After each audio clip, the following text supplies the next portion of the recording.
on finding our stars. Before we learn what we should know, we must first learn how to grow. To break out of all the rooms and holes, we must destroy all the invisible walls. As we cannot reason about what we can't see, and so we must surpass our limits before we can think free. It is not so much moving forward as it is always growing upward.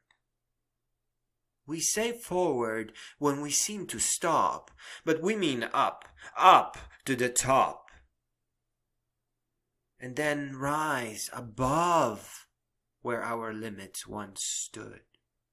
From could to would to finally should. What once we saw as highest complexity, we will know to navigate like a small city. Then we can help people finish their thoughts, to help them to their stars, connect their dots. We must learn. It is just how human beings are. We have to see the whole before we can find the star. As bright as the sun, may all your days add. May you never feel sad, because it is hard to say what things may. We certainly know not the world dot for dot. What we do know is not to resign or live low, because life is one. So live as bright as the sun, and as wise as the true sunrise, and as smart as the unbroken heart. Growing is your right, your most magnificent might. Do not waste a single day, and always walk your own way. Blogging about jogging. I woke up at 5 and I felt alive. I left at 5:42. I could still smell the dew. The sun was still down and the clouds looked brown, but I ran. I ran like Superman. I had weights in each hand, ready to conquer Westland. Though by the time I get to Central City, I felt just about as strong as a little kitty. But I kept going, and the sky started glowing. It was real pretty. The sunrise finally came to the city. There was a cloud or two, but that only added to the view. I ran much faster, like I had superpowers, and made the 6 miles under 2 hours. It is my best time thus far, and I felt like a superstar. But I have a lot more training to do, though I must say, I already grew. I love how I'm making progress jogging and bodybuilding and blogging, and all at the same time. That sure is a lot of adventure and rhyme. Rain, web design, and thunder. I was tossing and turning late at night, only to be awoken by thunder and a flash of light. The room shook and I felt it in my chest, but I was wearing earplugs, so I didn't hear the rest. I used to be scared of thunder quite a bit. Then I was told if you can hear it, you didn't get hit. I'm not sure what kind of advice that is, but it made thunderstorms a breeze. I figured it was going to be too wet and muddy to write my Iron Horse buddy, so I resumed working on my web page, and now I'm in the finishing stage.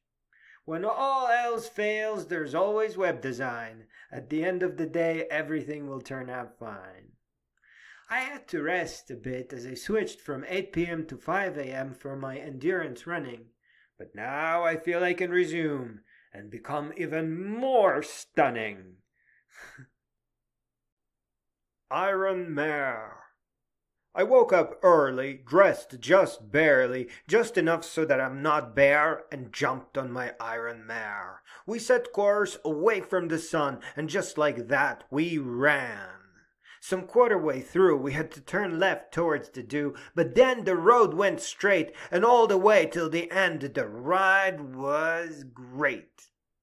The road was long and birds were full of song. The wind blew fresh air as we flew without a care. On the way back home, the sun was on the rise and it blinded my eyes. But I rode all the way back by just following my old track. And so the mare and I parted, all before the day even started. And she's packed and ready to go, waiting for the sun to rise. And so we'll ride again as soon as I open my eyes. The sunlit dew. Sure, racing my bicycle is nice late in the day, but at the end I have to use a flashlight to find my way. Riding in the morning, the sun becomes so blinding halfway through that I have to switch to sunglasses to continue enjoying the view. Mornings have a whole different feel. Empty streets and backward sun make it all seem unreal. That fresh fragrance full of chilled morning dew, now sunlit, creating a strange and mystical view. This morning I saw a gigantic deer waking up in a grassy patch, and a hawk probably waiting around for her babies to hatch. Dear reader, how about you? What do you love more, evening sunsets or the sunlit dew? Cloudy with a chance of beefcakes. Golly, what a beautiful day today was. I rode around shirtless, breaking all the laws. I woke up this morn and noticed how cloudy. I looked at my bicycle and said, howdy. I've decided to ride all the way to the end of the trail, and it took 2 hours as I rode at the pace of a speedy snail. Once I finally got to the end and glanced the map, it said, you are here, and I said, yep. Why am I like this? Coming to America. It has been a quarter of a century now, but I still remember the sounds of New York. I can almost hear the busy parks and cars, the occasional police siren. I still remember that a slice of New York pizza across the street is $1.25. I'm sure no pizza tastes that amazing anymore. And wow, to this day, I cannot get over the fact that 5 cents is bigger than 10. With each passing year, I bemoan the injustice of December not being the 10th month and October not being the 8th. While I never had a problem with fractions and the 16th of an inch, glancing 9/16 or 7/8 on a piece of paper makes me want to begin with a calculator in hand. I never figured out how to spell the word W. I know it's written as a letter, but how do you spell it? And I love that the letter W may actually mean double U. Fantastic. My biggest problem is with weather, as I never really switched to the Fahrenheit scale, like at all. It just shows that you can take a man out of the metric system, but you can't take the metric system out of a man. My reptile brain just accepted somehow that every few months it gets boiling hot outside.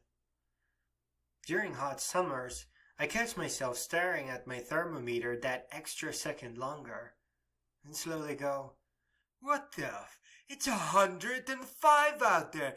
Shut the front door!"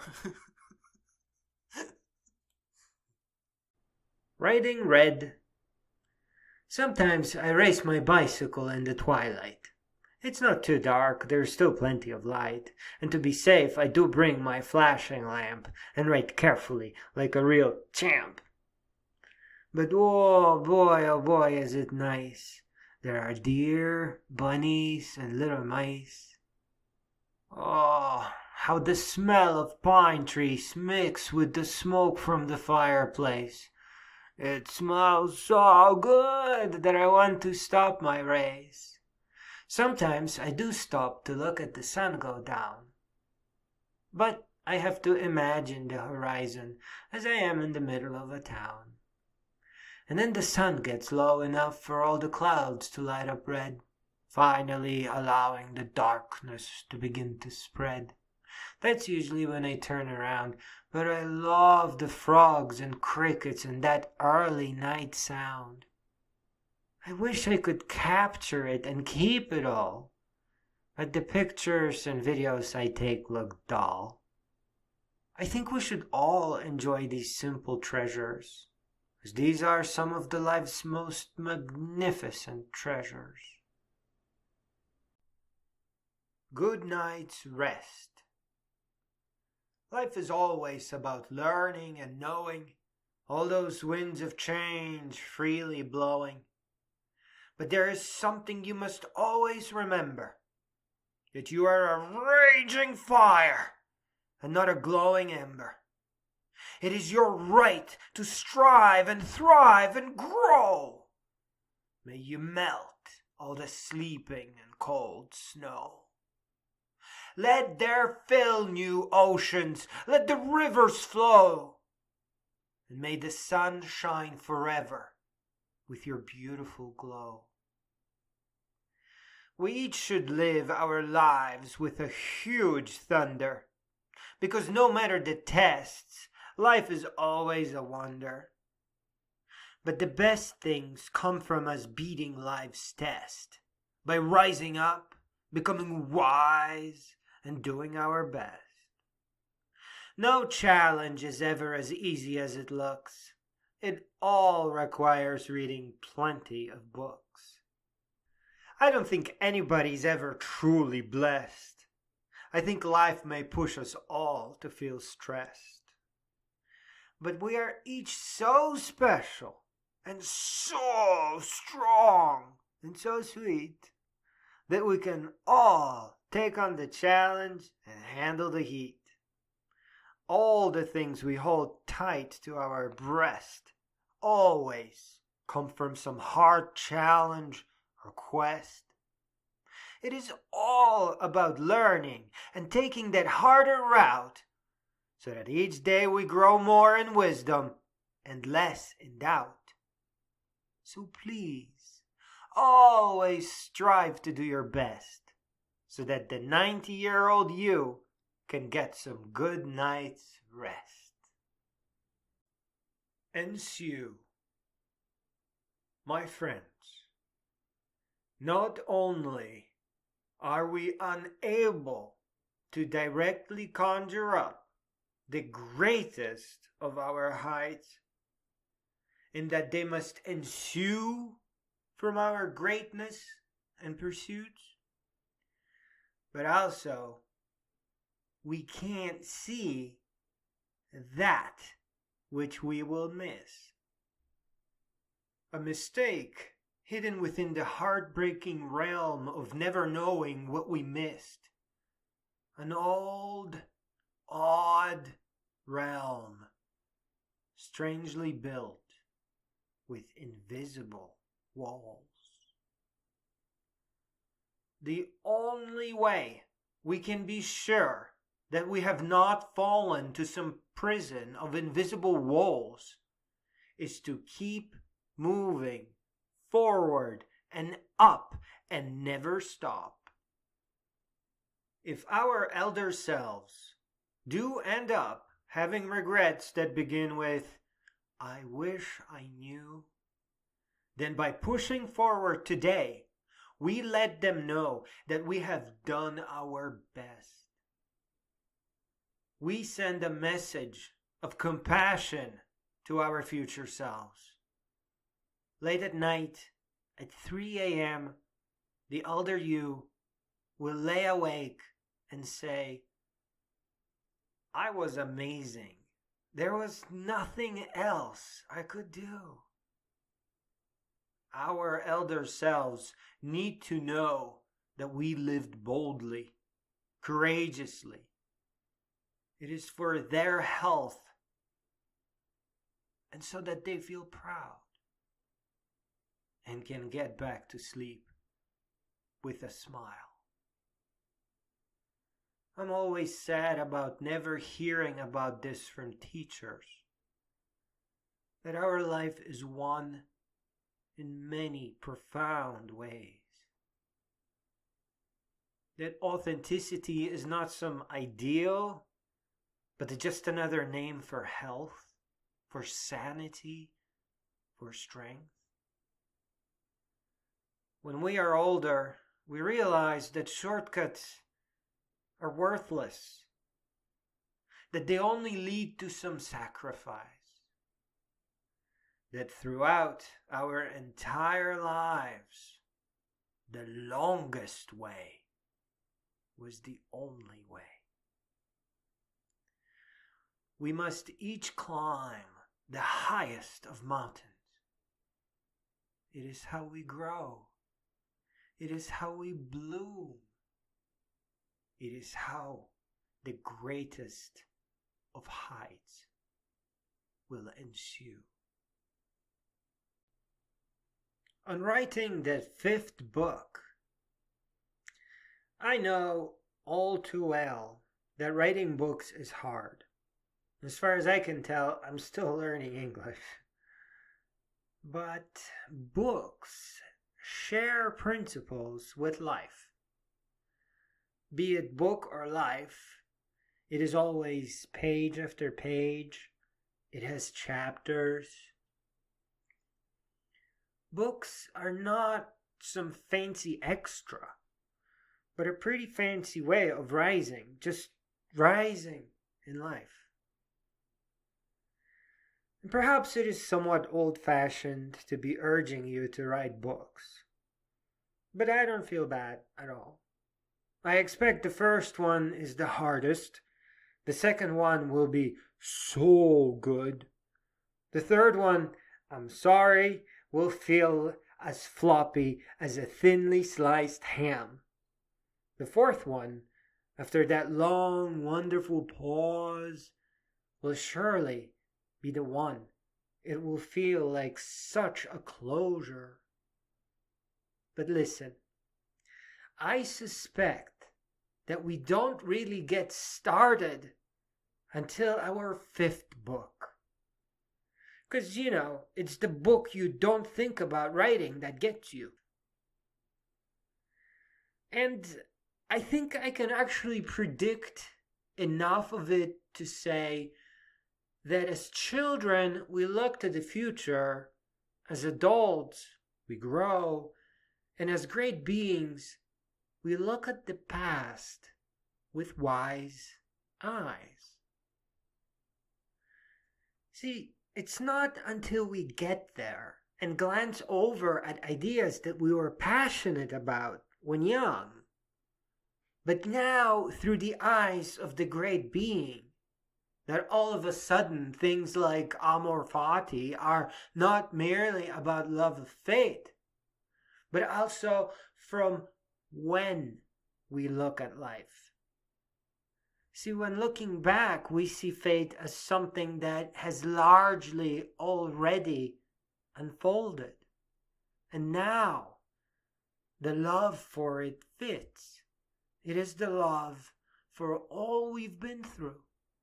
All the battles we fought and learned from, regardless if it was triumph or disaster, ease or hardship.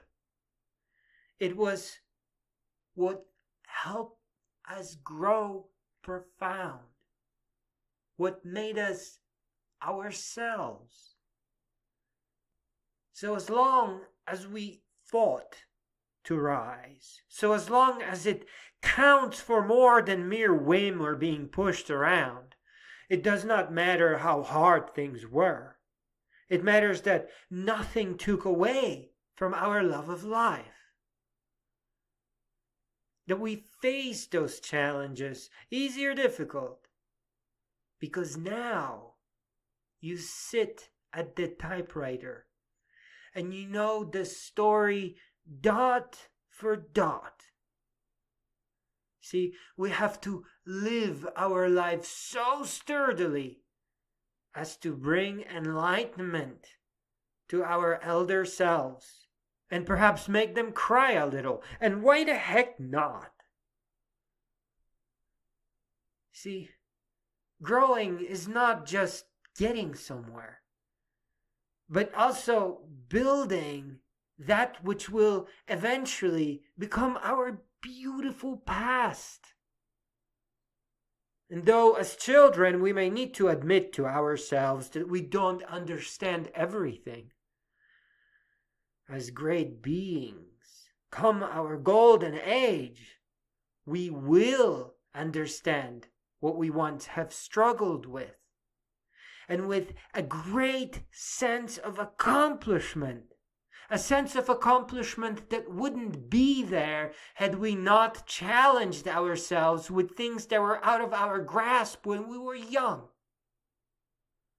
So what may seem as difficulty in our youth, we will end up loving in our golden age for making us stronger and more profound and more beautiful and authentic and dignified and noble.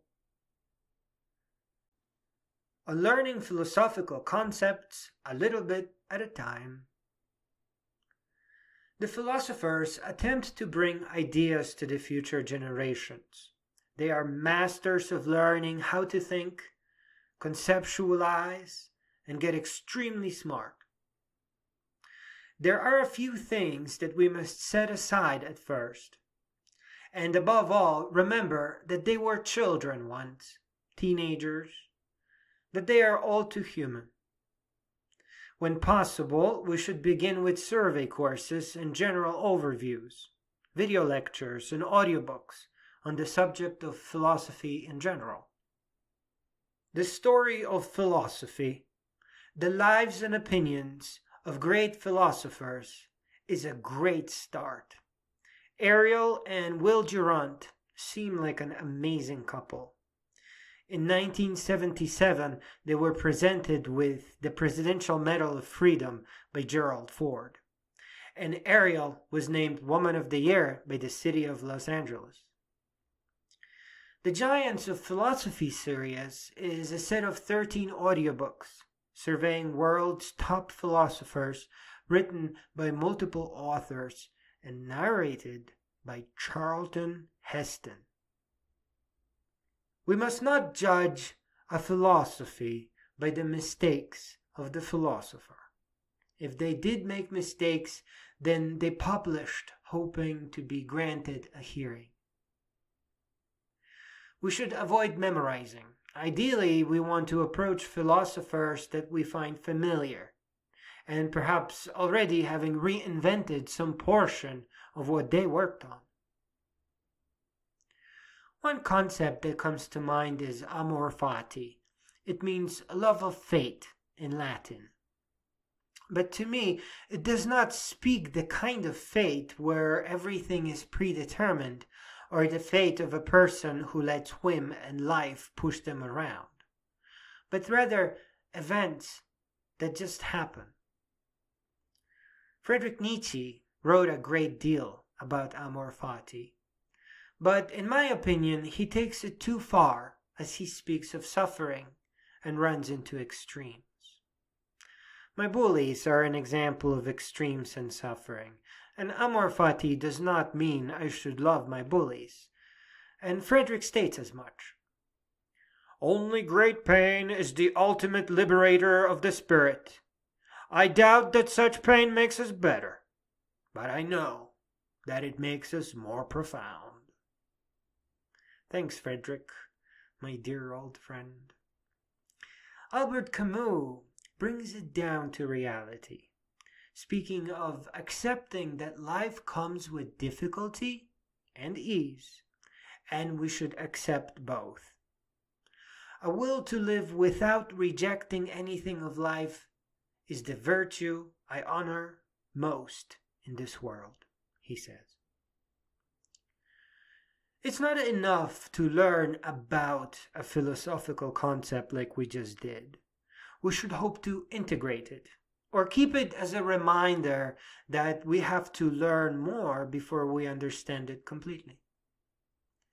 The way I connect with Amor Fati is by understanding that not everything in my life will happen for a reason. Some things will just happen out of complexity and randomness that we can't prevent. And that, to me, is fate.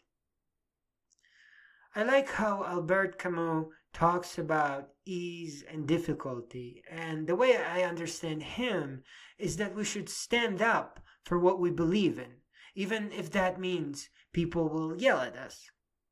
So it's not tolerance of difficult things that just happen for no reason, but the difficulty of standing up for what we believe in when the chance presents itself for no reason, you see. Our decision-making, which dictates our path in life, has nothing to do with things that happen for no reason. Finally, Amor Fati simply means, do not let things that you have no control over take away from your love of life.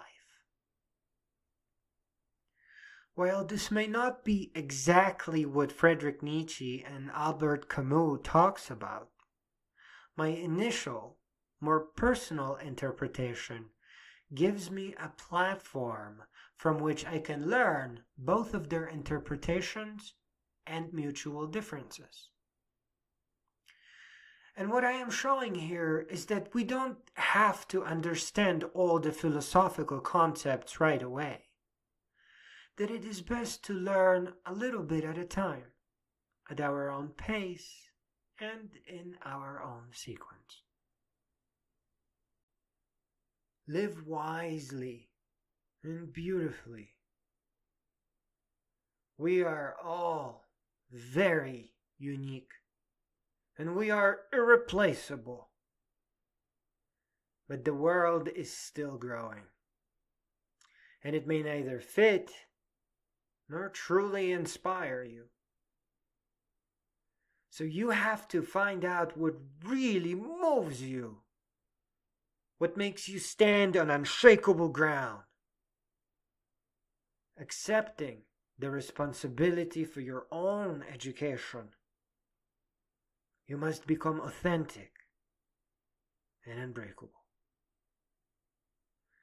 You have to find what inspires you and carry on that path. Grow and develop and alter your course as fits you best. But make sure that each day adds to the previous. Do not alter your course for unimportant reasons. Do not let strangers sway you. Resist action without thought, and resist following orders without thinking. Resist red faces and screaming authority. And be careful, because mistakes may try to sneak up on you. See, wisdom is not optional, and it is the first and the foremost, and it will protect you from making all of your greatest mistakes. To grow up means to become a great being in your heart and mind and body, in all of your pursuits and your entire life. The path of growing up is built by inheriting wisdom from those of past generations who have made the same effort. Please, take to all the books beloved by great beings and begin where they left off. Greatness of soul, heart, and mind. It has been happening slowly for 100 years. Even though people are not taught to become great beings, mistakes, especially the ones that make us feel foolish, open our minds for rapid self-education. It used to be harder to learn. Now we have audiobooks and video lectures. It is a very big difference between finding Thoreau's Walden and having a writer or a professor take you on a tour of modern philosophy. I think the ability to pause a lecture or an audiobook is amazing. I paused as often to stop and think as I used to pause to cry. My dear friends, I speak of great beings because I was moved by great beings. And all my heart and love tells me that the most important lesson I can share with you is that for all the goodness you do, you must become a great being too. I used to drive around listening to audiobooks. I went down to Florida during Michigan winter. I set my audiobook aside and turned on the radio for a bit. I only heard 2 words. It was the 3rd Monday of January. Content of character. I turned the radio down. Goodness. Once my eyes dried, I knew that the soul had no limit and that it was meant to hold wisdom. That's how philosophers were growing in greatness. Knowledge begot wisdom, and wisdom begot greatness. Martin Luther King Jr. is his name, and it will never be forgotten. His words are a permanent invitation to greatness. I enjoyed practicing driving on North Territorial Road between Canton and Ann Arbor. And on a late autumn evening with trees dressed in beautiful colors, a lecture was playing in the background. All of a sudden, my mind snapped to attention, and my mind became as sharp as a razor blade, and I could not believe the gravity and beauty of what I was hearing. I went to the woods because I wished to live deliberately, to front only the essential facts of life, and see if I could not learn what it had to teach, and not, when I came to die, discover that I had not lived. I did not wish to live what was not life. Living is so dear. Nor did I wish to practice resignation, unless it was quite necessary. I wanted to live deep and suck out all the marrow of life, to live so sturdily and Spartan-like as to put to rout all that was not life, to cut a broad swath and shave close, to drive life into a corner and reduce it to its lowest terms. I hit the pause button on my audio player. I had tears in my eyes, but didn't cry. Ever since that one fun time when we watched Ferris Bueller's Day Off in my first year of high school as part of learning English and good filmmaking, I remembered Ferris Bueller saying, Life moves pretty fast. If you don't stop and look around once in a while, you could miss it. I was as cautious as a cat not to let a day go by without doing something important. And now, I heard a world-celebrated philosopher say the same in a book from 1850. A book written by a man that shared some of his strength with Mahatma Gandhi. A man I lovingly call Henry. I think of him as my friend in time. Henry David Thoreau is a friend to us all. He used to think about us, about making life better for us, the future generations. I was at Ambrosia in Ann Arbor. Though I wasn't a regular, I spent a lot of time there when it was empty and I could be alone later at night. I started keeping a folder of ideas and poems. I've noticed really beautiful people going to the sports bar next door. I tried to ignore the song that was playing as it was frightening me.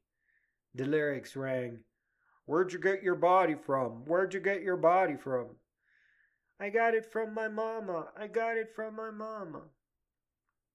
A couple of regulars gathered by and inquired about my paperwork. And I thought it was prime time to tell them word for word. I began reading Cosmos by Walt Whitman. I remember finishing with such a flourish that one of my listeners staggered back. It went something like this. Cosmos, who includes diversity and his nature, who is the amplitude of the earth and the coarseness and sexuality of the earth and the great charity of the earth and the equilibrium also, who has not looked forth from the windows the eyes for nothing, or whose brain held audience with messengers for nothing, who contains believers and disbelievers, who is the most majestic lover, who holds duly his or her triune proportion of realism, spiritualism, and of the aesthetic or intellectual, who having considered the body, finds all its organs and parts good, who out of the theory of the earth and of his or her body understands by subtle analogy all other theories, the theory of a city, a poem, and of the large politics of these states, who believes not only in our globe with its sun and moon, but in other globes with their suns and moons, who constructing the house of himself or herself, not for a day but for all time, sees races, eras, dates, generations, the past, the future, dwelling there, like space, inseparable together. I actually had to stop the person from leaving. One more, I asked, nay, commanded, demanded, just to share Ein's vision of John Galt, and I begun. Your destroyers hold you by means of your endurance, your generosity, your innocence, your love. The endurance that carries their burdens, the generosity that responds to their cries of despair, the innocence that is unable to conceive of their evil and gives them the benefit of every doubt, refusing to condemn them without understanding and incapable of understanding such motives as theirs. The love, your love of life, which makes you believe that they are men and that they love it too. I remember I wasn't able to finish. My listeners fidgeted and had to go. I didn't belong in Ann Arbor. I didn't really belong at Ambrosia either. The truth is, I didn't belong anywhere anymore. I remember someone asking me where I was from. What country?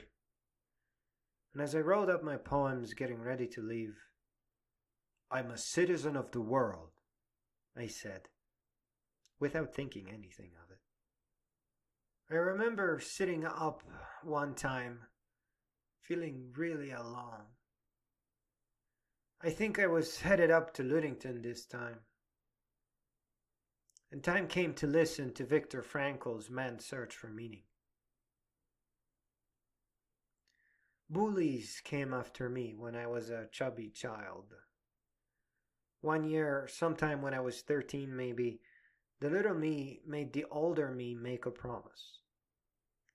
I was to return to that damn classroom in my imagination and sit right next to my younger self and keep him company so that he is not scared anymore. I kept that promise. But from time to time, I also visit Dr. Frankl. I sit by his bed to keep him company too. There's a very powerful description of great beings in his book. It is something that we should each remember. We who lived in concentration camps can remember the men who walked through the huts comforting others, giving away their last piece of bread.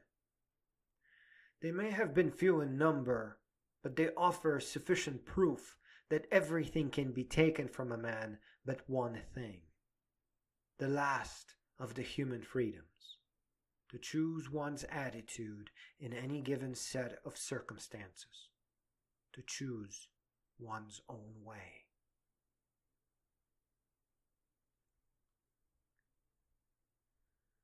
The book I have read the most is A Short History of Nearly Everything by Bill Bryson. It is a book that begins with an honest journey to find out more about the world.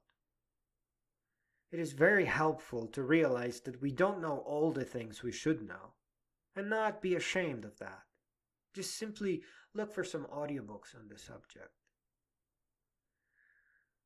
I read this in 2020, in the middle of the pandemic. There's a lot of misled people who got taken in by false information. In my memory, Carl Sagan, in his The Demon-Haunted World, Science as a Candle in the Dark, mentions something similar on the subject of aliens and UFOs. He says that there is more beauty and interesting things in the actual science than fantasy stories of visiting aliens and flying saucers. When I was a teenager, I was a huge fan of shows like The X-Files. And I remember walking into a mighty New York public library to crack the case, once and for all. But instead, falling in love with Mokele Mbembe, I recognized the creature from my first science book, Wszechświat Życie Człowiek, published in 1955. It was a brontosaurus, and I instantly fell in love with the idea that there might be a few left in Rhodesia. For the world to carry on becoming more and more united, we have to become great lovers of knowledge and take to books and audiobooks. The treasures within are unlike anything we have heard of in school. The books that we end up loving and carrying with us for the rest of our lives make us better. And there is never an end to learning for real. Every few weeks a new book comes out that you didn't even know you were waiting for. It becomes a source of wisdom or just sheer joy, as the case is with Randall Munro's What If? Serious Scientific Answers to Absurd Hypothetical Questions. My dear friends, I wish you the discovery of new poems, new quotes, new books and video lectures, authors you will love for life and then some. And don't worry, the world is coming together.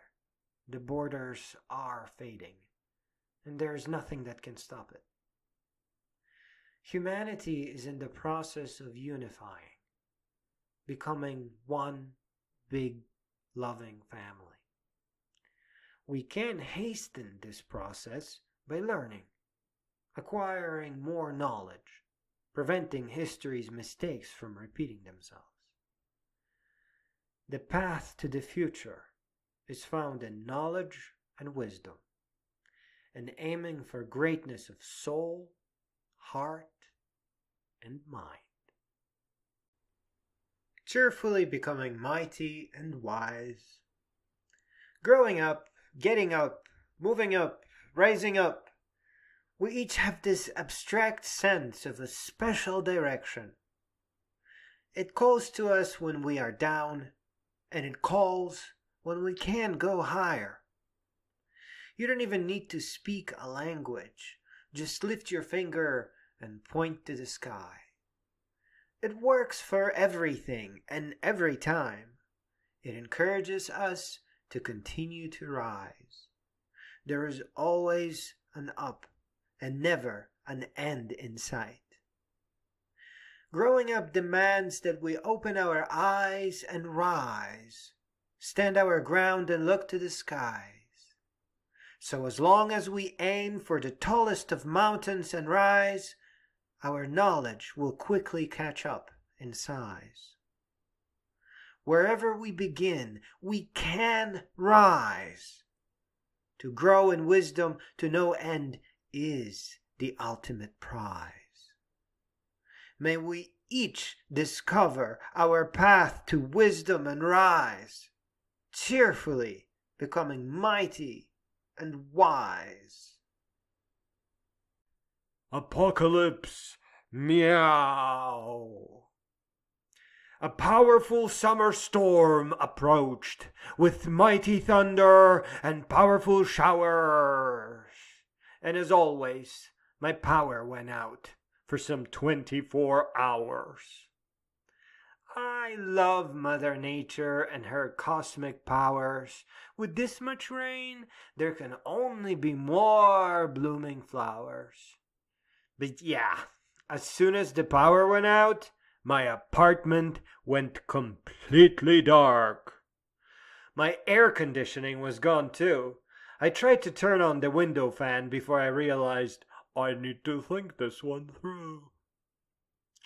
All my extravagantly blinking computers and phones either shut down or chirped their sad little low battery tones. I watched the sun go down with a sigh. And so, the only thing left blinking was the smoke detectors and I. In the eyes of the future generations, we are not island universes scattered to no end in some void. We are a part of a growing civilization with a past and a future. And we might have become confused about the scope of our existence. We stand divided by borders and committed to repeating history's mistakes. It is unwise to pretend to be able to handle a great responsibility. Only desperation, fractures, and exploitation by other desperate pretenders can follow. Those who are granted authority are often not wise enough to handle it, and in their mediocrity, they commit what in larger scope translates to real crimes against humanity. There cannot be wisdom without understanding and inheriting from past generations. The transfer of knowledge occurs by means of understanding books. And there cannot be understanding without authenticity. In haste of chasing a career, there can only be memorization and misunderstanding. We must keep in mind that what the future generations do not perceive as clear progress forward will be seen as the continuation of dark ages, with authorities committed to the wrong side of history. The world united is not a fairy tale, nor should it be a mere dream for us, but a gift of peace for the future generations, so that they may grow in dignity, health, and wisdom. We are neither disconnected from the future generations, nor the past generations and their lessons. We are a stepping stone in the development of the humankind, and we should recognize this great honor and reward, and understand that the larger context is found in helping to build a better world for all future generations.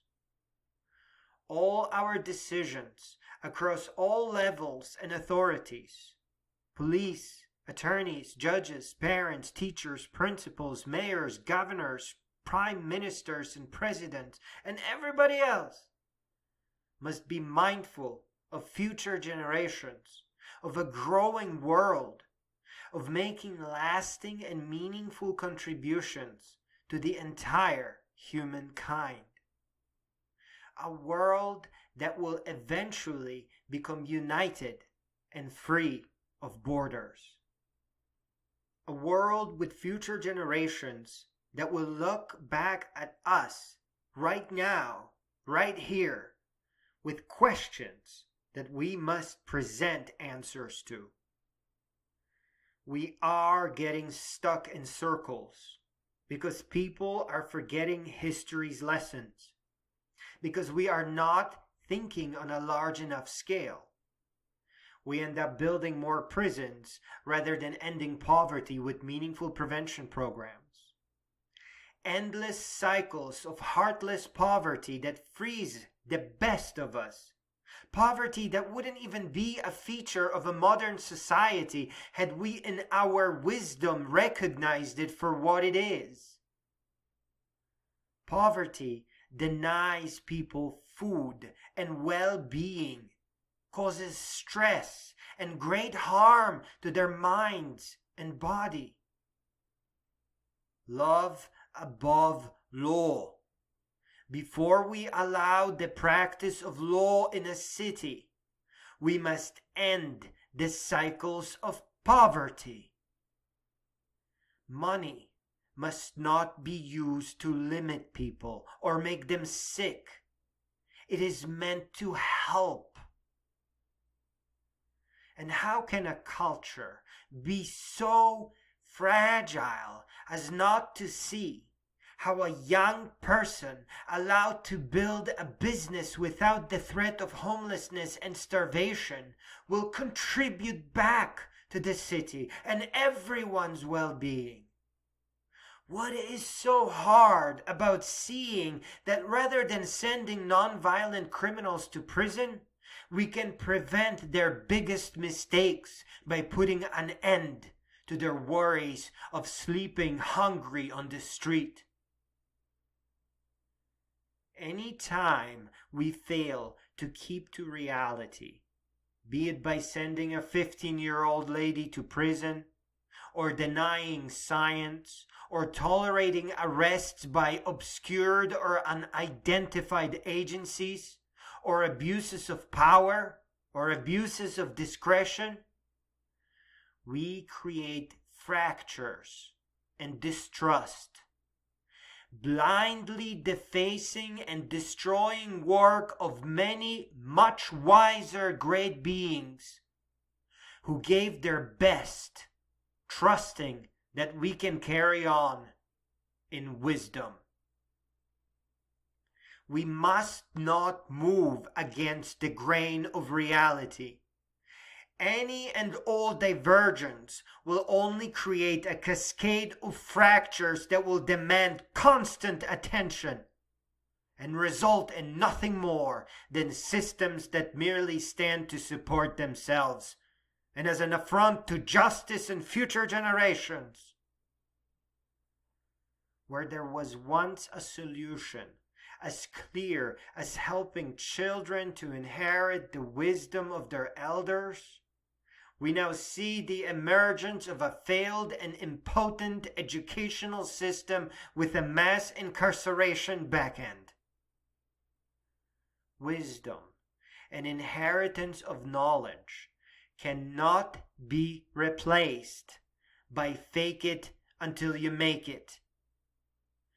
The work of great beings must not be stained by people who fail to see their vision. Once again, the world grows a generation at a time. The education of teenagers from 20 years ago is currently influencing the state of the world. Likewise, how we treat our children today will have a monumental impact on the world 20 years from now. Let us honor our children and all the future generations by encouraging them to books, by reminding them of the great power of thinking beings, of philosophers and lovers of wisdom, by reminding them that their pursuit of excellence can only make the world a better place for us all, and even those that are yet to come. Let us remind them that books, and now audiobooks, serve as a wonderful source of wisdom, especially when read in a sequence that fits them best and understood at their own pace. Let us remind each other that we must reject short thinking and shortest paths that do not help the world grow and can only keep us divided. Let us break out of that selfish, endless loop of repeating mistakes of past generations by working towards a better world, a more united world, where we recognize each other as one family. And let us remember that the great and wise beings of past generations demand that we honor hard-won triumphs and do not repeat history's mistakes. The very nature of that demand requires that once we take to wisdom, we must stop following orders and begin thinking, evaluating, and judging for ourselves. To honor triumphs and guard against heartbreaking mistakes is the duty we hold to those who came before us and all the future generations that are yet to follow. As children, we are asked to listen and follow. As we grow, we must learn to lead and become unbreakable. It is not just the challenges of life that will test us. We must also think and evaluate and reject that which is wrong. We are constantly made to listen and expected to follow. Look behind any protest or scandal or angry headline. But we must judge all the contradictory information for ourselves and make an informed and wise decision as to whether or not majority is correct. Life will always challenge us. And my goodness, times are always changing. Humanity is constantly bettering herself. What used to be acceptable may now be an affront to justice. And while there isn't enough time to comprehend all the books, there is plenty of time to become a loving and wise, compassionate human being. Let us remember that we are a chain link between the hard work of past generations and the united, free from poverty and peaceful world of the future generations. We are one growing family, and that is the correct context for local, state, and federal levels, for all legal and administrative decision making. To diverge from this reality is to get stuck in an endless loop of repeating history's mistakes, the very thing that the past generations are asking us not to do. Inexhaustible source of unlimited wisdom. We are granted consciousness, but given no guarantees by the universe. The only guarantee we have is ourselves, the one element that we are really in control of. The deliberate act of growing up is a constant reminder of that control. Dusk and twilight, tears and rain, and aches in every muscle, surrounded by unfairness, blindness, ends everywhere, and yet we rise. Though it may be the very end of some world, we are never robbed of the choice to keep going forward. The choice to exert control over the walls that the universe has us against. When all else has gone dark, the choice to go forward always remains. And when we can no longer change the world, then we have to grow up to gain new powers that fit that world better.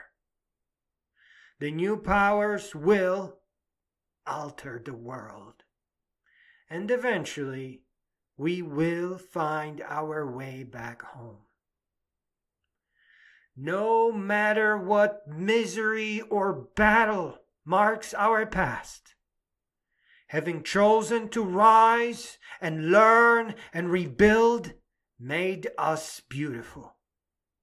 No matter what challenges lie ahead, the great act of growing up is an inexhaustible source of unlimited wisdom.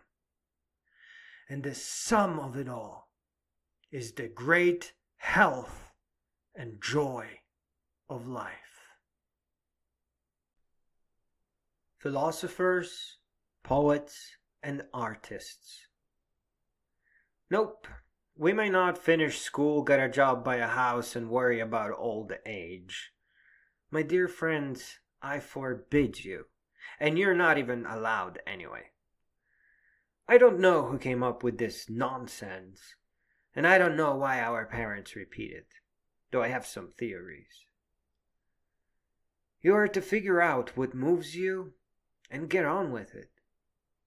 What moves you is also what helps you grow. What moves you will make you extremely strong and beautiful. And it may very well be that it is some kind of a career, but there will certainly be something better. Becoming a professional and spending the rest of your life as that professional are very different things. Indeed. And what is more, my dear friends, is that you will be making that initial choice under the influence of being too young to actually make decisions of that magnitude. You will surely be beautiful and powerful enough to make it. But when you enter your early middle age, you will be even more beautiful and even more capable. What seemed like a delicious challenge in your youth will no longer challenge you enough. I'm sorry, But something as simple as a fine direction chosen in early life will soon be no longer enough to do you justice. Life is living. It will never be as simple as quitting gym and saying, I can't, I have a job now. Nope. No. Now you need to quit your job and start catching up, surpass what you once were, and now build on top of that. Your undertakings are not to subtract from you. Our lives come with a limit. It is a terrible tragedy, and I'm very sorry. But it also makes it that much more important that we grow, that we flourish, that we bloom, that every new day of our life adds to the previous. When all our pursuits are connected meaningfully together in authenticity, they become an enormous treasure and a song of ourselves. Life may look simple from the first step before we start growing up, but it becomes clear that it is more important to live an inspired existence that adds onto us, at the very least, because of how much we grow and how much more we become the best of ourselves. Life is so dear. It is not a very good idea to follow what someone else expects of us. You are always growing in complexity, and the universe around you will unfold as more complex too. For example, we don't really get old. We grow. We expand, eventually gaining the ability to speak about our experience and inspire and move crowds. Growing old is what brainless fruit does. We are philosophers, poets, artists. We are always growing, renewing, living. We don't lose anything. We gain. Brooklyn Bridge and I. Good to see you, my enormous old friend. How long has it been now? You haven't aged a day. And as promised, I grew in wisdom and strength, and I may be a bit taller. I bet they finally fixed that achy bench on the Manhattan side. I promise to come sit someday. When I came to America, the bridge, Lady Liberty, and the old twins kept me company. We'd sit calmly together, making excuses and promises. The New York County Supreme Court was my only other friend, and I still love her dearly, but we don't speak anymore. I wanted to be a judge, a philosopher king as I used to think of them, but I think better now. I think in my old age I'll come to her stairs, and I will wear my suit, and I will wear those shoes that the lawyers went up and down the stairs in back in '96. I will read her words again. The true administration of justice is the firmest pillar of good government. But if she could speak, I'd ask about fair start, prevention, and rehabilitation now. We drifted apart.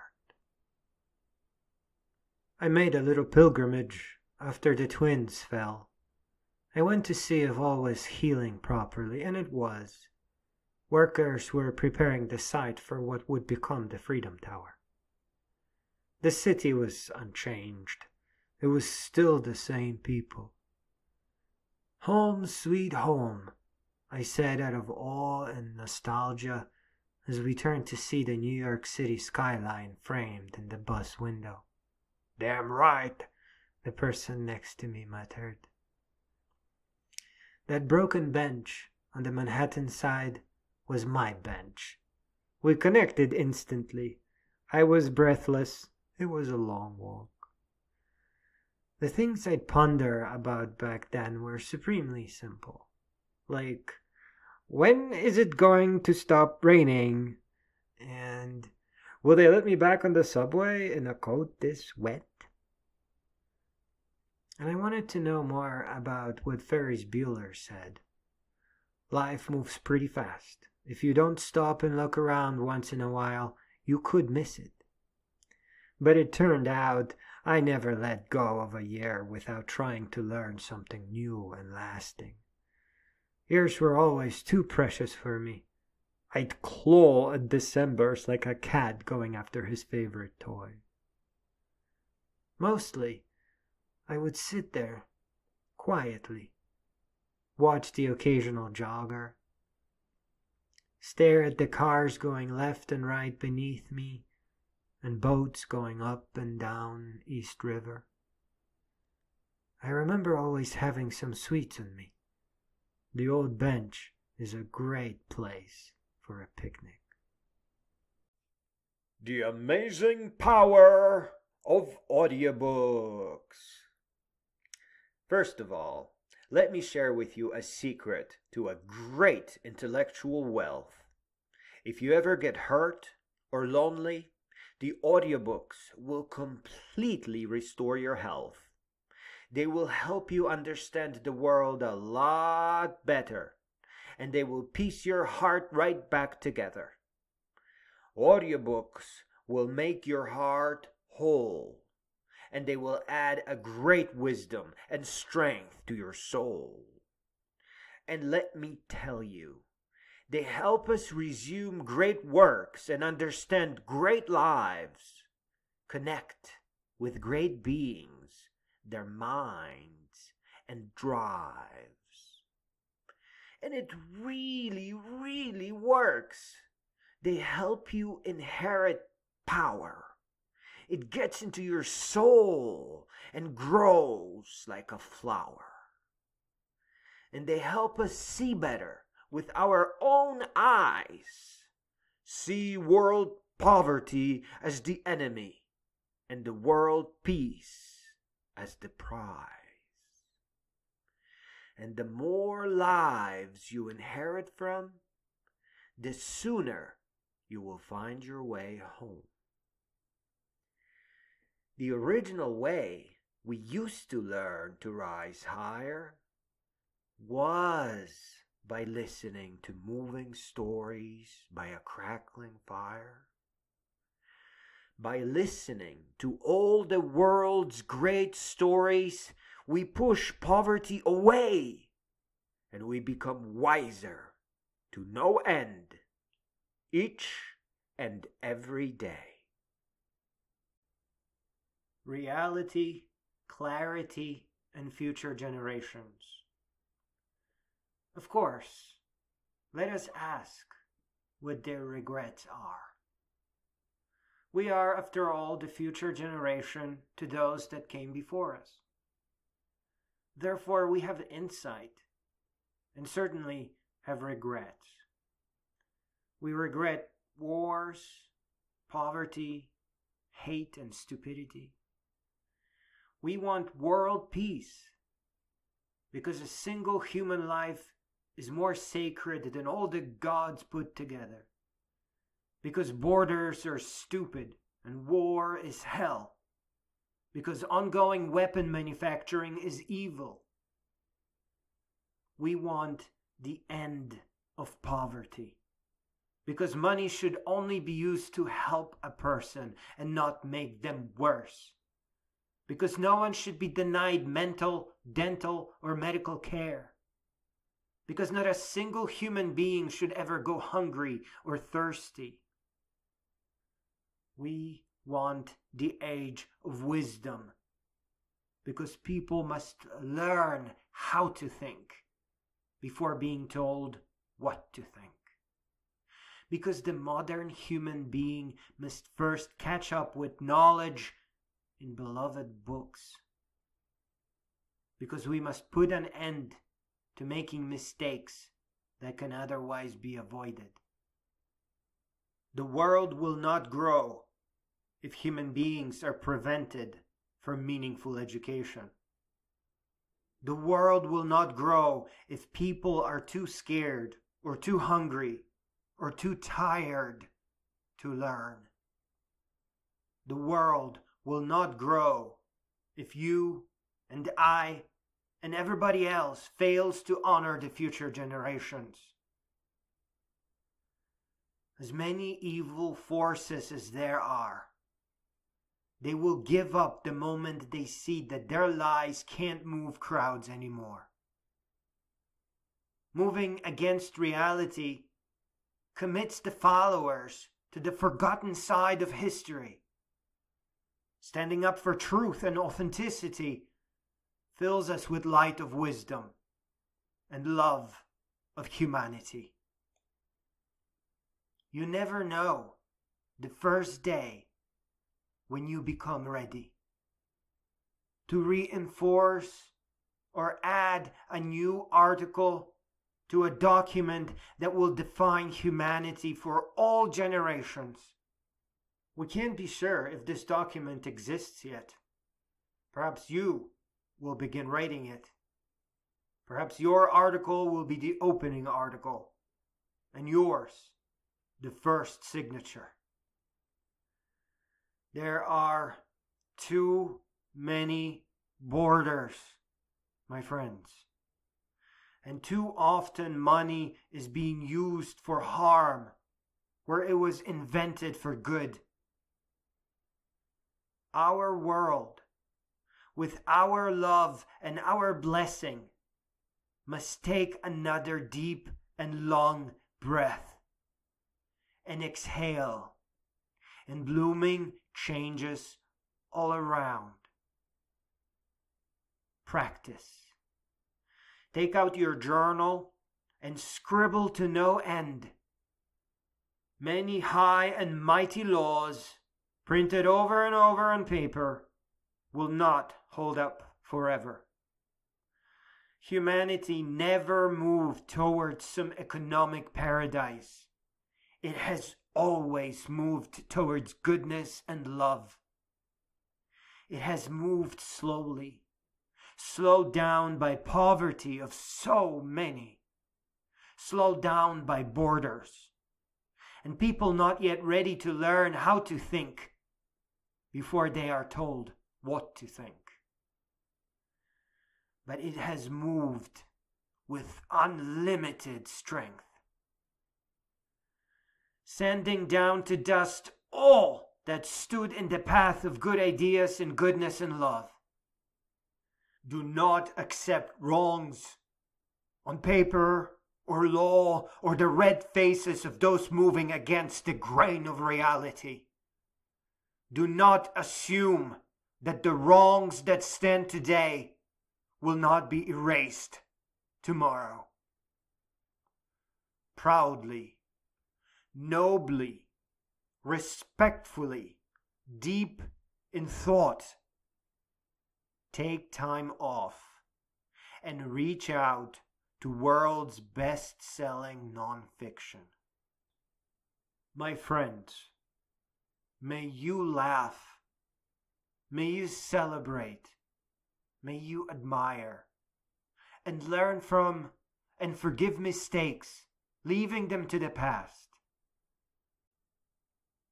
A dream about a growing humanity. I dreamt I was tumbling down through time, and I had no control over which fragment I see. There was a mother writing a letter to a famous movie star. She was asking him to stop making movies because her boy didn't come back from war. And it worked, and she wrote many letters. There was a lot of shocked artists and actors. They had no idea how they shaped young, impressionable minds. Boys wanted to go to real war, to be like the imaginary heroes they saw on TV. And then I struggled in my dream because my bullies were clearly ill. They were not all there. But the world's systems of justice do not differentiate between the ill and the healthy. And so a person made permanently ill in their mind by poverty is seen as equal to a man of knowledge, insight, intelligence. But the ill have little freedom of choice. They need therapy and safety and good homes and hope and dreams. To punish someone who couldn't grow up, didn't know to learn, for something that they weren't sure they were doing, and then to send them to a hopeless place without a hope of healing, without any hope of rehabilitation, is wrong. If they can't walk among us, if they are permanently ill, then build special schools for them. Schools that bring hope. We mustn't punish them. They are already punished. Our humanity depends on everyone's humanity. And I saw Mr. Purcig on his motorcycle with his boy, the wind in his face representing the cutting edge of reality. He was worried that his dynamic metaphysics is not real philosophy. It was not going to be taken seriously. The answers they discovered on the road they traveled and experiences they shared created the body of knowledge that provided them with the forward momentum they needed to move ahead.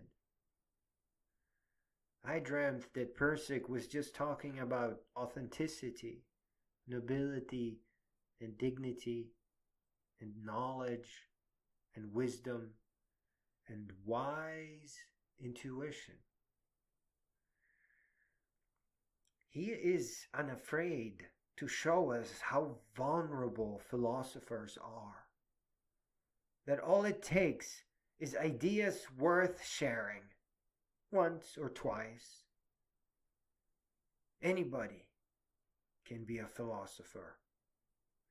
We will each be heard. All these strange fragments added together to remind us that the world is not static, that it grows, moves, changes, and cares not to stop for things written on paper.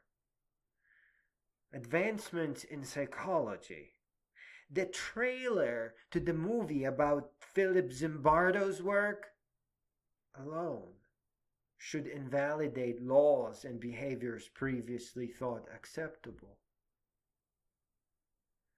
Humanity must grow. Our cultures must drive us all forward. We must never assume that the world we are born into is a masterpiece. And we must never let ourselves think that others are in charge. It is our world. It belongs to us all. To make informed decisions, we require knowledge, wisdom, foresight, insight, and a sense of belonging. Without knowledge, we will not be able to see right from wrong. Nor will any of our decisions do our elder selves justice. Access to well-grounded knowledge is not difficult. Internet lectures alone may even suffice. But best-selling non-fiction audiobooks solve it completely. Humanity must not fall behind on growing up. The longer the delay, the greater the injustice. Read, and listen to your books, my friends.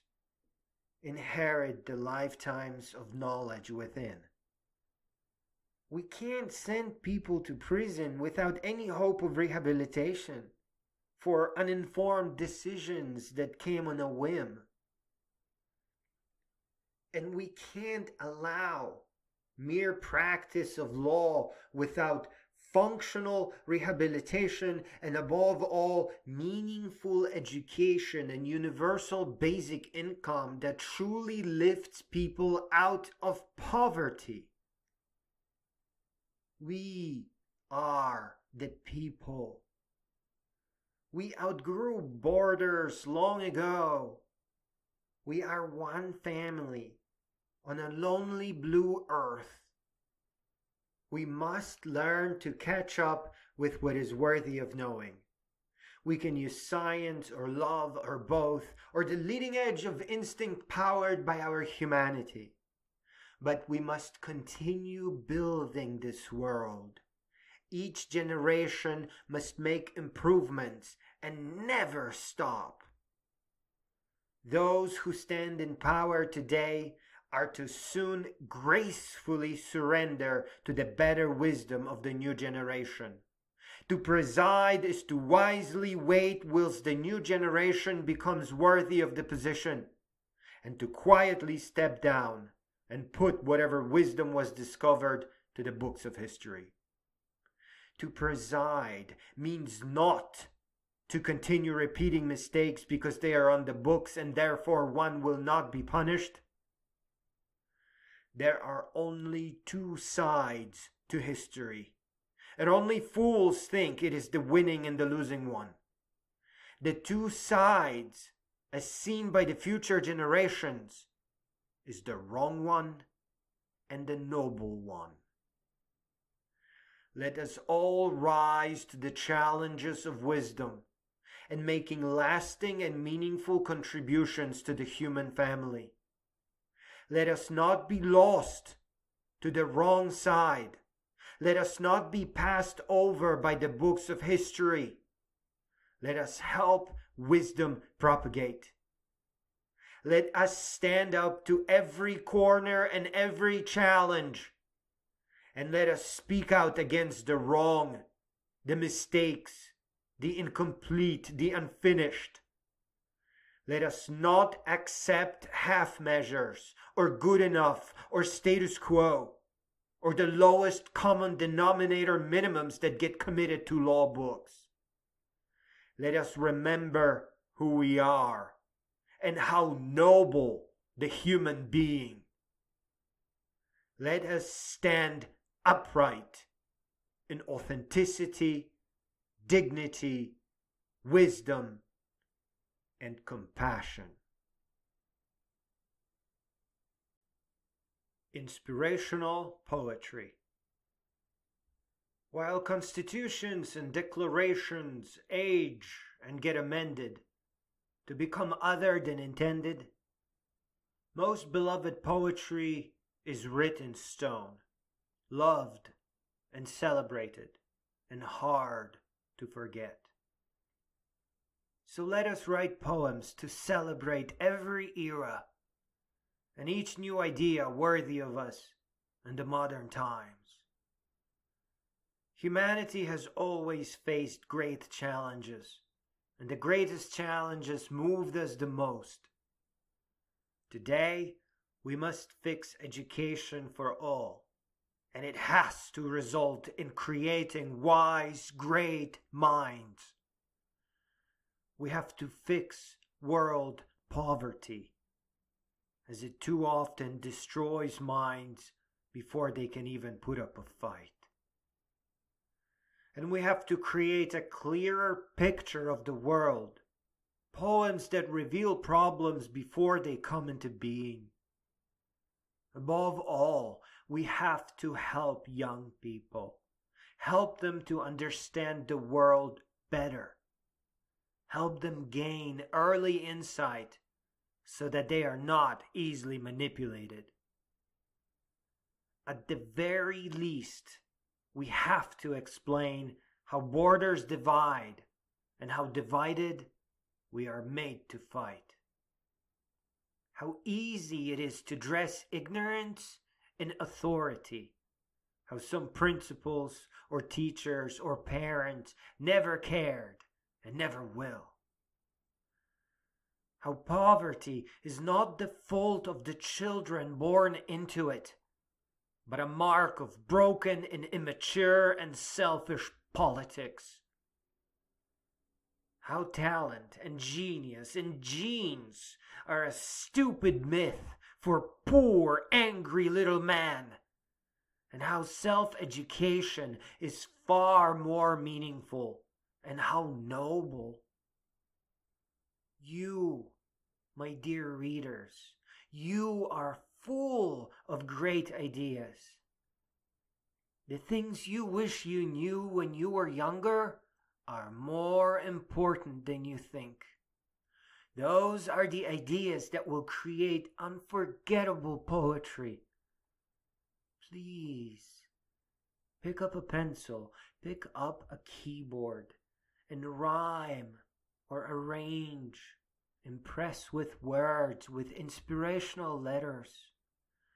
The ideas you hold dear make you a philosopher, a poet, and an artist. The ideas you hold dear make you a teacher.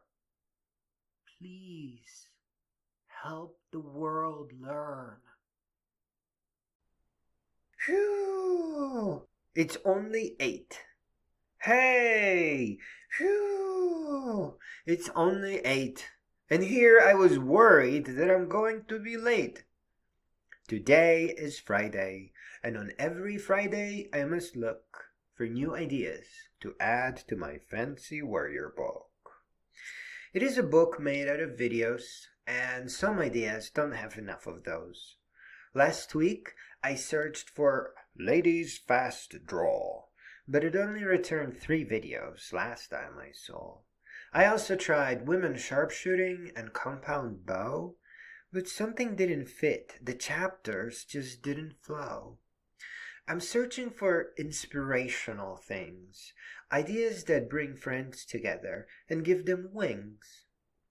I wrote that book to show all that we all start slow, but we can all become mighty so as long as we give it a go. All too frequently we assume that we have to have talent, and that all the steps we take must be naturally gallant. But the truth is that we must fail to get there. Effortlessly succeeding at anything is as boring as rare. No need to hurry. We can learn really slow. The most important thing is that we grow. The School of Meow. I always try hard to learn something new, so that my elder self can mumble, "I grew." I try to listen to a non-fiction book or two to update my general worldview. And I do computer programming and research too. I have lots of bookmarks in my queue. I'm trying to write programs as if I had a crew, so I stick to simple systems where I can think things through. Learning life and programming somehow fits me like a shoe. I have to make a list of all the books and papers I read through. I never have to try to look for something new. There are too many beautiful things to get bored or blue. I like learning about things that are most human and true, trying to figure out what our elder selves wished they knew. Someday, I would like to write a book to help young people get a better worldview. Something short and beautiful that they can quickly finish, slam shut, and say, "Who knew?" Winter Adventures. Summer and winter, spring and autumn are my favorite seasons. But today, winter came to mind for many reasons. For one, it is summer. A hot summer. Heat wave in full swing. And I can't believe what great relief a little snowfall would bring. And I found a winter photo of an expedition to a nearby store.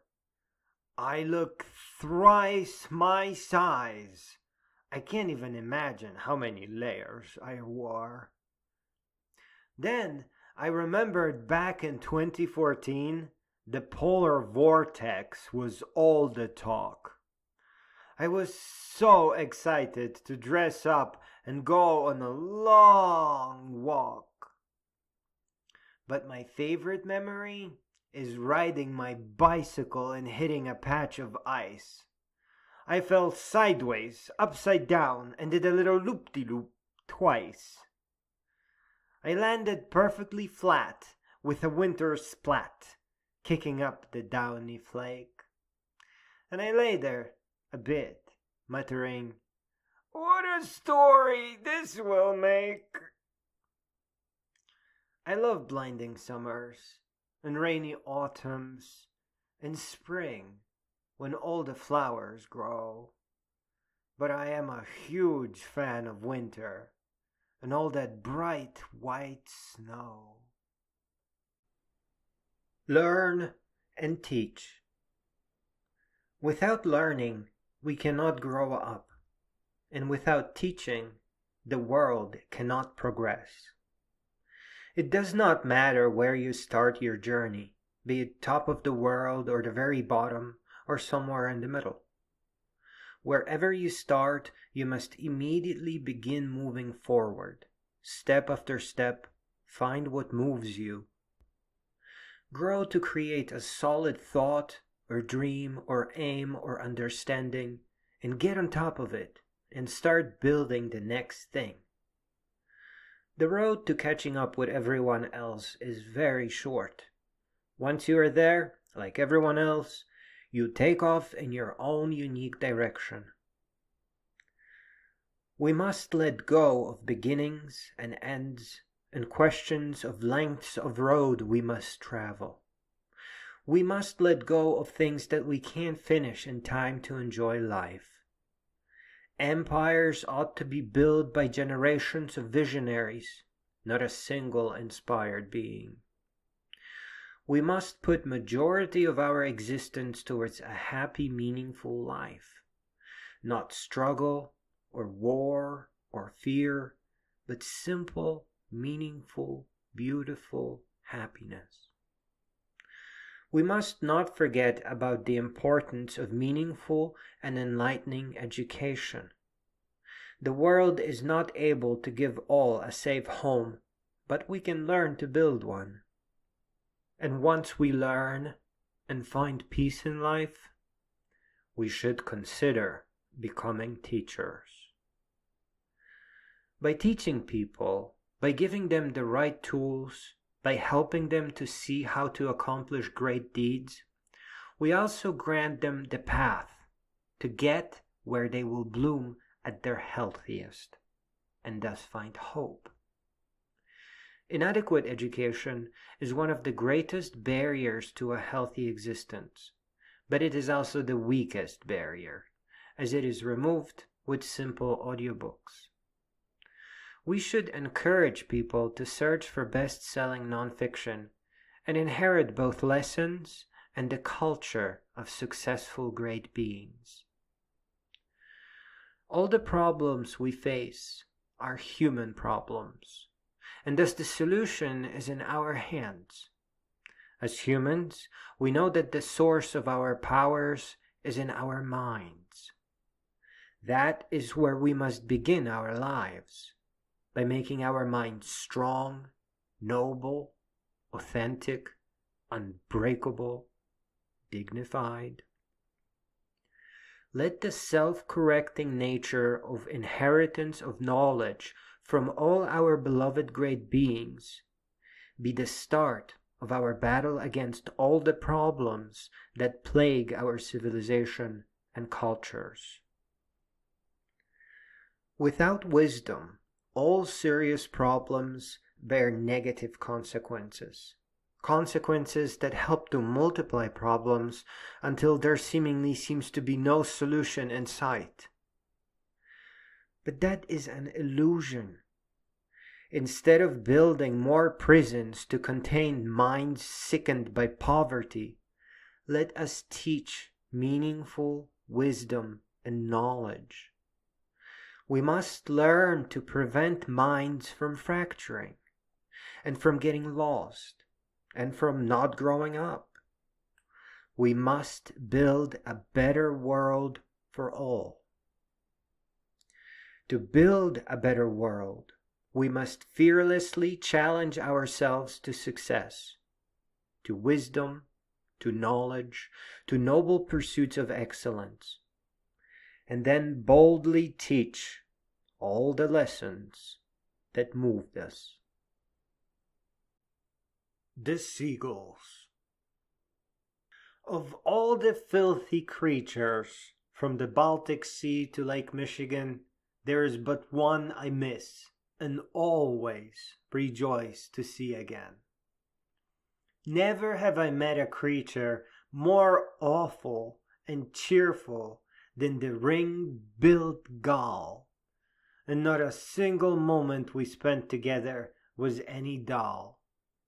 The most awful gang lives over by the Ludington State Park. They show up in the morning and do not leave until dark. They are the hungriest and the filthiest and the most lovable bunch. They live to entertain themselves and steal people's lunch. If there is one thing that needs to be said, it is that they want to steal your food and really hate being fed. Once I have seen them gang up on a fool holding up a chunk of bread. They all swooped down squeaking, and I worried they'd peck him dead. Though in the end he was probably fine, as I saw him later in the day studying the "Do not feed seagulls" sign. But as long as you let them steal your food, they will keep you company, and all will be good. I also like those rare seasoned parking lot pirates that show up in spring.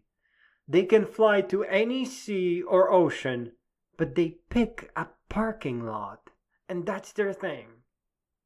They always seem like they are up to something no good, probably looking to deliver one of their sick gifts on someone's hood.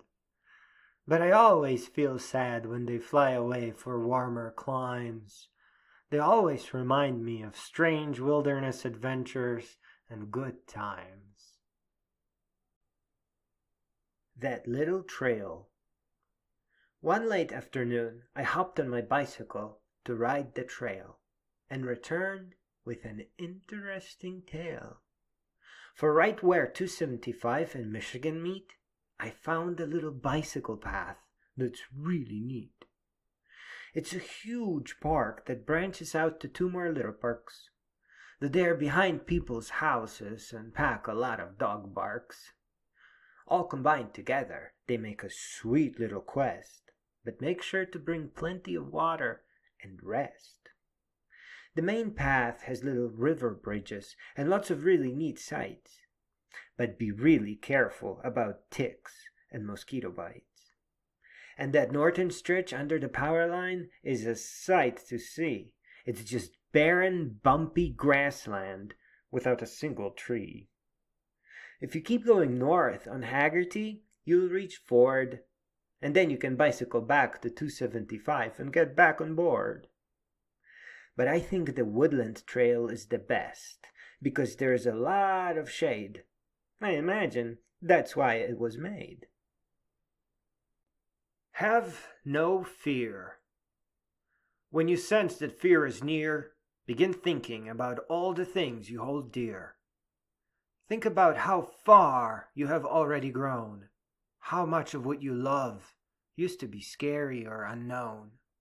And do not let anyone try to control you with fear.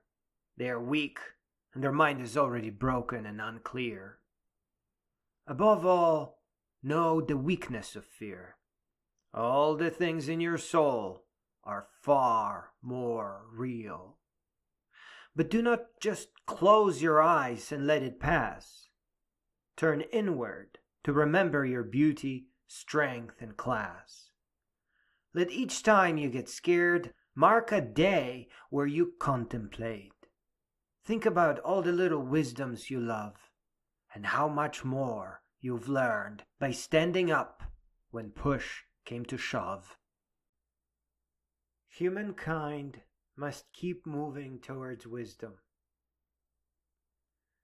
My friends, it is very important not to think in terms of others running the world. Whoever holds the power now will be too old in a handful of years. The world is yours, but it is nowhere near ready. It needs great ideas, a lot of work, and it comes with many challenges. The world you have been born into is not a static masterpiece, but rather it is constantly hoping for you to help it grow. You are the hope and the dream of past generations. It is your responsibility to grow all the way up and continue and improve upon the work of great beings. We grow by reaching out for knowledge and wisdom. This also means that when we are young, we are yet to gain the necessary knowledge and wisdom. The content of character required for the correct decision making that will do justice to our elder selves. This means we need to take time to prepare ourselves for life. We have to make careful observations and carefully capture all the worthy wisdom. We have to recognize that when lacking life experience, we are other than we should be. There is a solution, practiced by all the world's greatest minds. It is the unrelenting pursuit of knowledge and wisdom. For thousands of years, it has been a proven method to help us become who we need to be to do our elder selves justice. We have no choice but to expand our minds with knowledge and enlarge our worlds with love of wisdom. The world grows by means of informed decision-making. Misled or uninformed decision-making is a human problem, and all human problems have human solutions. We have connected all the nations with internet. We have created the Universal Declaration of Human Rights. We have witnessed the creation of European Union, countries that speak different languages. All the world accepted standardized schooling as a standard that we all follow. We have come a long way towards wisdom and peace. Time has come to make better use of these amazing advancements and to hasten our pace of development as one human family. We face common problems that require an informed and united world. We have made many mistakes in the past 100 years, and we have learned much. We can no longer see ourselves as invisible parts of our little neighborhoods. We must now rise to the challenges of becoming a citizen of the world. We must grow beyond the need for our own knowledge and wisdom, onward to making meaningful and lasting contributions toward helping the world become more mature. we can no longer serve, as we are not heartless and soulless cogs in a blind machine.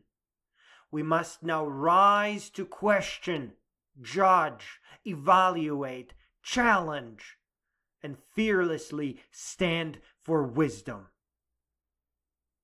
In all of human history, we never lost sight of family, peace, wisdom, and love.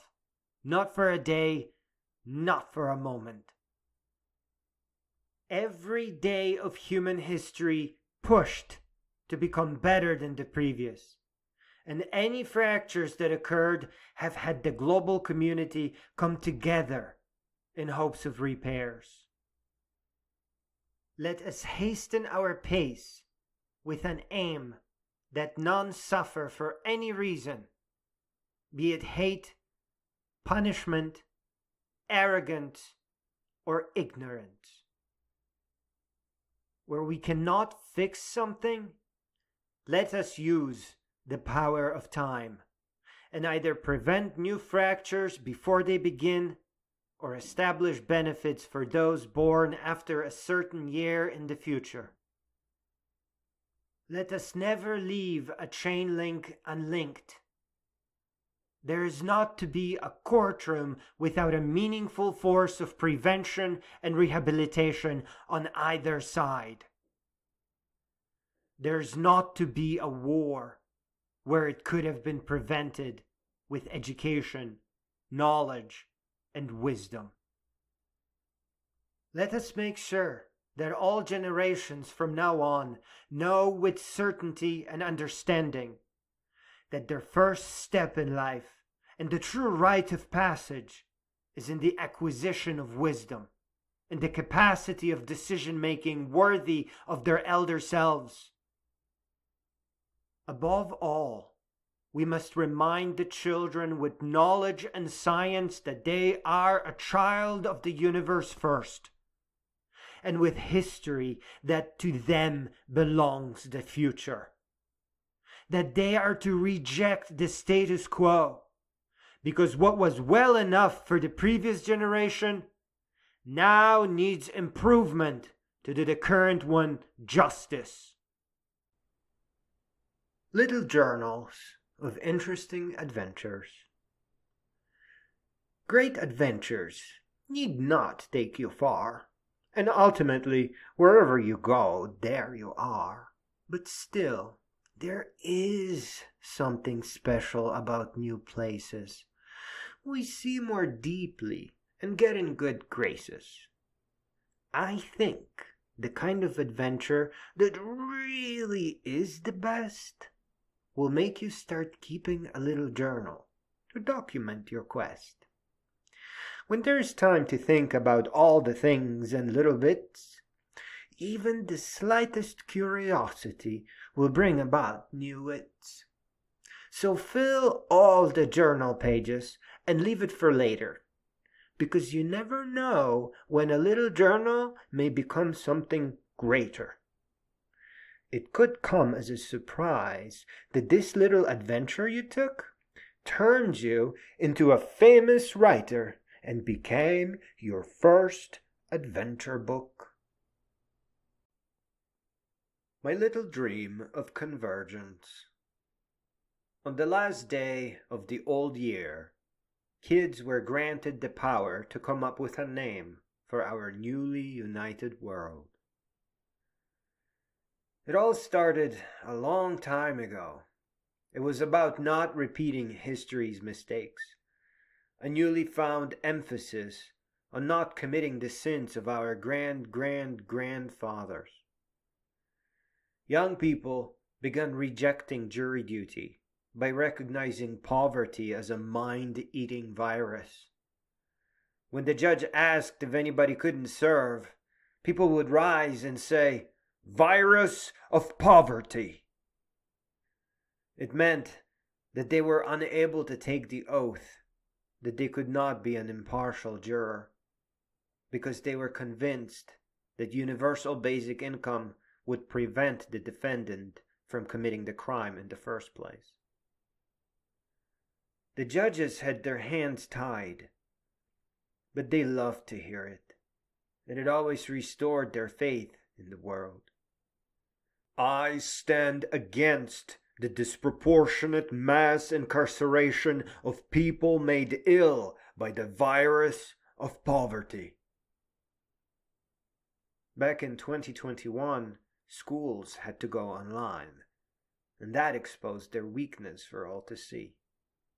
People, and notably their future employers, lost interest in what organized education became. There was a shift towards self-organizing education where kids kept portfolios of their own paths through knowledge at their own natural pace. But it wasn't until the first paying school that things became clear for the youngest generation. The school replaced imaginary grades with real money that the children would learn to reason about and use. By rejecting the status quo and not settling on the irrelevant minimums, humanity increased her pace of progress, collective intelligence, and foresight. It took less than 20 years to get climate under control. It was the children of the people that grew up by questioning authority and status quo. Weapons manufacturing, profit optimization, economic fairy tales, greed, apathy, and hate all fell as the world united under the new name, Worldy McWorldface. To no end. When we are still learning what the world is, we find comfort in recognizing where something starts and where it ends. Knowing the beginning and seeing the ending helps us feel in control. It helps us see the journey's end or the height of a challenge. But all of that goes away when we begin rising. Eventually, we only consider the forward motion itself. We ignore the beginning. We abandon the end. We ignore the steps. And we stop measuring the distance and paying attention to the effort. In advancing forward, we learn to recognize that all things must connect. We can only find peace in a meshwork of common concerns and dreams upheld by all. The roads we must travel have no limits, and it never takes long to catch up. Nobody falls behind for too long unless they practice resignation. We need not travel far to begin seeing that the world is still very young. That passage of wisdom between generations is a very fragile process. Many who are not yet mature enough for the position they have gained may feign authority.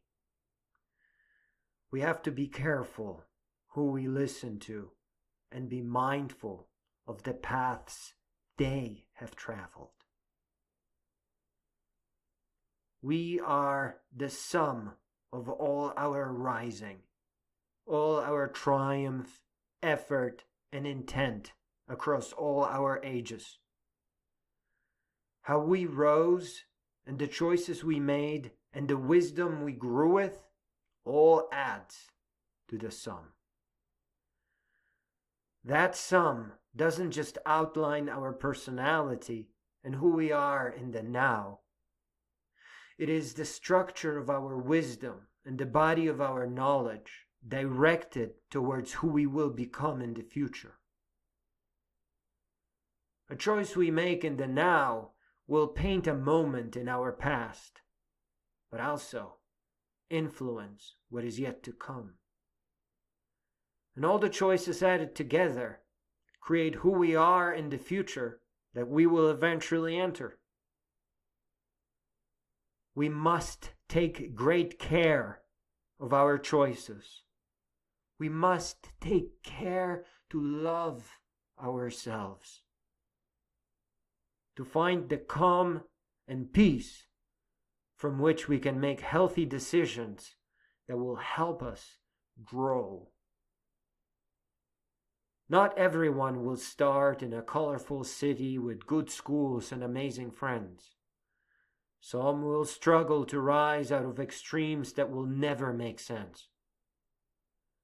But we must still set ourselves on that unlimited path and get used to the idea of no beginnings and no ends, just that all too human forward motion.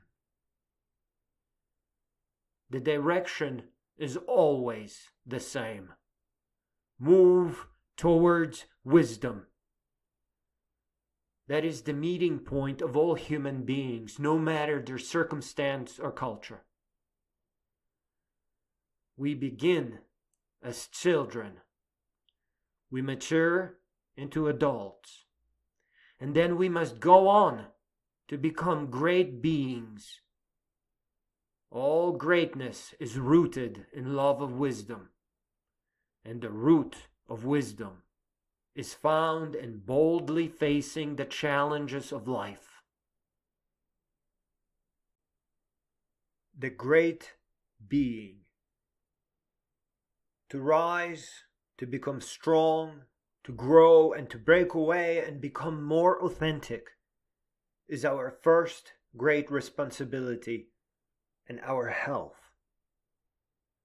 However, it does go against our nature as children. We have a tendency not to look outside of the culture we are brought into. Rite of passage is about crossing that line, the line between the child that follows and the adult that leads. The moment we can handle looking at ourselves and our culture from the outside in, we begin crossing the line into adulthood. One of the first few thoughts may be, what if I was born into a different religion? Followed by, what if I was not born into this economic class, into this poverty? As these questions grow, from asking about ourselves to also including others, they bring us insight into the greater human condition. Bring us to the question of the freedom of will, of how much our personality is our own, of internal decision-making heavily influenced by external culture or our placement.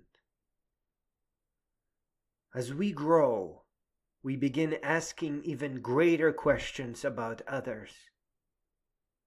Would the petty thief stole had he not been fractured by the virus of poverty? Our minds begin scanning for solutions that aim towards a greater good, towards world peace, international convergence of wisdom, United States of the world. We begin seeing that although there isn't an answer to every question, there are dreams that could prevent the worst of world's mistakes.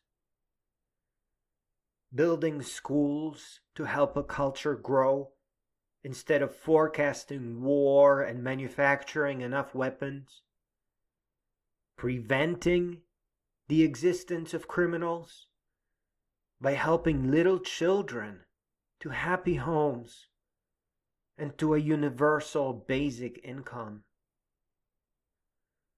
Trading simple schools and grades for business success, helping children to become well-funded entrepreneurs and investors.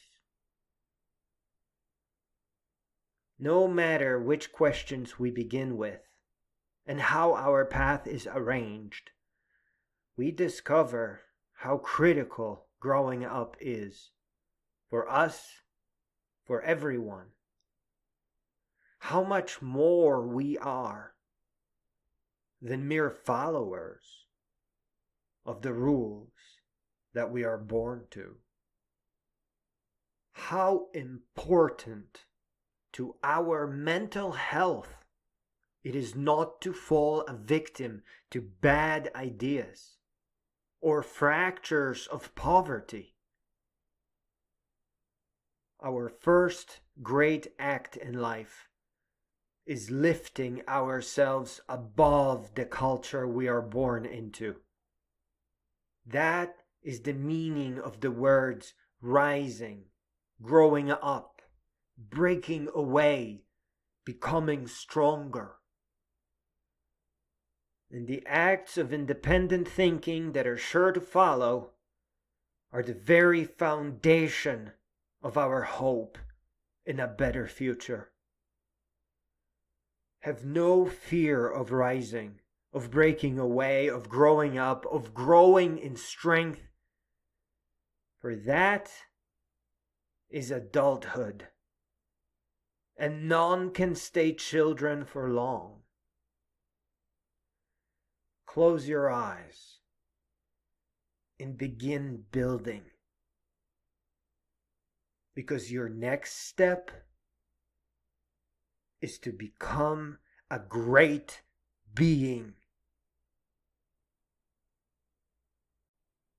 Brilliance and enlightenment. No worries. The only real darkness is the twilight of hesitation. It is dangerous because it makes time go by all too fast. So you just have to make a promise to yourself that each day will be a teeny tiny, itsy bitsy better than the previous. Other than that, no cloud could ever stop the sun from rising. Nothing can endanger your brilliance. There's nothing to fear. And brilliance leads to enlightenment. So as long as you protect your light, know that wisdom is your right. Never stand still and always take to flight. Yours is enlightenment, the brightest of light. Never has there been a night that wasn't lit by light. Never has there been a fight that wasn't won by wisdom's might. Rise, rise in spite of the fright. Rise to no end in sight. Greatness of soul. Anything that can go wrong may go wrong. And there is only one guarantee in life. It is a guarantee precisely because it is within our complete control. The guarantee is the greatness of our soul, or spirit, or being. It means you will keep getting up no matter how many times you fall. It means you will continue moving forward without stopping. It means there is no pain. It means there is no weakness. That it is a function and fact of life that we advance forward. And on the day of triumph, it means that the prize is nothing less than laughter and joy of life. The greatness of our soul, our single guarantee in life, may begin in discomfort, but it concludes with something far more. Marvels of the human spirit that we can't directly conjure up within ourselves. Marvels that can only come out of our might and authenticity. Humor and foolishness. Cheerfulness and bliss. Sweetness and giggles. Joy, laughter, wisdom and delight. Greatness of soul. Finding the northern part of the I-275 bicycle trail. For those of you who had trouble finding the northern end of the I-275 bicycle trail, Hines connects north and south parts, but it is really hard to find the north entry point. I got on my bicycle today and took some pictures. You have to find the M14 overpass, or an overpass with a huge dark rail beneath. That rail is the support beam for the trail on-ramp. A bit further down the road, there is a road that leads up to the on-ramp. It is a ramp specifically made for the handsome, adventurous bicyclist. It opens like the door to a secret garden. Very few people bicycle there. The trail continues for many more miles, all the way up to the 14-mile road. Over at 14-mile road, it ends, wonderfully, unceremoniously. It just pops out onto a sidewalk, where motorists jump in their cars slightly as you pop out, slightly dehydrated, a little crazed, and a bit wild.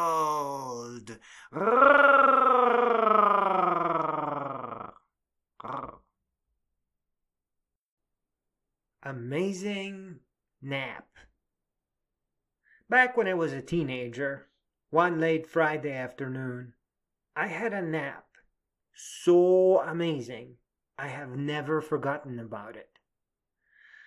I woke up light as a feather, and I dressed beautifully and went exploring little coffee shops in Plymouth.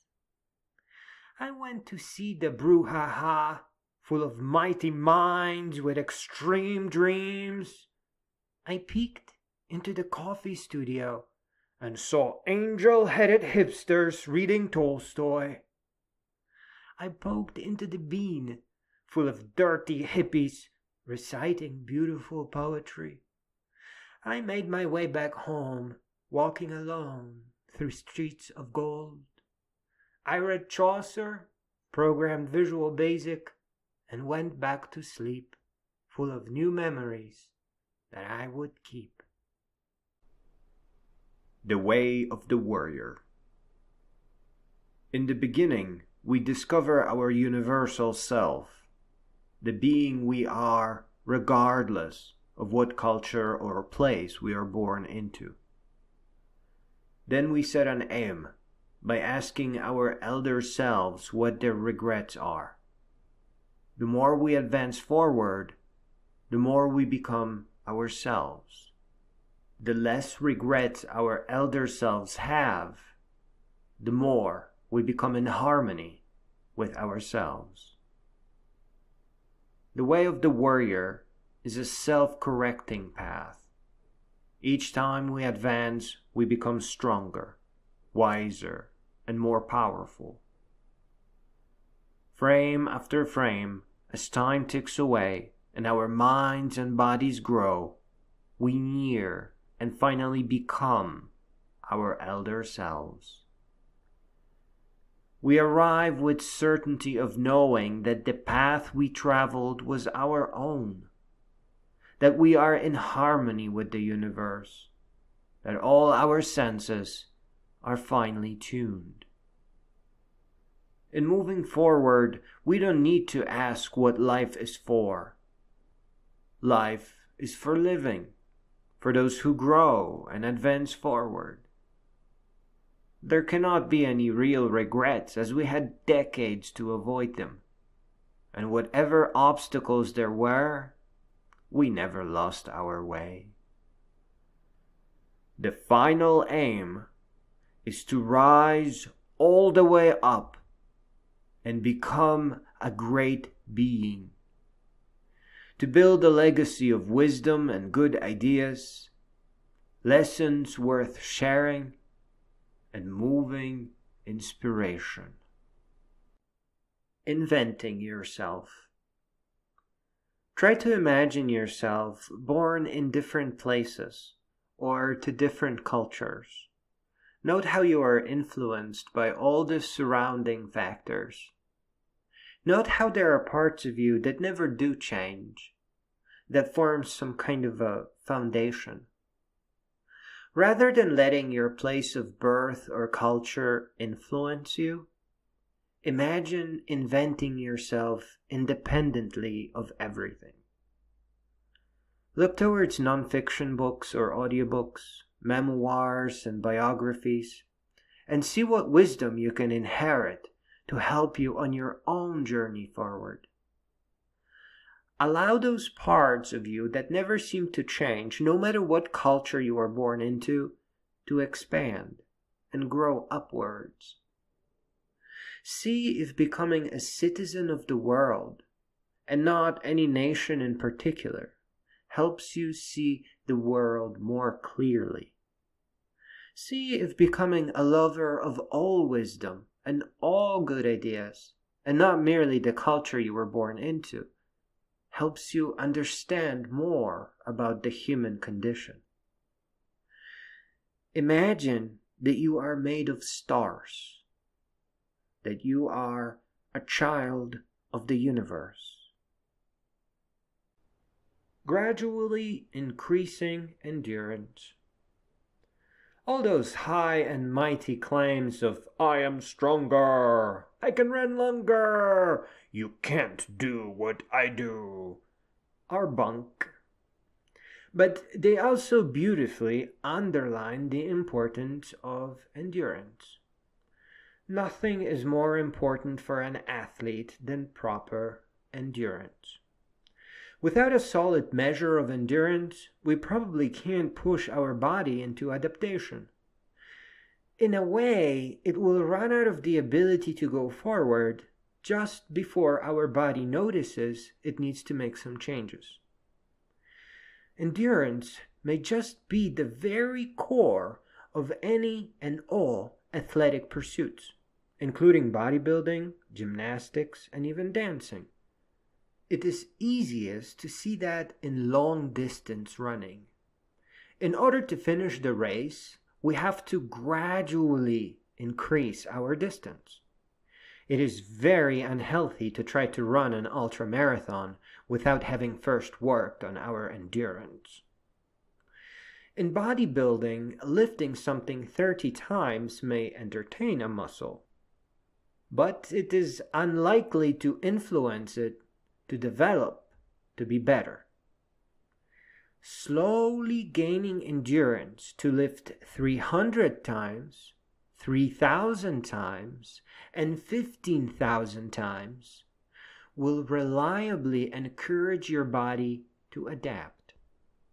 Gradually increasing endurance and eating a healthy and balanced diet will slowly send a signal to your body that it must adapt. Endurance is the secret, and gradually is the method of increasing it. Learning from books.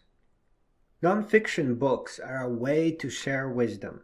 Some wisdom is in the form of advice, other you have to discover yourself. Life is too precious, and we are far too intelligent not to inherit wisdom from books. There's only one direction for us all, and that is towards wisdom. Growing up enlarges our worlds. Wisdom helps us see more roads in our journeys, roads that we would not have noticed without it.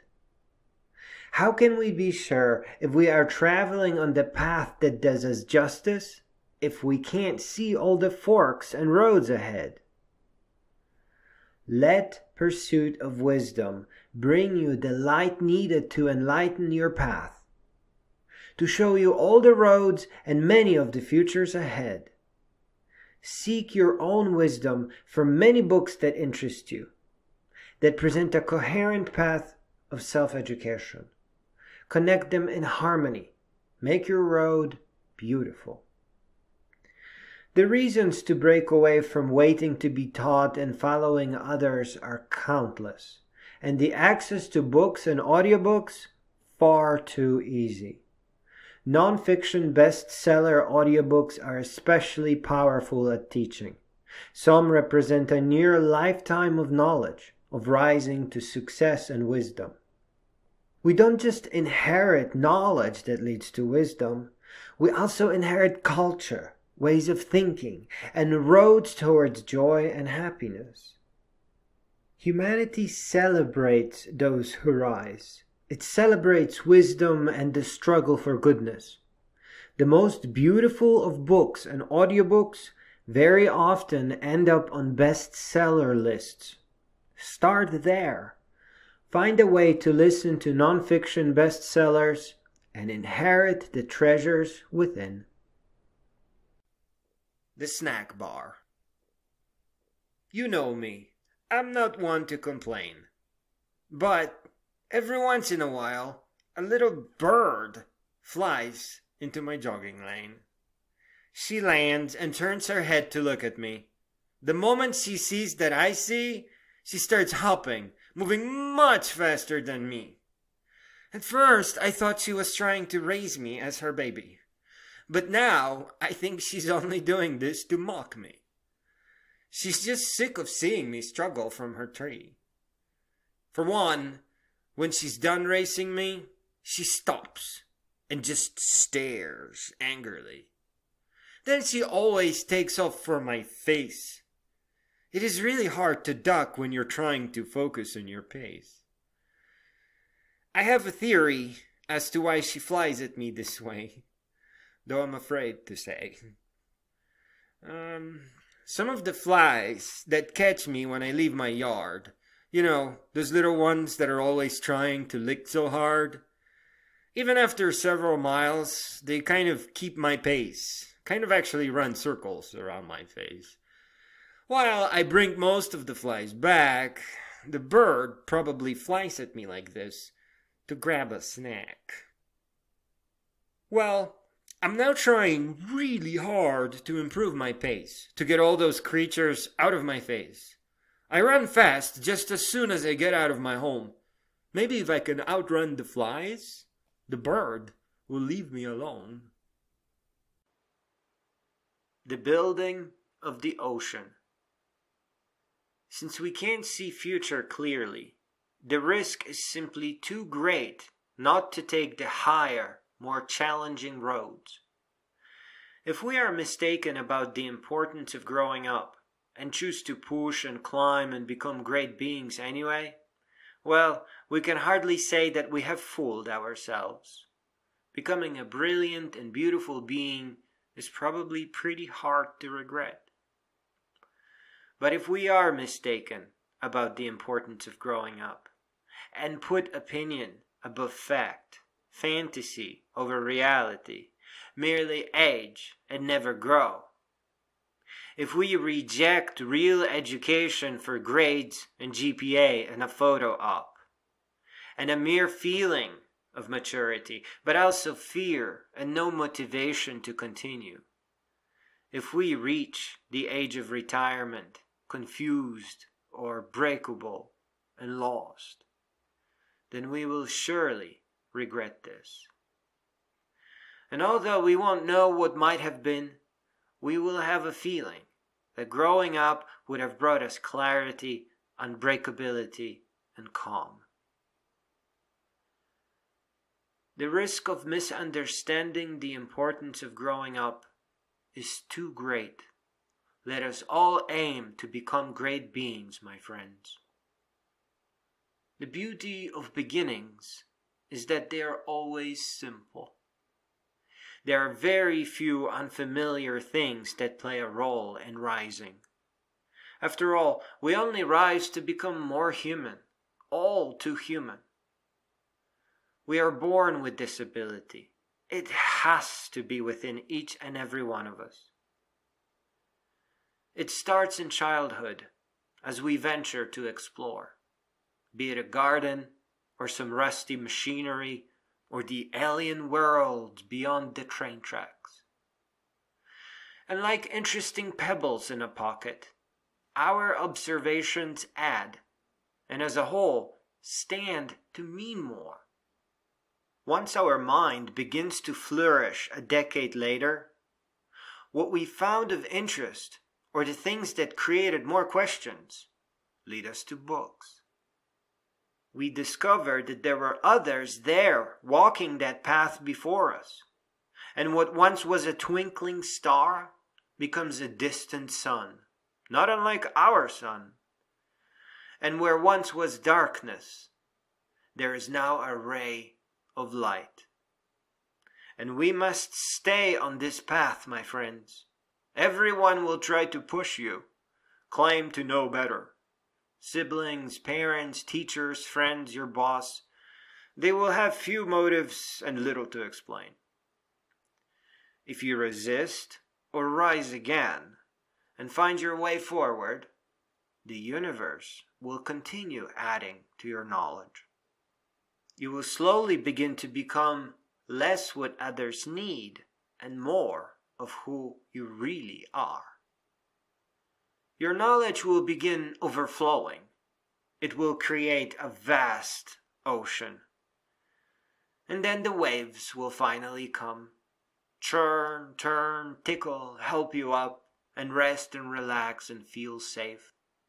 And that is the first plateau, the first step towards your greatness, the finding of calm and the successful resistance of what others want you to be. The waves will carry you, but the ocean you swim in is your knowledge, is perfectly familiar and friendly. And just reach out to what you will love next, and touch and remember, and let the next plateau emerge. Your plateaus, their order and height and color, are not just a path to greatness. They are also your beauty. Anybody can know what you know, but only you will find and build your road to greatness in that particular sequence and style. You may start with mountainous adventure and celestial cartography, followed by a venture into your own photography business. These are the waves of your own personal private school of life. Your ever-expanding ocean, your thriving living body of knowledge. There is no one single direction here. It is all directions, all the time. So as long as you resist being pushed to places that are alien to you, and carry on building your universe within, you can only grow. More than what to think, it is important to learn how to think. More than others pushing you around, you must let your own ocean move you. No one can enact an external force in you that can ever be greater than the power that is already within you. Nothing external or yet unfamiliar to you can move you as much as that which you cherish, admire, and love. Grow in the sequence that makes you a force of nature, and at the familiar pace that your ocean expands at. To become a great being, to grow all the way up, is to become perfectly unbreakable out of all the uncompressible treasure within you. Do not be scared, for that which is in your power becomes your power, and that which is not your fault. Rise, my friends. A couple of sandwiches shy of a picnic. There cannot be jogging without acting crazy. If you're not snarling and spitting, you're just being lazy. Not to mention that it is disgusting to swallow those little flies. You're not supposed to keep them. They're not your prize. Ultimately, it makes no difference what race it may be. Manners go out the window the moment you bend your knee. Plus, nobody really runs to win the race. We just set the correct pace and run to find our place in space. The physical challenge is found in taking each step and not stopping until the last rep. But that's easy. It's the simplest thing about it all. Your body just gets used to it and has a ball. Jogging is mostly a little reminder that we are to turn our life to art. That we are to overcome our limits and become super smart. The actual achievement is found in finishing what we start, and the 1,000 other things we finish by subtle analogy to this odd art. In a word, we jog for our future selves, so that they may become proud of themselves. Point of convergence. Humanity must not be scared of poverty. Poverty is just a symptom of immature, short-sighted politics. For politics to grow up and begin helping the world heal, we must begin growing up and inspire the children to growing up as well. Nothing will change, nothing can change, unless we begin our lives by resuming where great beings left off.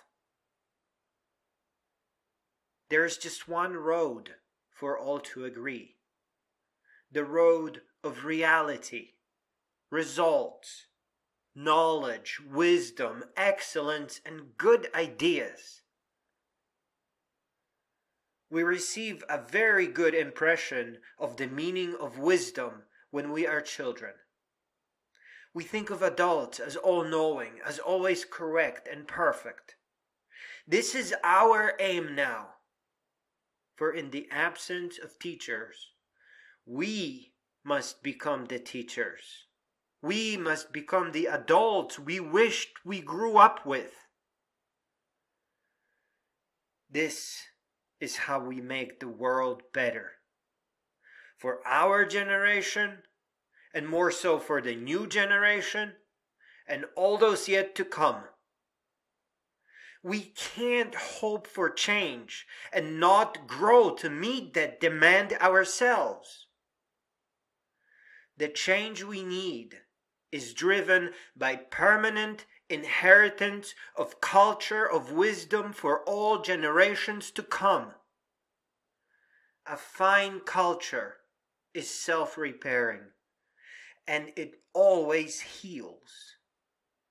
It towers over forces of poverty, pain, bondage, fear, anger, hopelessness, shyness, and loneliness. And a fine culture is what we expect of the adults that we meet as children. Once we become this culture, and the children learn that it is real, the children will see it as an actual, realistic aim to grow into. And they will enter a culture of beginning their lives by resuming at the point where we leave off. In order for humanity to grow, a central, universal culture of knowledge, wisdom, and excellence should emerge.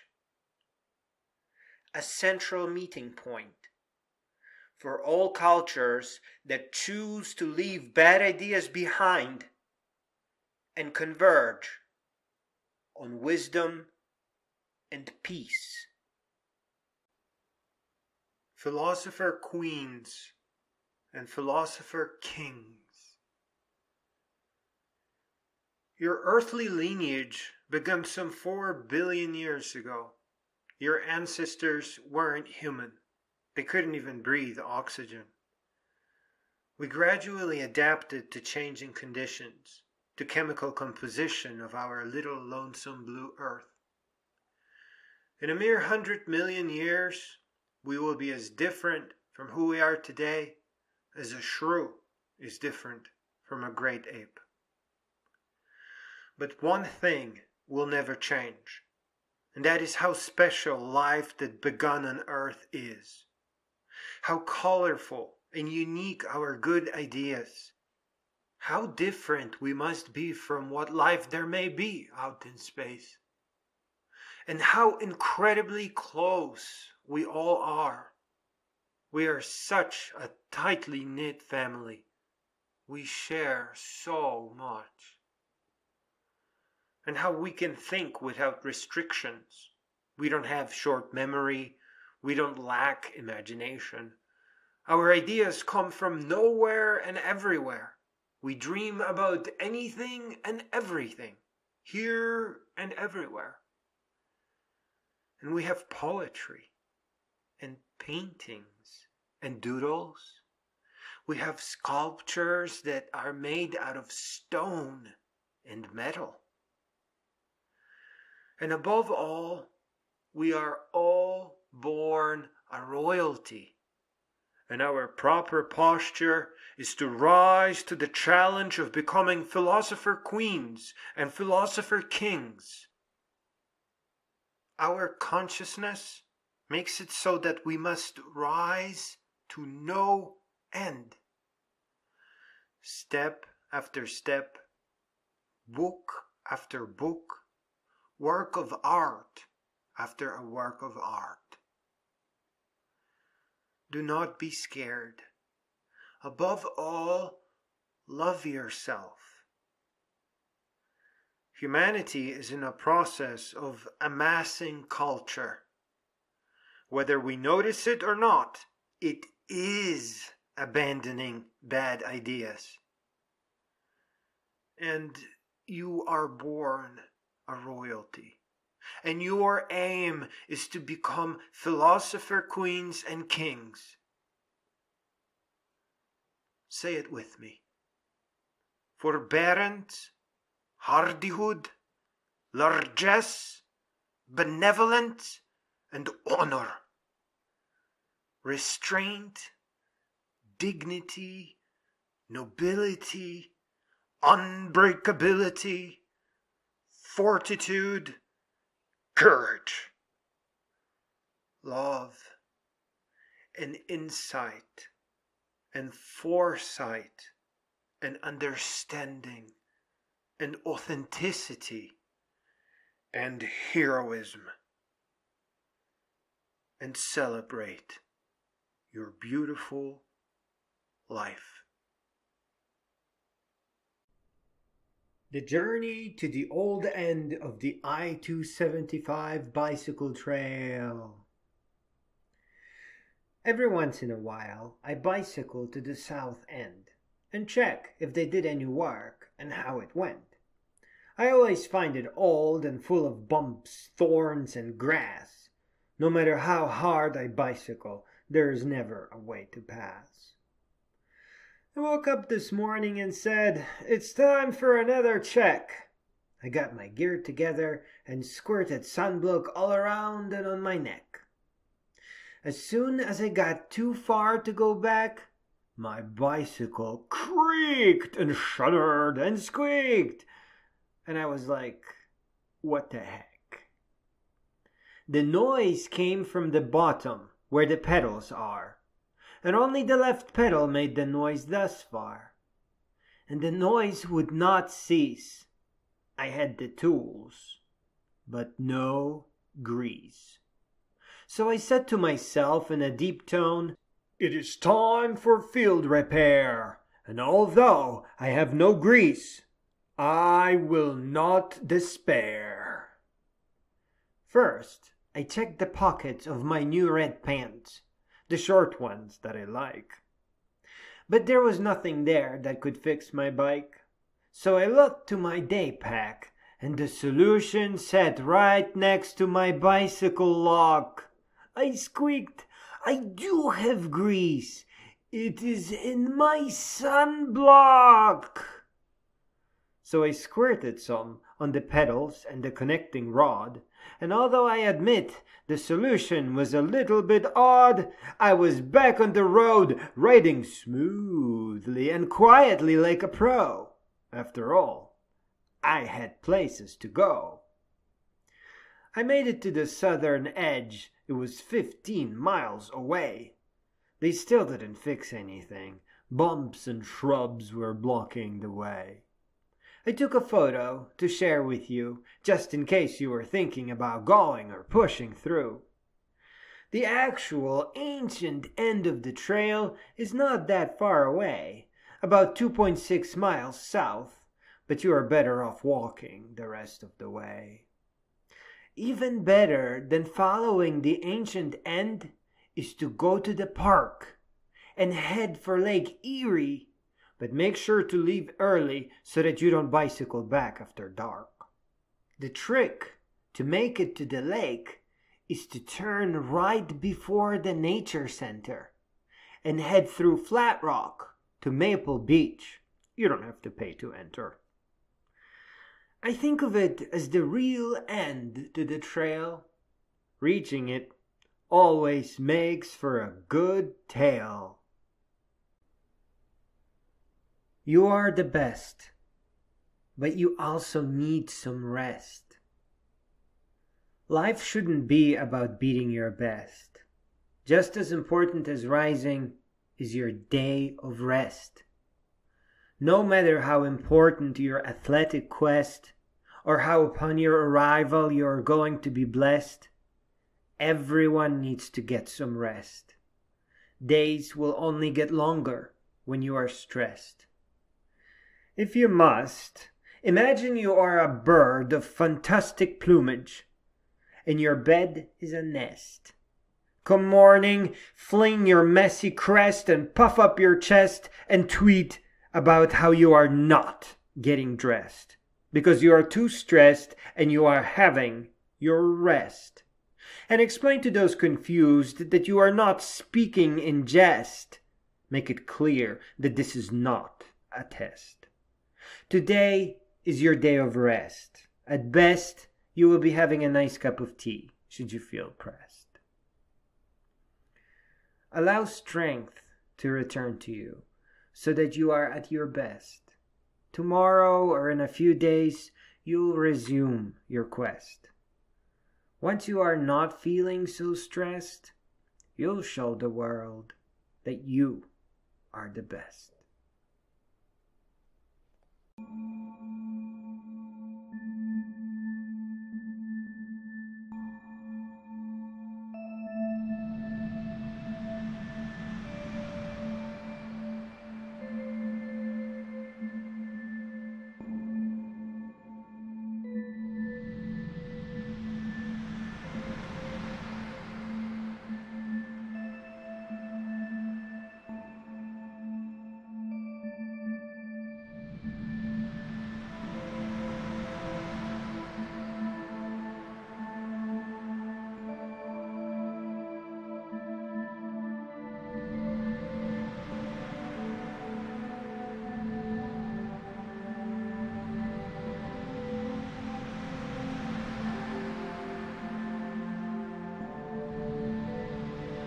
Reaching out for knowledge and wisdom in your own sequence and at your own pace is the only way to learn.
itself. Your strength, your wisdom, your power. Focus on building the best you, the you that you are meant to be, that the world needs.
And whatever does happen, regardless of how hard you try to avoid it, will not crush you, because you will know you did your best.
found in decision-making, perpetually strengthened by unrelenting pursuit of wisdom. We create this world together, and it can only grow when we grow. A life of wisdom, for in wisdom we grow. My friends, your youth holds a great power, a power that you can hold on to throughout your entire existence. It is the power of creating a life that you will love, a life that will help you see with great clarity, a life of wisdom. But you must be careful, as the world may not yet be ready to help you. Not everyone will know about growing up, and people will say, "How was I supposed to know?" And they are not going to be the bad guys, and you will be inclined to listen to their advice. And the path will be paved with good intentions. It may be the correct path, but it won't be the right one. Please, focus on building your own self, your strength, your wisdom, your power. Focus on building the best you, the you that you are meant to be, that the world needs. Because if you listen to everybody else, you will not grow up, and they will blame you for not being able to help them. You are not going to be able to explain to them that you are weak because of them, because you tried to help them too early. And if you could, all they could say will be, "How was I supposed to know?" Please, you have no choice but to learn to control your own future. You can try to use your imagination to get in touch with your elder self and ask, what are your regrets? Where did it go wrong? Please, carefully evaluate your choices. Wisely build your mind and body. Pay attention to all the choices you are making as they dictate the beautiful life ahead of you. The teachers are not ready. We are not in the era of wisdom yet. People are struggling to understand life. Many make choices that all too early box them in, and not all their advice will apply to you. Not all the things that you think box people in actually constrain them. There are many contexts to all paths. All lives are beautiful, and there are enough forks in the road for people to navigate back to where they want to be. But when a mistake occurs, it will weigh you down for a time. If you are careful, you can avoid the worst of it. And whatever does happen, regardless of how hard you try to avoid it, will not crush you, because you will know you did your best. Please, be careful in life. Be beautiful and strong. Learn and think and evaluate and judge and grow in wisdom. Following everyone's advice will create a lot of noise. Listening to everything from everywhere will never align with you. You must learn to pace yourself and to carefully and wisely follow what interests you. Your mind is constantly asking questions. Your future depends on having a good intuition rooted in reality and in wisdom. There is nothing you can be force taught in school. you will not retain things that are out of sequence. Reaching out for knowledge and wisdom in your own sequence and at your own pace is the only way to learn and build steps and build on top of those steps. No one can decide what lesson you are ready for next. That is something that comes from the complexity of your own mind. Those people who are doing well in school without cramming and memorization have previously arrived at those subjects in their own sequence. The same applies to your job, your career.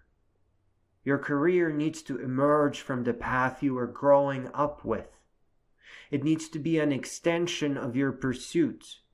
It must benefit you and help you grow. Just like you must actually learn instead of just getting grades, your work must add to you and not rob you of your years. Do you understand the value of a single year of your precious life? No one can put a price on that. Not even you. There are not enough atoms in the universe. That is why harmony with education and work is so important. Each year must be lived on the path that makes you grow. I am so sorry that people will tell you to cram for tests and get a job and get on with life. I am so sorry, my friends. But that is the worst you can do. That's why you can't listen to anyone. That's why you have to look into yourself. Carefully evaluate all decisions whilst carefully evaluating consequences and being mindful of your future. You are not alone. Look to memoirs, look to biographies, listen to audiobooks, explore, create. And you must take care of your body the best you can at first, and with each year you will gain more and add a bit more as you grow in health and in fortitude. Your elder self needs to be flexible and healthy. You may never grunt and complain. That's something you have to be mindful of now. It's not just about making choices for your future, but also for your body too. Do you see how going along with cramming for tests can put you in a field where your job makes life more stressful, which will prevent you from taking care of your body? Imagine the consequences of walking a path that is not truly your own. And what will your elder self feel when you two finally become one? Be gentle with yourself. This is your life, your beautiful, beautiful life.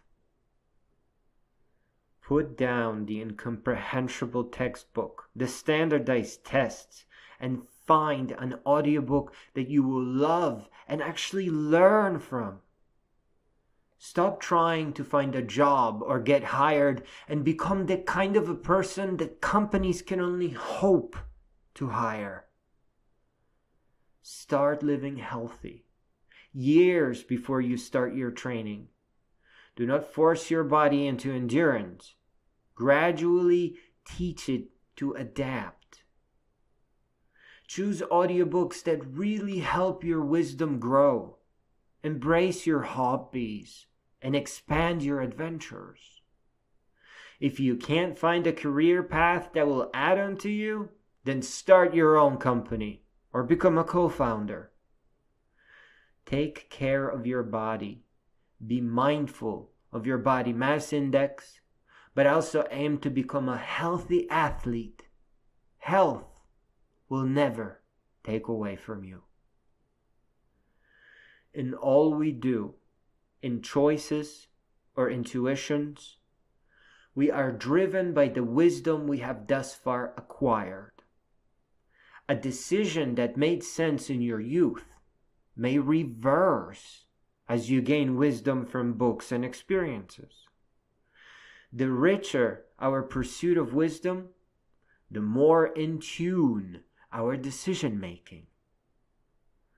Wisdom surrounds education, career, and health. It influences your private decision making and thus your future. In most contexts, wisdom is the most important thing.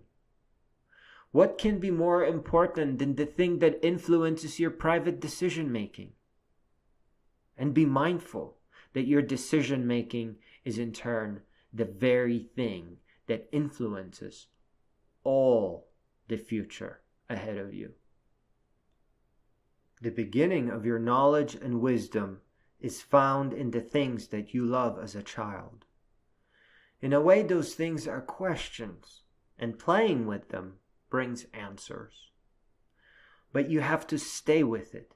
Protect the natural progression of the chain of your curiosities. You have to understand the destructive power of cram, get a job, and get on with your life. We don't live in a world that can support your pursuit of wisdom. For most, the world will give minimums. For many, nothing. When we try to create external machinery, it will often perform the minimum. The power for the world to change is within each of its citizens. It is found in decision-making perpetually strengthened by unrelenting pursuit of wisdom. We create this world together, and it can only grow when we grow. Authenticity helps us learn. Authenticity would be wonderful on its own. It helps with trust, admiration, knowing, feeling. But actually, it's far more than that. It reflects fundamental principles of the universe. There is a very big difference between crossing a real bridge and a fake one. Or reading a book for real and pretending to read. Or studying a field of science and cramming for a test. Or doing something for a grade and doing something for your mind. Or doing something for real and pretending to do something. Or being your complete self and being what others approve of. The one thing in common here is one is fantasy that ends and the other just is and grows and alters the course of life ahead. It is a testament to our connection with the universe that an authentic human being will grow healthy and strong and keep expanding. The best example of this is getting an education that looks great on paper but does nothing for interacting with the real world. A similar example has to do with a great job that pays well, that goes great, but halts a person's development and robs them of their youth, dreams, and hopes, robs them of the highest version of themselves. Time cannot be warped or faked. It ticks away. Our bodies grow day by day, year by year, decade by decade. The long vision of becoming ourselves will reveal that the first and foremost and most dominant and meaningful thing is our acquisition of wisdom. Acquisition of wisdom is deeply connected to authenticity, courage, dignity, nobility, pursuit of knowledge, rising, growing up. Time helps our bodies progress forward, but it is wisdom that helps our minds.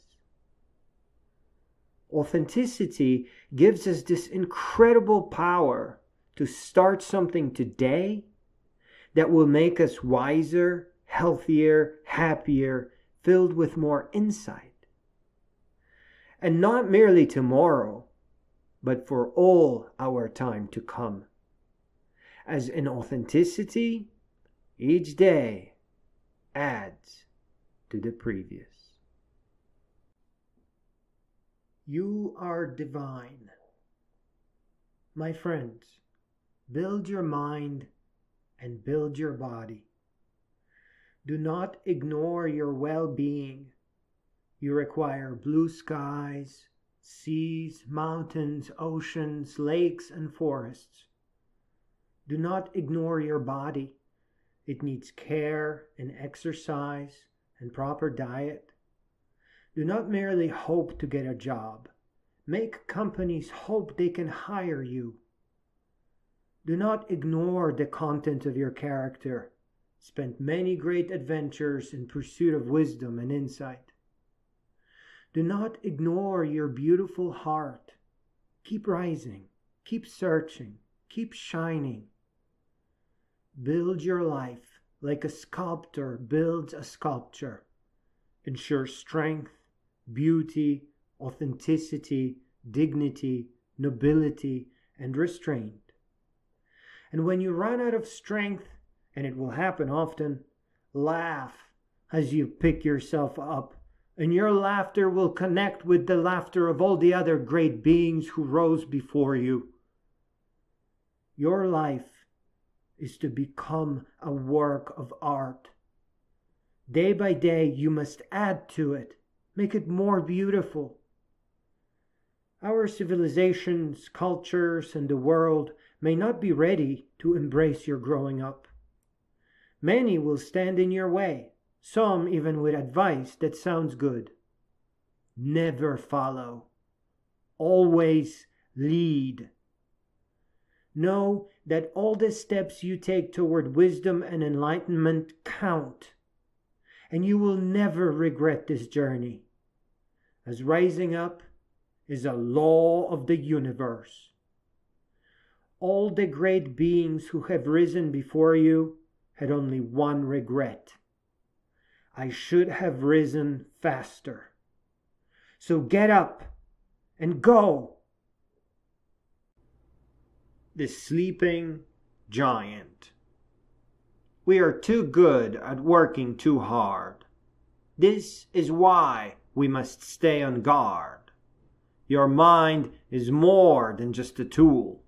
It is a rare and beautiful jewel. Many hope that you will never know that your generation is the new hope for the world to grow. But if we close our eyes and let mistakes repeat, the world will fade away in silent defeat.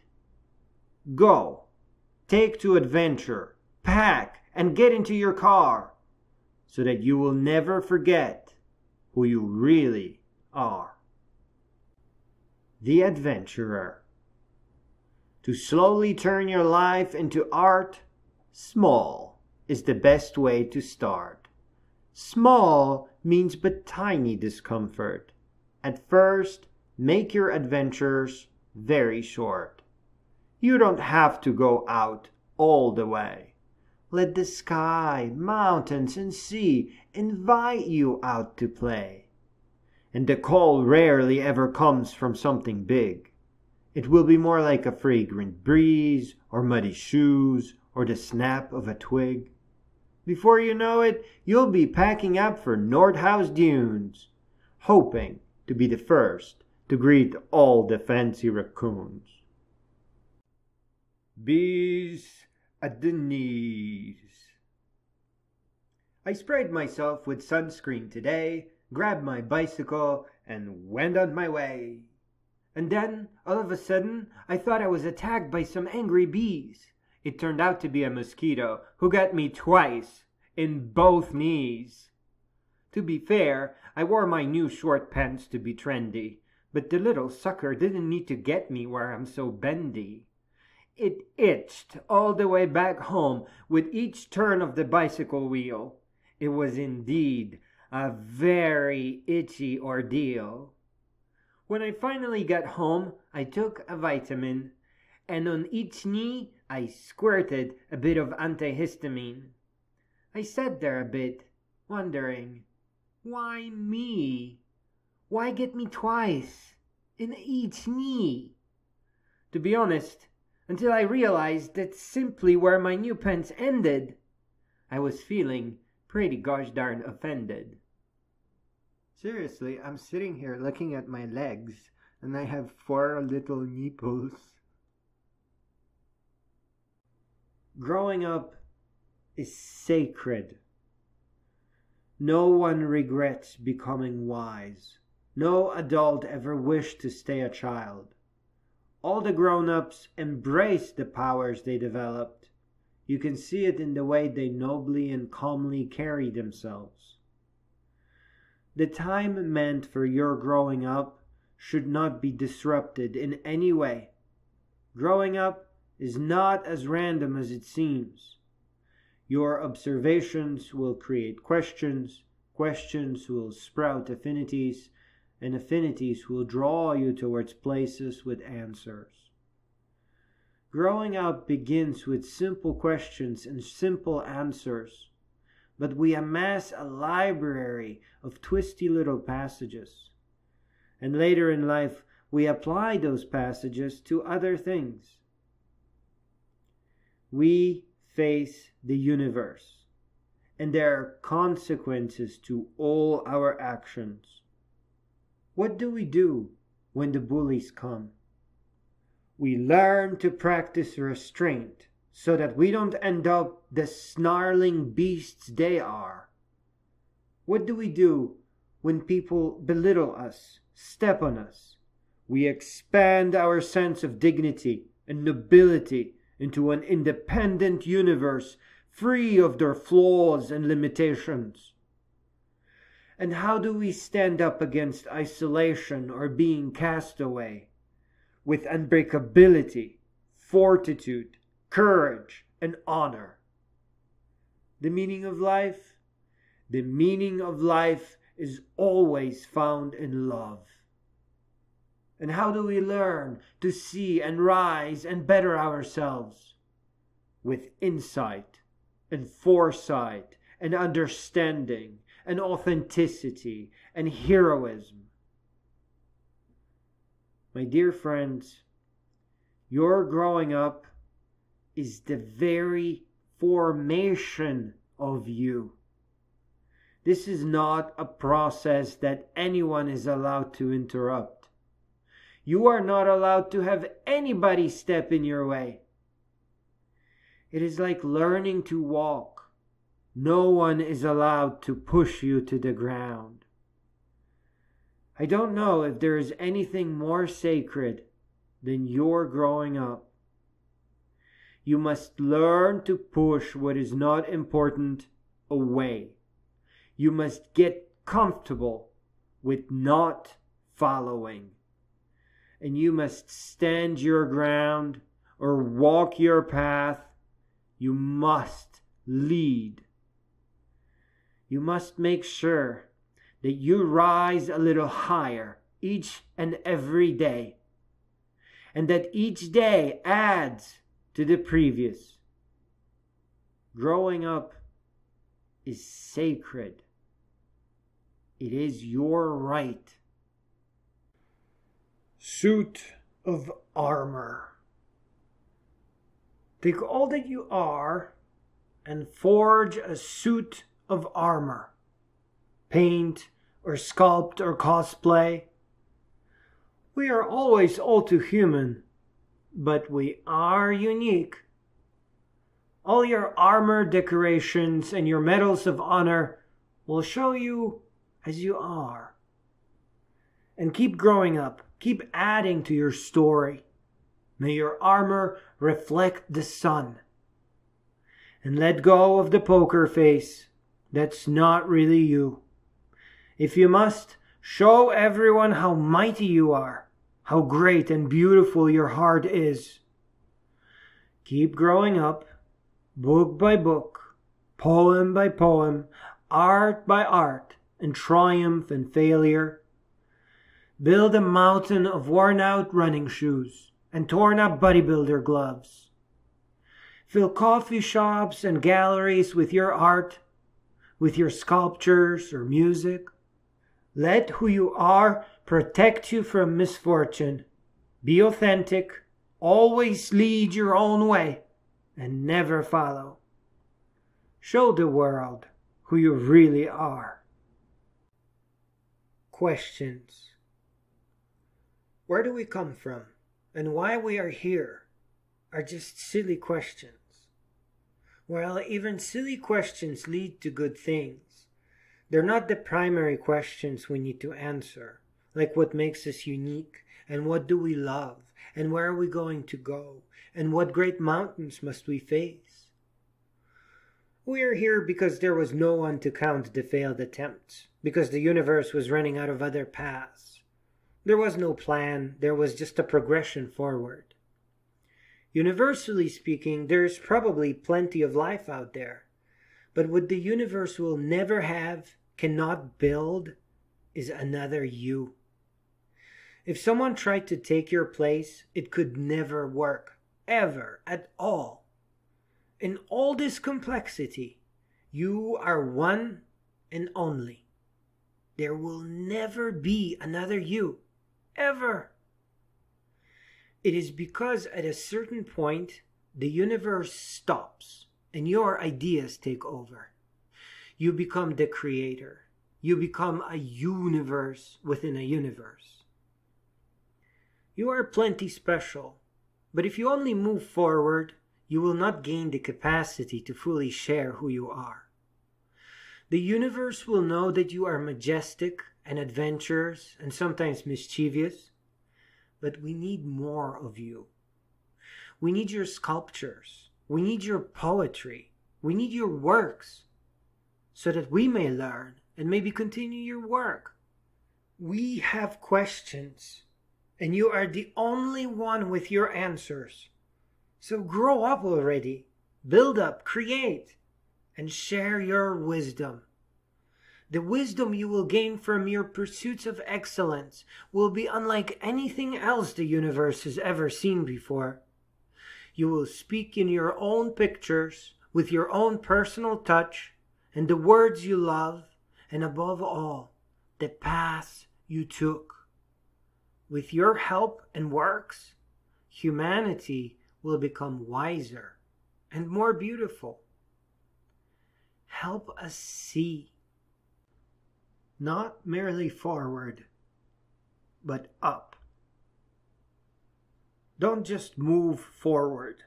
You have to move up. Life is too short. You are too noble. Truth is too dear. Many give away their time. Some even give away their trust. Sometimes because they are tired, because they had enough, or had waited long enough.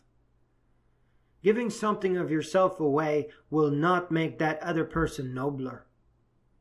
And you are not supposed to wait. In waiting, all life will pass you by. You are supposed to learn. You are supposed to move. You are supposed to shine. You will lose your mind if you do nothing. And you will lose yourself unless you grow up. You'll never lose the ability to turn around and try again. It may be harder if you wait too long, but in waiting, you'll become tougher too. No, there is no point of no return. But all those who rise would agree. Do it sooner than later. Begin by taking back what you have given away, and permanently and meaningfully so, and rise up.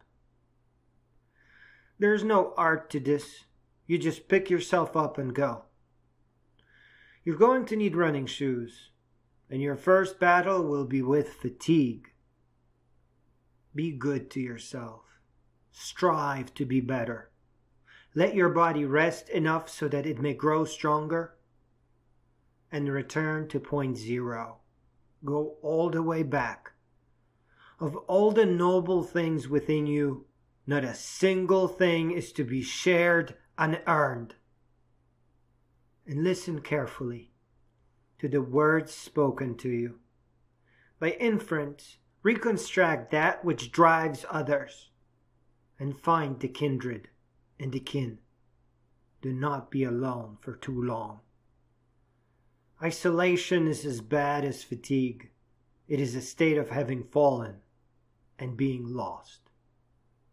You are to thrive. You are to grow. Keep searching. Keep training. Stay away from hate and those who fell behind on growing up. Keep learning. Keep moving. Let yourself shine. Nothing important in life is found at the foothills. You have to get to the mountains and carry on climbing. Do not stop and keep moving up. As to what it is all for, it is to better yourself, to rise above yourself to new thoughts and powers and insights and observations.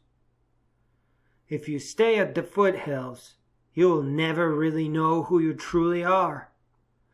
Never know the extent of your might, your unbreakability, your blinding light. If you stay down, you will blend with all the new people coming and going. You'll never be known, never recognized. You may even become forgotten, your judgment clouded. It will be hard to recognize the kindred from the foe. You must rise up and find yourself, so that you may be seen for the brilliant being that you really are. Help us learn from you, from what you have been through, from your great battles and works. If you hide, the universe will become darker for it. We need your light. Never knowing you are to rise. It is a pretty dark trick, and it makes life run out all too quick. If all were to be tricked to break the link that they can't climb on giants to think, and all became mere muscle and bone, humanity would fade in vain with a deathly moan. We have to remind each other so that we don't forget, or we will fade without feeling a hint of regret. You are meant to become a great being. You are finely crafted for the art of seeing. With your unstoppable sight as your greatest might, you can understand anything and rise higher than any king. It is your right. You are meant to rise, at least to the status of a hero. Keep people from running themselves into a zero. That power is in each and every one of us, and we must be noble and wise so that no one can stop us. Know with certainty that it is always spring season to stand up for truth and reason. Know that truth and beauty is always right, and yours is that power and might. Don't let anybody push you around. My friends, liars happen because it is easiest to live on the low and never rise and just hide in the status quo. That's why we often run into a troublemaker.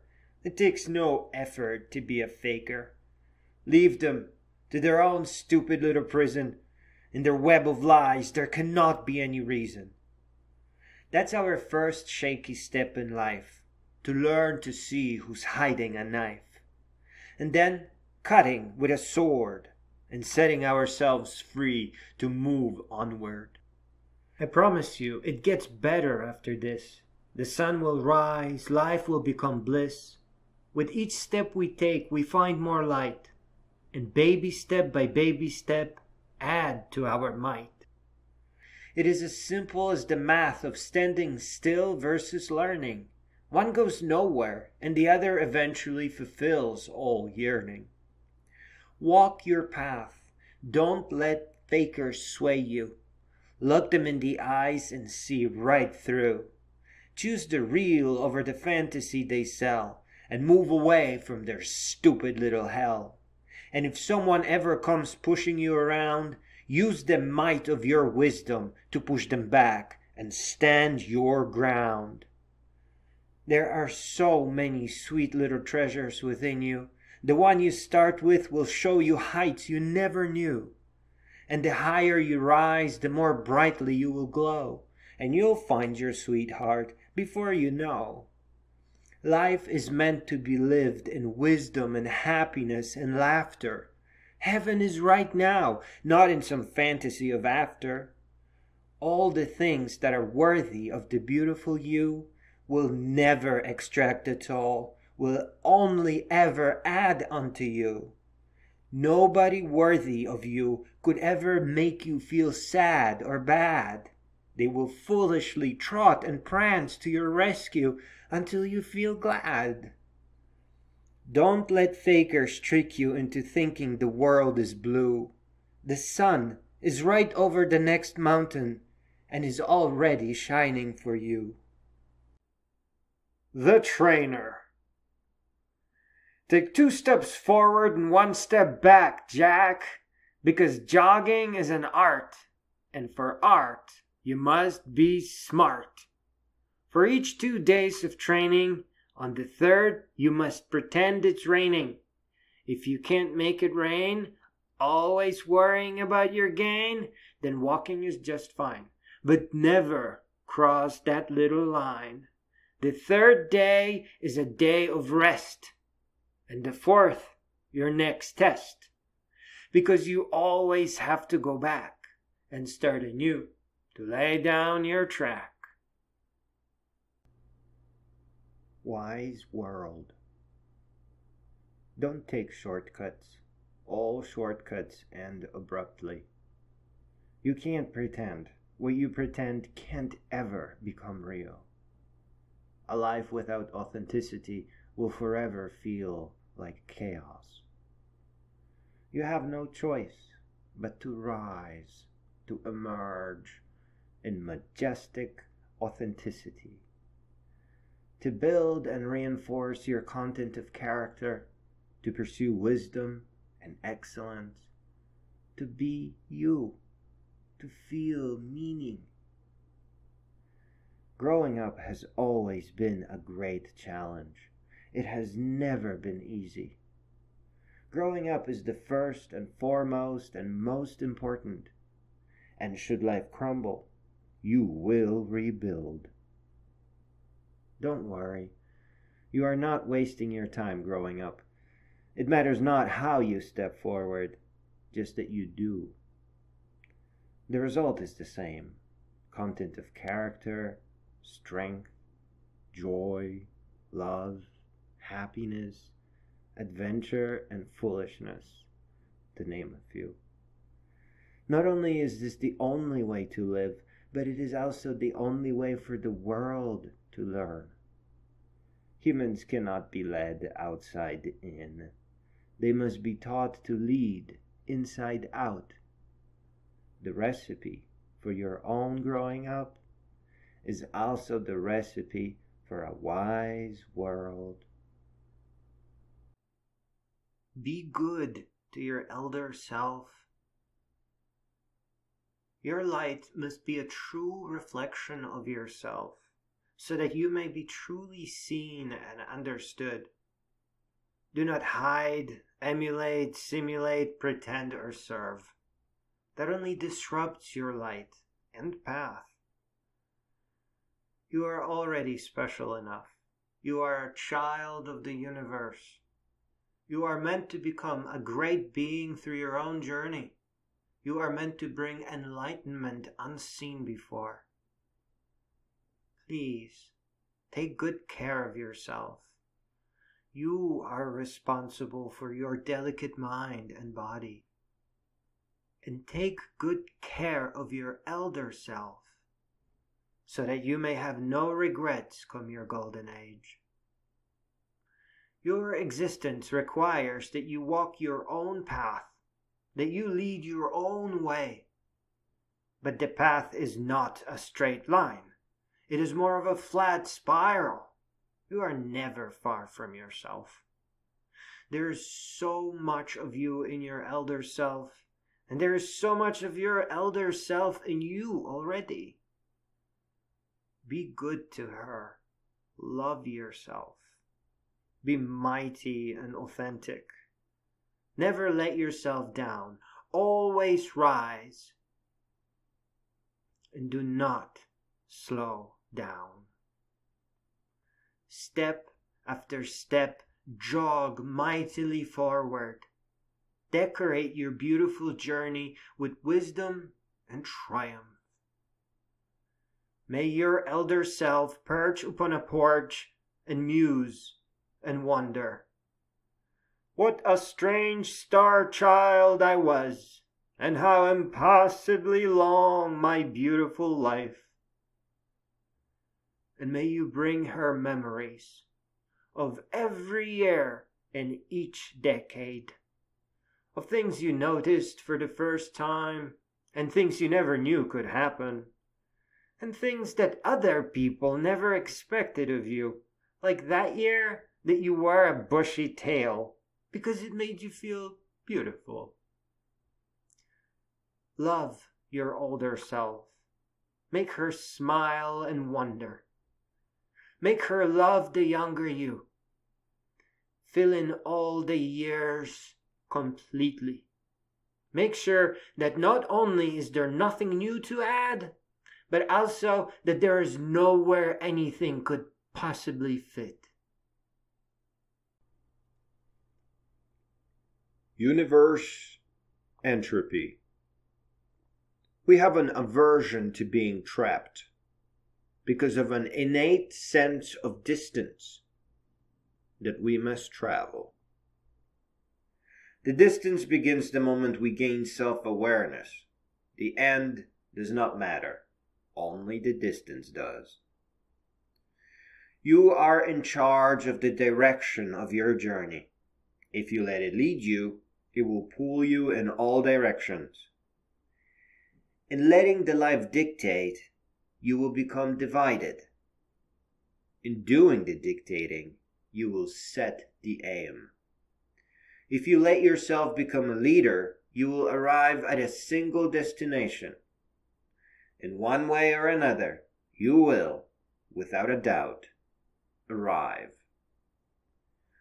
The universe cannot stop what you start. The universe will gently let your existence expand.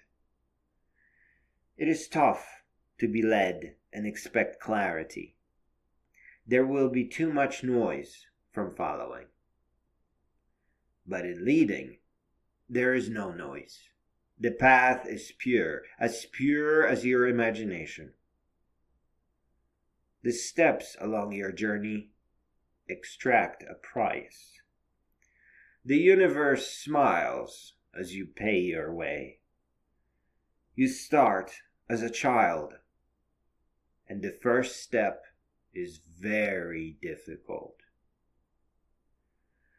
In the second and fourth grade and sixth semester and eighth book, your singular ripple, unlike everything else out in the universe, has a breathtaking order dictated from within. Not pushed by the chaos, but dictated by your mind. Can you imagine how boring chaos becomes? And can you see how beautiful your perfect ripple? The edge of chaos that surrounds your beauty is pushed out by a kind of universe. Let me be clear. You are not a river, nor a snowball, or a butterfly's wing. There's enough of those already. Nothing worthy of you needs you to follow. It is a law of the universe that no human should follow. A river should flow surely to the sea, but a human is meant to lead. It is a simple but forgotten lesson, and it is meant to sit next to love of wisdom, that no human should serve nor follow, nor should practice resignation. If you feel weak, it is because you resigned for too long, and you will have to start in the beginning, and your first step will be very difficult. Your superpowers. Your superpowers are not rooted in your wishes, as only very few wishes come true. Universe has already established its rule and order. We are latecomers to the symphony orchestra. Instead, seek your superpowers in what you already own, in the things that have already sprung, in the incredible adaptability of your body, in your raw, unleashed consciousness. If you are good to your body will flourish. It is a biological system not that different from a flower. If you are good to your mind, it will expand. It is a navigational system with landmarks. Your mind is especially beautiful. It has a large memory capacity. You can't recall letters in a particular page in a book, but you can recall the walls in your home, the streets in your city. Your mind does not differentiate between navigating a road or a vast galaxy of star constellations.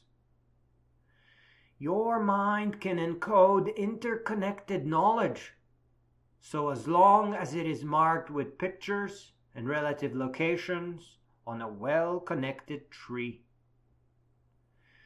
It is foolish to think to a particular page and feel ordinary for not being able to recall all the words. It is foolish to try to ride a boat on a road. Do not seek to invent your superpowers. Instead, recognize the ones you already have and expand them. Do not follow, my friends. Your lifeline, the cumulative choices you made that affected your entire life, must be precisely aligned to match who you are, so that you may learn. This is not an easy thing, but there can be no other. We live in a world under constant erosion from poverty. Authenticity is a difficult path. Stay safe, love yourself, but you must also stand your ground. What life is pressing you into, and the path that you must be on for your wisdom's sake, are likely to be some distance apart. This is the tragedy of our modern age. The complexity of life will be pushing you away from the line you need to walk to learn and become wise. The path that life is trying to press you into is almost truly random. It comes out of misery and chance. The path mere life dictates includes lies and manipulations that you can't see at first. People will use your innocence against you to make their own lives simpler. When you follow, you fall into cogs of ravenous emergent machinery, and this machinery exists because followers gather. My dear friends, if you must, then know that there is but one you serve, the wisest you, the best you, the most brilliant you, at the greatest age of your life, your golden age of wisdom.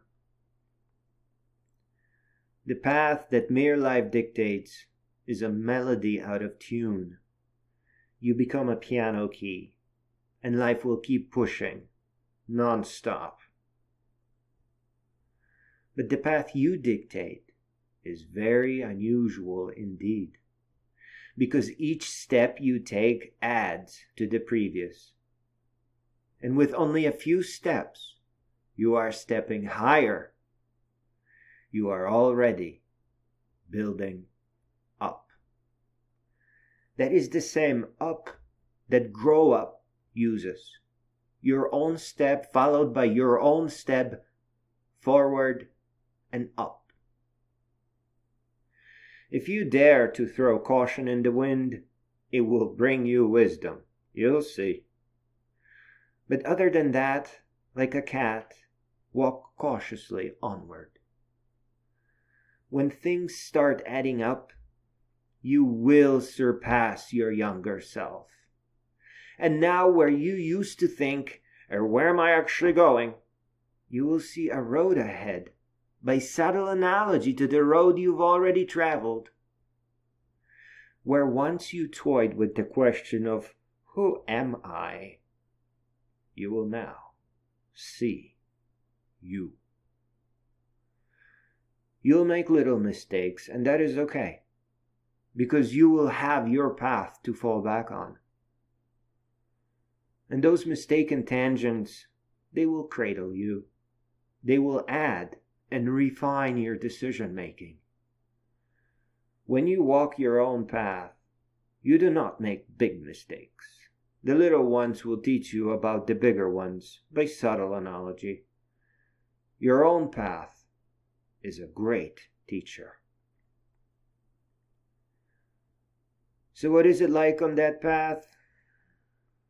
I'm very sorry to say it is lonely. But loneliness is correct. Not until you find your other half will loneliness let go of you. It is there to remind you that you can only make it halfway on your own. Your own path is above all clear. There are no excuses, nothing to sway you. The air is crisp. There is no smog, just a clear vision. Even without any guarantees in life, you will become stronger. But yes, no matter how beautiful you become, universe will do nothing to guarantee you anything. This is the leap of faith, and the faith is in your greater self. Walk your own path, because it is the first half of your life. Your own path is the only thing that can add to you. Authenticity is a law of the universe. It follows similar principles. Walk your own path and expand. The first steps are always clumsy. I went to the museums. A coffee shop is a bad idea because everyone is there, but a museum is different. It filters for kindness, somehow. I went to the DIA. I was extremely lucky. They were showing Auguste Rodin's work. I understood it immediately. The secret of sculpture is to enlarge that part that holds the soul. At the end, they had the waltz, that dancing couple by Camille Claudel. I started crying. Her hand had so much feeling in that gentle arch. There was so much touch. That is life. That is the path. The path where you cry out of beauty and not cried out of being lost. And you have to create art. Art is about training yourself for success, learning by subtle analogy. That is why you never finish. There is no time for the art itself. There is only time for learning life. Learning by subtle analogy to the smaller triumph and success. Stick to a single subject until you fill it completely. Now you can hang it up at the coffee shop, but keep moving forward. Do not follow, my friends. There is nothing there to be found. Nothing you find when you follow will add together to make a whole. When it feels like you are surrounded by paths and there is nowhere to go or you can't go into enough places, this is an illusion. All those paths are false. Turn around, slow down, go back to the last thing that moved you, and fearlessly resume at that point. The world may shake and shudder, and there will be why and how come, how could you, what's going on. All those cries are for the person that follows, each asking you to a different path, and all those paths are mutually incompatible. Do you see? Life wants you to merely be, but you can be more. You don't have to call it growing up, courage, authenticity, or growing content of character. Call it an appointment at the DIA. Call it a meeting at the U of M Museum of Natural History. Begin keeping a Moleskine journal. Use a pencil. Only draw what your heart sees. And write as little as possible. Write to your older self. Explain to her why. Find your center. Find your balance. Lean on your nucleus and push off to take your steps in your own direction. Calm your hand. Slow your time. There are decades ahead, and you have to be seen. Show yourself. Create future. What others have may shine, but it is not always gold they keep. The younger we are, the less wisdom we hold. The less wisdom, the more questions we should answer. And questions combined with life make for a busy time indeed. Slow down. Answer your questions first. All life is sacred. All lifelines equally matter. But not all will arrive at their golden age of wisdom without regrets. So please, ask your older self what her regrets are. And the higher you grow, the more you will know, and which is more, the more in harmony with your older self you'll be. Catterday, run. Waiting for the sun to inch down before I go out into the town. My legs have become like two huge potatoes. But that's life. That's how it goes. There are so many lovely people that notice me out there. Yesterday, a cute couple, lady with fancy hair.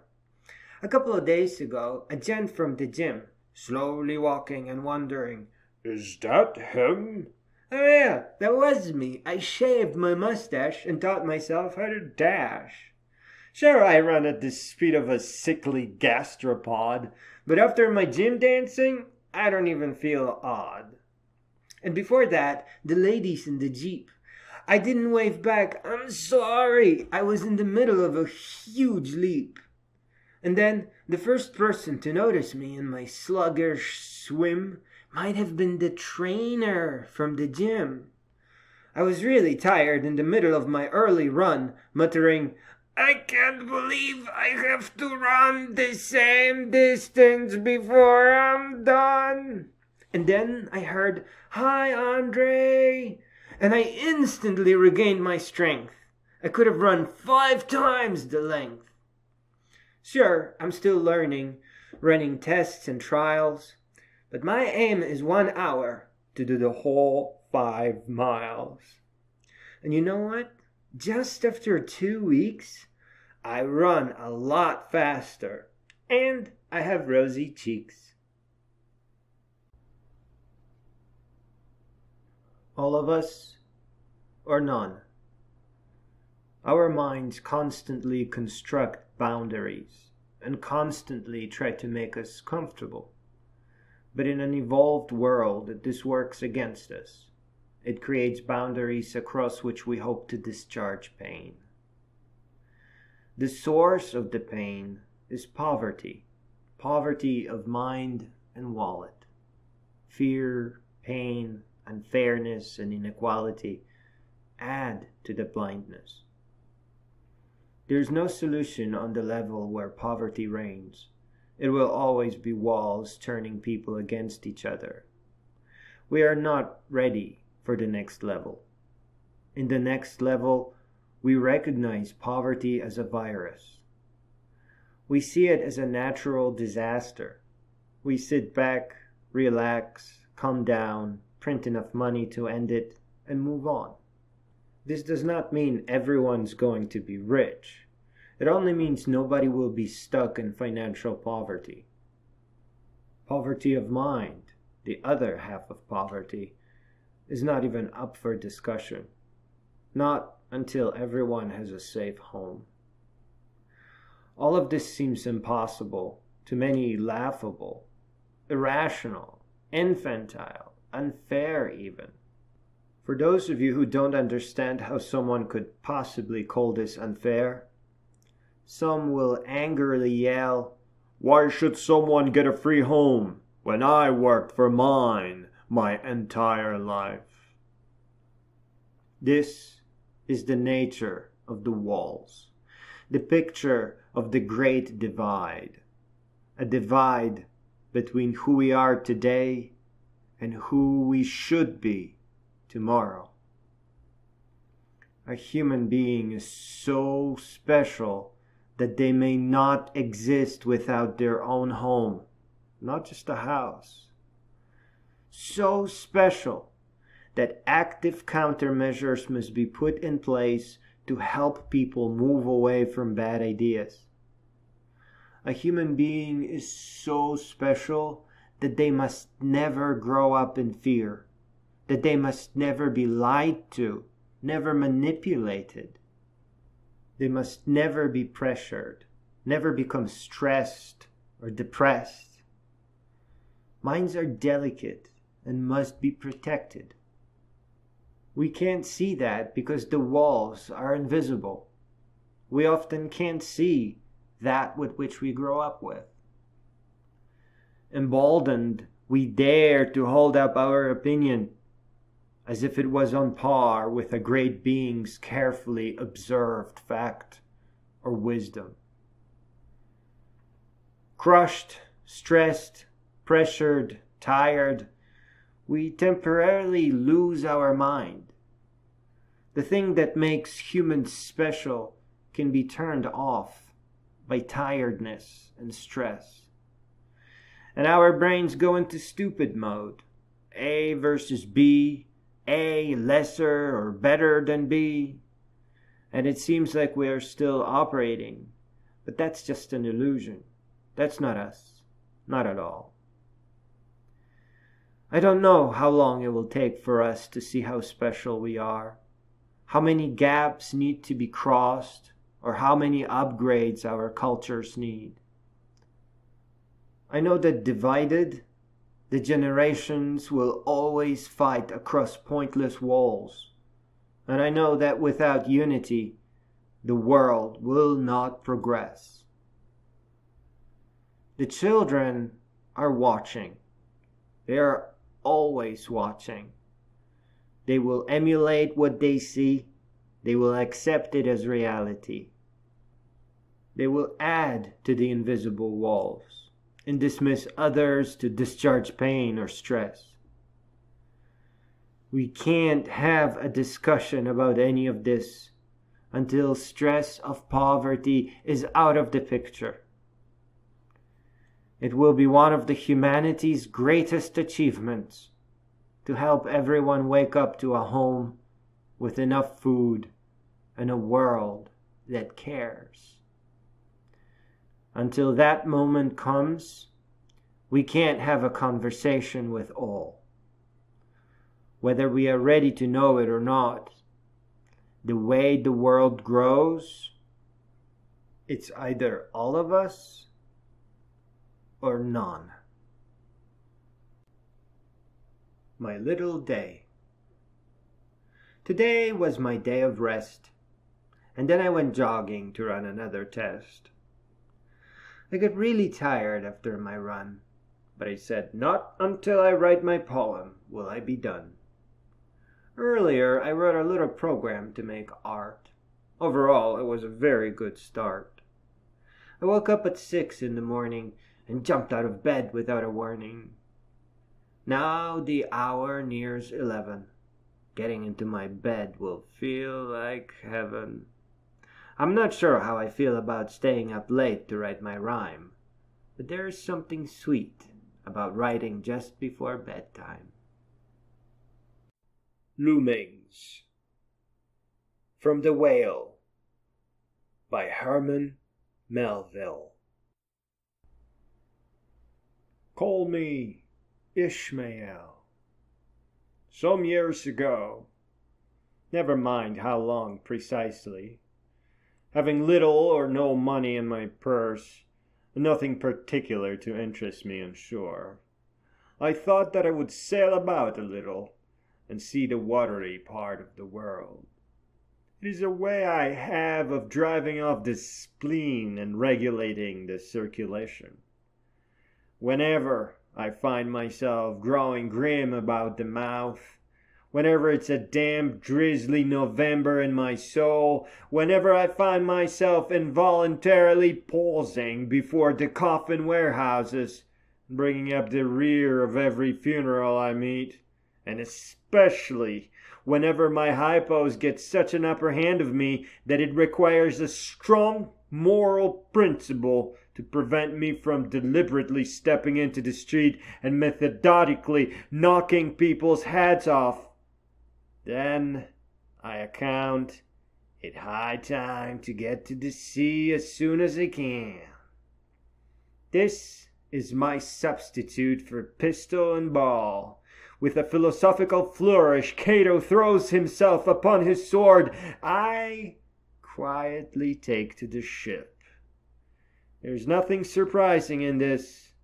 If they but knew it, almost all men in their degree, some time or other, cherish very nearly the same feelings towards the ocean with me. Uh-oh. I've been sitting here for half an hour trying to conjure up my poetic power, but nothing seems to be coming out. I think I'm going through a poetic drought. I guess this happens every once in a while, so it's not a reason not to smile. But I thought I was already better than that. I felt like the world's most poetic cat. Now I struggle to come up with the next line, though I promise I'm not going to whine. Maybe there's a way to break through my block. Perhaps I should stop staring at my clock. Oh yes, this worked. I feel much better, meow. I remember every word. Wow. Wig, pig, pier, bear, sled, bed, boat, goat, top, mop, wall, bowl, duck, truck, mouse, house, and the blouse. And what a story that would rhyme, had I not ran out of time. Tolerance of negativity. Not until this, not until that. Don't let anybody push you around. If you allow negativity towards you for long enough, it will make you very ill. Tolerance of negativity will push you to cross lines. It will derail you the same way that lies derail liars. It is like the lines that addicts cross until there is no way to come back. Take a look into the mind of the person negative towards you. Do they even see you as a person? If their ultimate aim is not to rob you of yourself, to turn you into a tool, then are you not some disposable mean to their shortcuts? Nothing is found in servitude. It won't make you stronger, it won't make you nobler or enlightened or worthy. Protect your mind. Reject being pushed around. Stand up. Rise. Do not follow. No one has any control over you. You become stronger when you rise, when you put your feet down on the ground and push up to the mountains. You become nobler when you break away, when you let go of those ahead of you and take your own path to the side. You become wise and enlightened when you stand your ground, memoirs in hand, when you learn from the lessons on your own path and by subtle analogy to other paths. You become worthy of yourself, of love, of wisdom, of a house you can call home when you grow protecting who you are, onward to becoming the best you. Do not be scared, because if you stay scared, nothing will change. Do not let sadness keep you in bed. Go to the library first. Do not let the sick, thick stickiness to keep you bound. Most of it is illusion, including the few pleasures you found. Do not let the alligator tears and hollow souls, void of any content, howl you back. You are not part of that world. You never were. Do not go slowly wandering down their own paths. That's how they were created. And you can still reject that agony and become free. Look to the best within you, your beautiful treasures, your innocence, your sweetness, your love, your cuteness, your generosity, your might, your endurance. Those are powerful treasures meant to help you become a great being. Treasures that they have forsaken in their own selves. Now they are trying to forsaken your own treasures to further the dark path they dig. Do not let them take what is irreplaceable within you. You cannot aid them in any way. That can only feed their evil and take away from your beautiful treasures. Let the world see you. Read at the library, visit museums and art galleries. Go see someone singing with their own beautiful voice. Write in your journal, record on your phone, sharpen your pencil, use tracing paper to learn how to draw. Step after step, courageously walk down the aisles to get your first air-dry clay and sculpt your world and touch and feeling. Show the world. Do not hide. Reject the bad and shine among the crowds. Do not let your older self cry that you are never seen. We grow to no end. Philosophy and her daughters, the sciences, are a way to put ourselves to words. They are a means of storage, transfer, and communication. Philosophy is a thin outer layer of the human mind, of the human condition, of the raw, unleashed human consciousness. Within rises the human, the source of the raw. The only flaw is us becoming convinced we are small. That's why we have each other. I remind you, you remind your granddaughter, she reminds those in need. And the triumph continues. The triumph is an unbroken line through the past.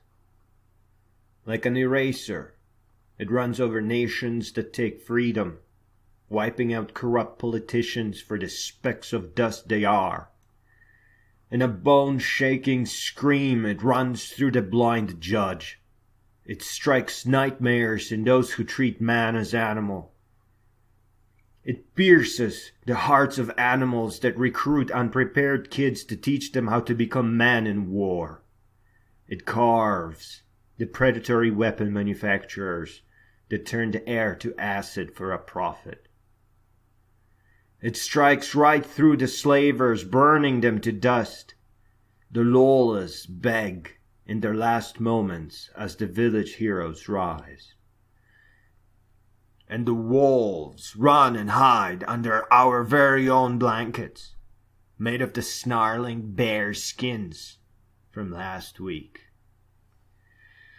History of the humankind will always be writ and washed by prevalent powers. That will always be a surface story, because in the face of the future, the truth is always revealed. You are easily capable of becoming countless times more than the heroes described in books. By subtle analogy to whatever our triumphs are, we can see all the other triumphs for what they really were. By the very power that expands our wisdom, we grow to no end. Holy guacamole! I wrote a new workout program. Holy moly! Surely this will turn out to be another folly. It will make me jog fast like lightning. I think a lot of people will find my wobbles very frightening. Certainly, it will make me dance in the streets as I shuffle and jog to my favorite beats. It had already crossed my mind to jog with a tail. But I don't want all the quarantine people to go even more pale. I just executed the program and it said, "Playlist done." So I'm already stretching my drumsticks for the run. The playlist is several hours long. It will surely make me very strong. It's working. I'm dancing too. I need a hero.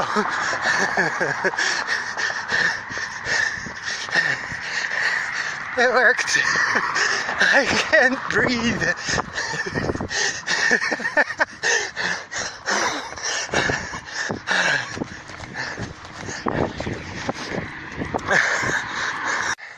This one is Cotton Eye Joe. It's the first slow one. I'm halfway almost. I made it halfway. Rasputin is playing.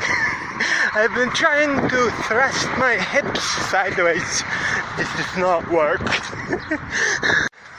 Yeah, I've been running really fast. Much faster than I usually do.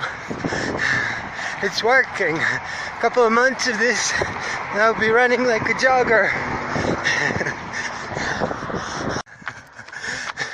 I should have brought my tail.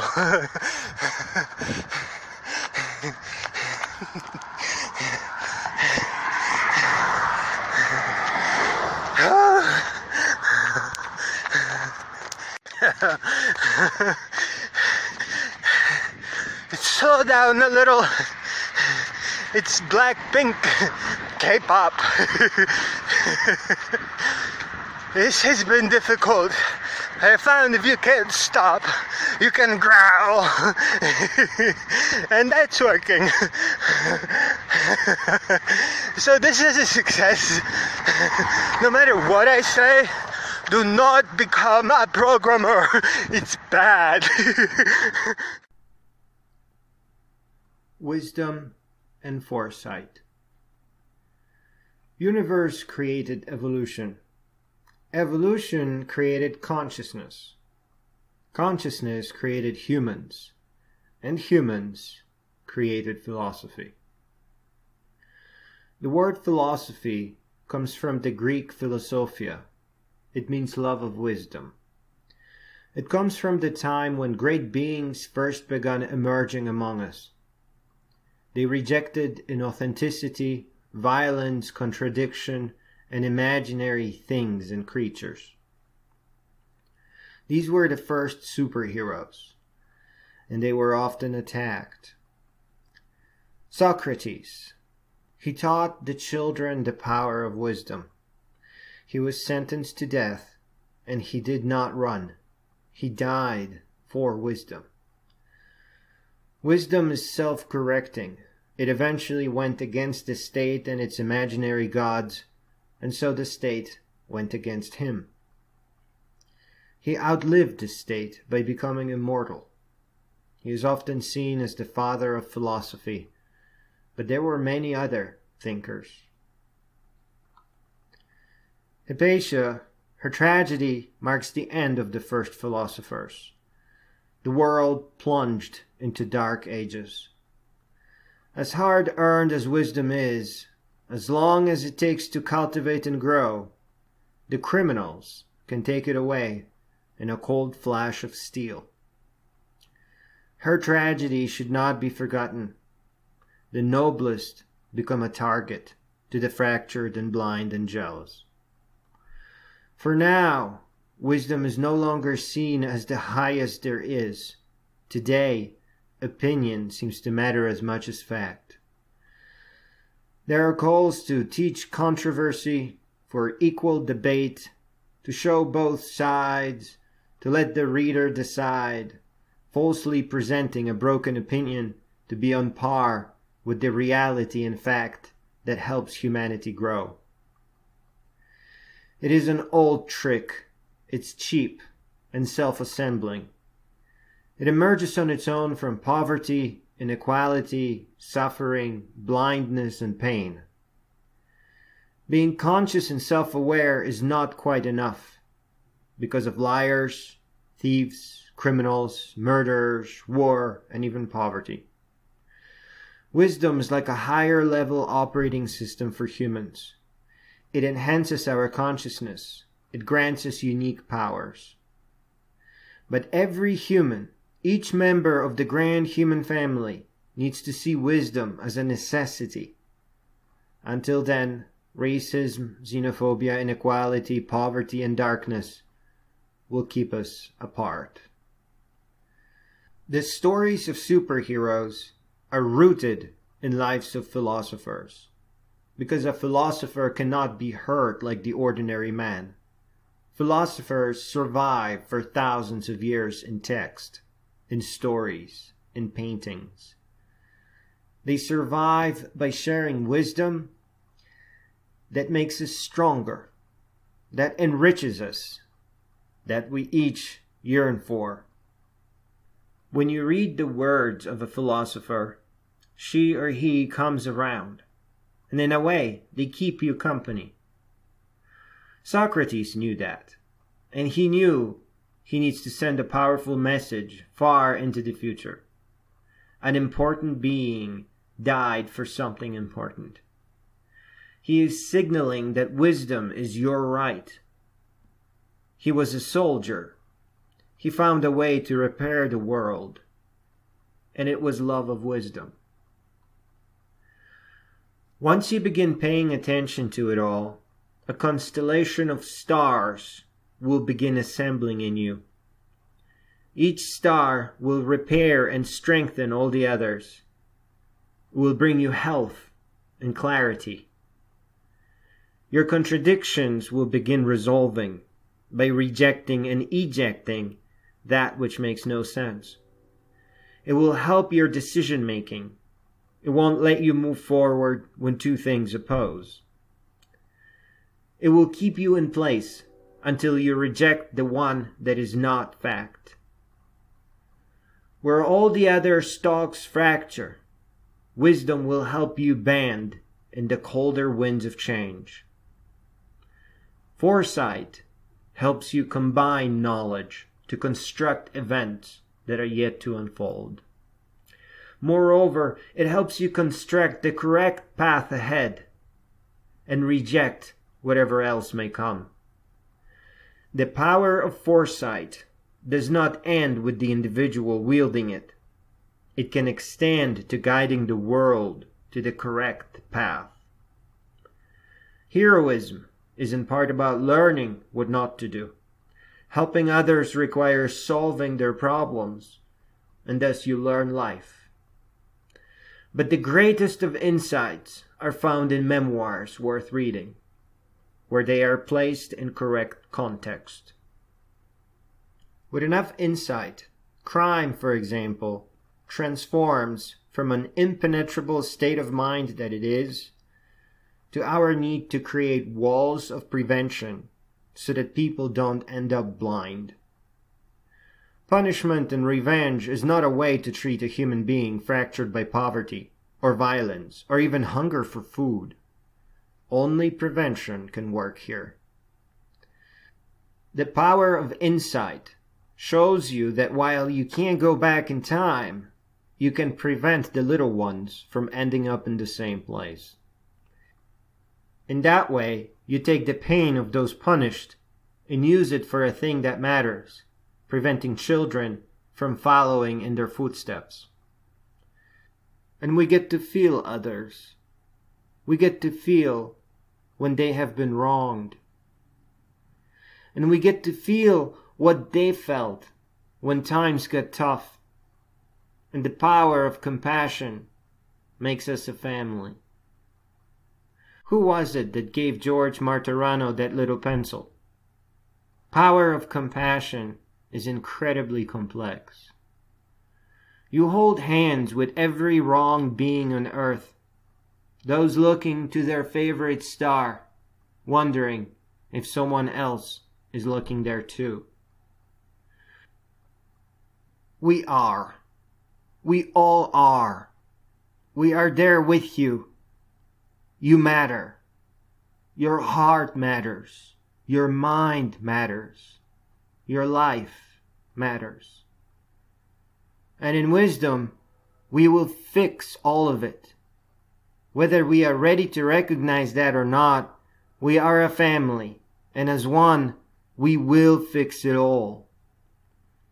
In that path, we slowly walk together towards happiness and fairness and joy. We will erase poverty and slavery with universal income and a free home with a picket fence. We will erase crime with care and prevention and fairness. We will erase war, blindness, and stupidity with family love and wisdom. We will erase all problems that plague the human family. It is what a family does. One day, the world will stand united in fact, as opposed to being divided by opinion. Not even the universe can stand in our way. Our way is the human family way. Like wisdom, we are unstoppable.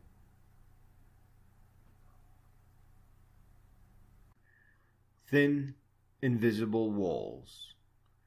Why does philosophy seem so foggy, so unclear and uncertain? Living above yourself, transcending your limits, puts you in a wiser state, more complex state, harder to understand state. I can't describe that directly, but I can describe it by subtle analogy to other things. You know how your dad questionably pokes around the car engine, and yet all of that seems a bit foggy? Do you remember what it was like to jog the first time, and then you just kept on going? Can you imagine your first 18 miles to the Appalachian Trail? And can you see your last 18 miles as you near Mount Katahdin? You know how mathematics sound impenetrable until you become a mathematician? There are gaps, discomforts, vocabularies, perceptual frameworks that stand between you and the wisest you. You have to cross those things to unfog your mind. Learn to jog, to sprint, to bodybuild, and find a pathway to your best self by subtle analogy to training. Learn to backpack, to walk out in front of a lone wolf and let your eyes connect in loneliness and familiarity. Snarl down a mountain lion with a godlike growl out of your entire life force and culminating in a wild howl. Let your lycanthropy belch a low rumble as you stand your ground to the test of a charging black bear. And learn from the calm and power of a grizzly bear, Ursus horribilis. Or become an artist. You don't need a charging bear to learn. You can use clay or canvas or music. There is no finer way to push loneliness away than to sculpt the meaning of touch. And there is no better way to learn courage than to paint a chain of works that inspire to motion. And music need not make someone cry to be powerful. Make the beat move your own feet as you run your first ultramarathon. Consider how simple a desktop in your operating system is, and yet how perfectly impossible it is to drag the icon out of the computer. It's right there. You can wiggle it. And yet it is trapped in a prison of invisible walls. And consider how different you are from all the people you have met. How you don't even smile at the things that make them laugh. How not a single person out of the 8 billion could possibly take your place. How often it feels that all the people around you are sleepy. How some of them are different. Because they could not do what they do if they were not wide awake. To integrate with wisdom, you cannot read the same books others read. Your mind represents a perfectly unique constellation of stars. To integrate with wisdom, not only do you have to indirectly wiggle around by subtle analogy to other things, but you have to fish out just the perfect morsels that fit you in just the perfect sequence out of a unique collection of mutually reinforcing works of philosophy. You start in the beginning with survey courses, as these outline the most brilliant ideas first. There you can recognize thoughts that fit you, that you already had in your constellation. Organized education poisons your confidence in education, because everything they teach is an inhuman, synthetic, and impersonal sequence. Moreover, the easily forgotten and fragile clusters of incomplete information aim to build on one another. They guarantee you won't understand and will only overwhelm you in the end. The celebrating of a diploma is a sacred ritual that has been erased and replaced with the more sugar-coated "I'm finally out." This is a perfect recipe for bondage, blindness, weakness, and worse. We must not allow a fake sugar pop triumph to replace the real triumph of knowledge and wisdom. It can only get worse. A day will come when the libraries will close. School and library, above all, were meant to be a symbol, an extension to your own self-education. Your education, the pathway to peace, safety, security, self-control, harmony, and enlightenment. What has occurred to cause the fog is a drop of packets of information. We are too complex. The world is too complex. Parenting is too complex. Teaching is too complex. It can get worse. If we continue celebrating false graduations and fake education, if we keep forgetting that our family has 8 billion members and each must grow up for real. The solution is to remind ourselves that growing up is not about feeling like an adult, but rather transcending our limits and pushing through gaps towards wisdom. We face problems that can only be solved by intellectual or cultural unity. The problem of war is solved by education, wisdom, and unity. The problem of education is solved by helping everyone to a fair start. The problem of crime can be solved by mental health care and prevention. The problem of poverty and slavery is solved by universal income. All these problems are our problems, and the solutions are ours as well. But they rest across a gap that humanity must cross. And the next step is your step. Nothing worth your precious time can be faked or made up or make-believe. It all has to be authentic, powerful, guttural, raw. It will hurt you in muscle and bone, but eventually you'll forget to pay attention to what is unimportant. You are not to be taught that you are a dime a dozen, and that they just can't find a job for you because you don't fit or conform. People believe this nonsense because they don't have anything to draw from by subtle analogy.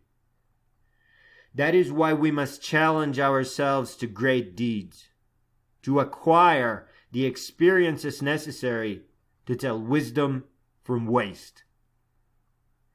When you hear someone putting you down, pushing you around, belittling you, you are to leave, because that someone has fractured and broke, and they are now ill. It is the oldest and sickest trick to convince someone that they don't matter.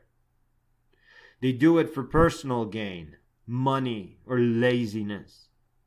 To people who do not have a library of grand experiences from which they can draw wisdom by subtle analogy. Get up. Find your temple of solitude. the two beautiful trees, the bridge over Hudson River, the highway overpass, the starry beach where the stars come out at night and mingle with starfish. And know that you are a child of the universe first. That is your background. Now face humanity anew, out from the edge of the universe. Look at all those things that made you small. Look how unimportant the inauthentic is. How fragile those words that upset you really were. And pay attention to the real problem. How easily you were tricked and misled. That cannot go on. You are not a push around.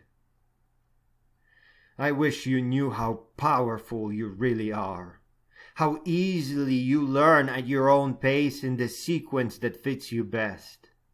How all too human, all too familiar, all too easy the acquisition of wisdom really is. Not all adults are defined by outspoken wisdom. Some find greatness in love returned. And what a great power. Can those two even make a mistake? But I don't think there is anything other than love that can substitute for wisdom. It's both the love of two and the love of a big mother in a large family. A mother that always brings hugs, warm meals, and more wisdom. But true love is rare. So while you search, you must also grow in wisdom. From now on, you will have to learn to tell the children apart from the adults. And not by looking at how old they are, or how well they dress, or how sharply they move in their environment. You will now look at their authenticity and content of character. No one who lacks in authenticity or has little content of character has anything to contribute to your life. Certainly nothing negative. Hope for them to recover and become wise and healthy. Let them know that they are a child of the universe and they count. But go. Don't let anybody hurt you. Don't let anybody hurt your heart or mind. Go. Because you need your heart and mind to grow. Go. With the certainty of knowing that you are more. Go. So as long as you rise, you won't be lonely for long.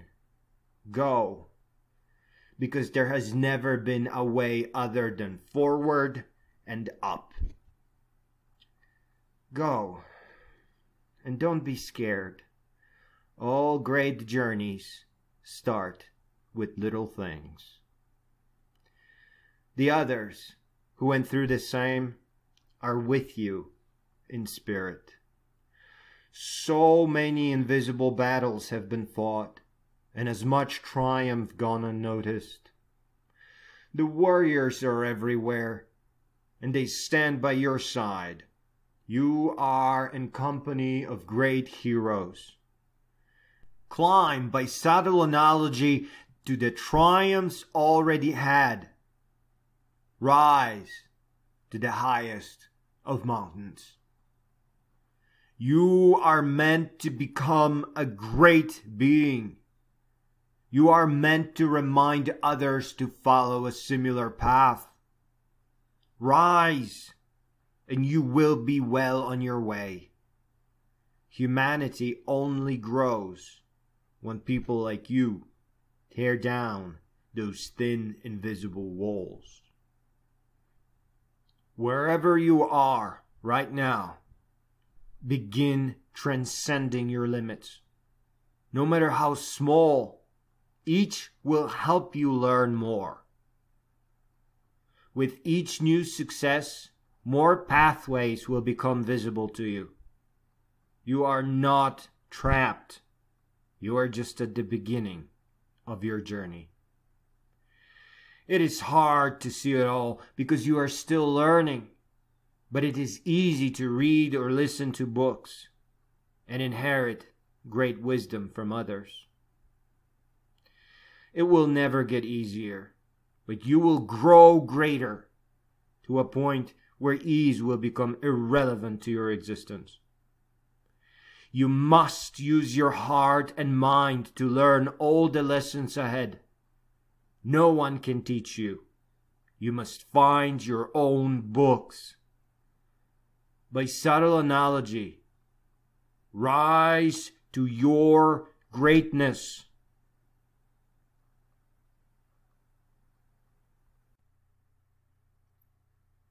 Universe and you. Nothing is what it looks like. Because human beings are not of the world of sequentially predictable machines.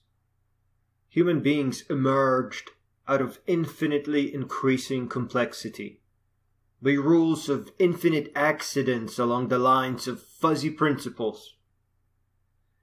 In a word, we are here because the universe mixed itself for so long that the failure for life to occur became inconceivable. And we want to believe life emerged on Earth, just like we want to believe that Earth was the center of the universe. And we want to believe that Earth was the first to have life. My goodness, how much more special could we be? The first in the universe. Universe is a large place that has been around for a long time. It is better not to think of anything cosmic as that special. But there is one exception. Once you come down to Earth, come up to life, and then look into the conscious, self-aware mind, that is no longer a common occurrence. There is nothing normal about it. We are now at the limits of what the universe could possibly conceive of. No machine or hybrid can measure up to the raw power of unleashed consciousness. Nothing partially conscious can know the depth of sadness. Nothing less than conscious could know the miracle of happiness. We are used to thinking of ourselves as workhorses, great locomotives that can plow through pandemics or broken heart. But that is temporary oversimplification, just to keep visions clear, born of a finely tuned mind that can narrow all views down to the important bit. Focus and selective attention is not a limitation of our mind. It is a feature that clears away unimportant things. When we need recall, we can have it in full. Just imagine your favorite place and trace along the walls. Every window, picture, appliance, and outlet, and all the important knickknacks are all there. We don't have memory problems. We don't need better brains. The convergence that we need is not about integrating with technology, but combining the good parts of our cultures so that the world can learn towards peace. Without that shared wisdom, people are easily tricked to believe in conflict, into the belief that there are borders, and across borders they must fight. By not helping each other to understand how special and unique we each are, there grows a vocal minority of machine-like minds that think in mechanical terms. They add to get more. They take to be more. They divide to make enemy and subtract enemy to spread more. They think they are a cog in a bigger machine, but there is no machine. just a blind mind. It is okay to focus on just a few things so that we may grow, and grow in wisdom too. But it is not okay to live in some narrow channel for simplicity's sake. It actually isn't okay to do things to simplify. Complexity only moves in one direction. There's nothing healthy that can be done to unmix a cup of tea. There is nothing useful to be found in moving backwards in time. Complexity grows, and to make sense of growing complexity, we cannot hope to simplify it, but rather to adapt our minds to grasp it more efficiently. The world must go forward, move forward. What needs to change is our tolerance for bad ideas. But growing up to the challenges of ever-increasing complexity requires wisdom, and wisdom cannot be manufactured. It must be grown. Wisdom is a product of love, not the beating heart, but the human capacity to love the universe, the world, and the human family. My dear readers, becoming a great being, becoming wise and enlightened, is the actual definition of being an adult. Pretending to be an adult by acting mature is to make a fool of yourself, probably while throwing away what makes you beautiful. Throwing away your sweetness and foolishness and innocence and all the smiles that happen for no reason. That's not growing up. That's the worst thing you can do to yourself, and is probably very unhealthy. To become an adult is to become a philosopher. Philosophy is about loving wisdom. Is your wisdom not the most precious thing within you? Universe, the biggest thing there is, in all its might and complexity, a thing so powerful that it may in some part travel around itself in time. It can't do wisdom. Best it can do is evolution. But it can't do wisdom. It cannot know. It doesn't know such a thing could exist. And each and every one of us has the capacity for it. A volitional faculty to bring up a folder of your noblest thoughts. You are more powerful than the universe. The only thing that can keep you down is you never becoming aware of your great power. I know Superman comes to mind when you think of superpowers and superheroes. But do you think Superman is actually super because he can lift or fly? If Superman was as super as he needs to be, he would become human and build schools to prevent war 100 years before it happened. Then he'd age, so that the little ones would listen to him without dismissing him as a genius that lives on cloud 9. Then he'd let the little ones build, with 1,000 minds, what his one mind couldn't grasp. The greatest of superheroes would encourage us to build things that help the world to converge on cultures of wisdom that leave bad ideas behind. I ask you, my dear readers, to begin moving towards becoming great, wise beings, towards growing up by means of searching for wisdom, growing all the way up so that you stand as authentic adults, and rising to the challenge of inspiring 1,000 minds to accomplish what your one mind could only barely conceive of today. little treasures in our hearts. With each little triumph we add to our treasures, and it grows over time. It grows beyond measures.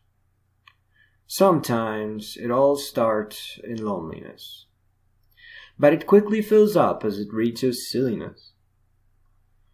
And so we carry our fancy treasure chest. We take it with us on every quest. It's not possible for it to get lost, and nobody else can touch it at any cost. In no way could it ever be sacrificed, and no robbers could ever stage a big enough heist. Little chest in a safe place deep in our heart, it serves to light the fire that fuels our art.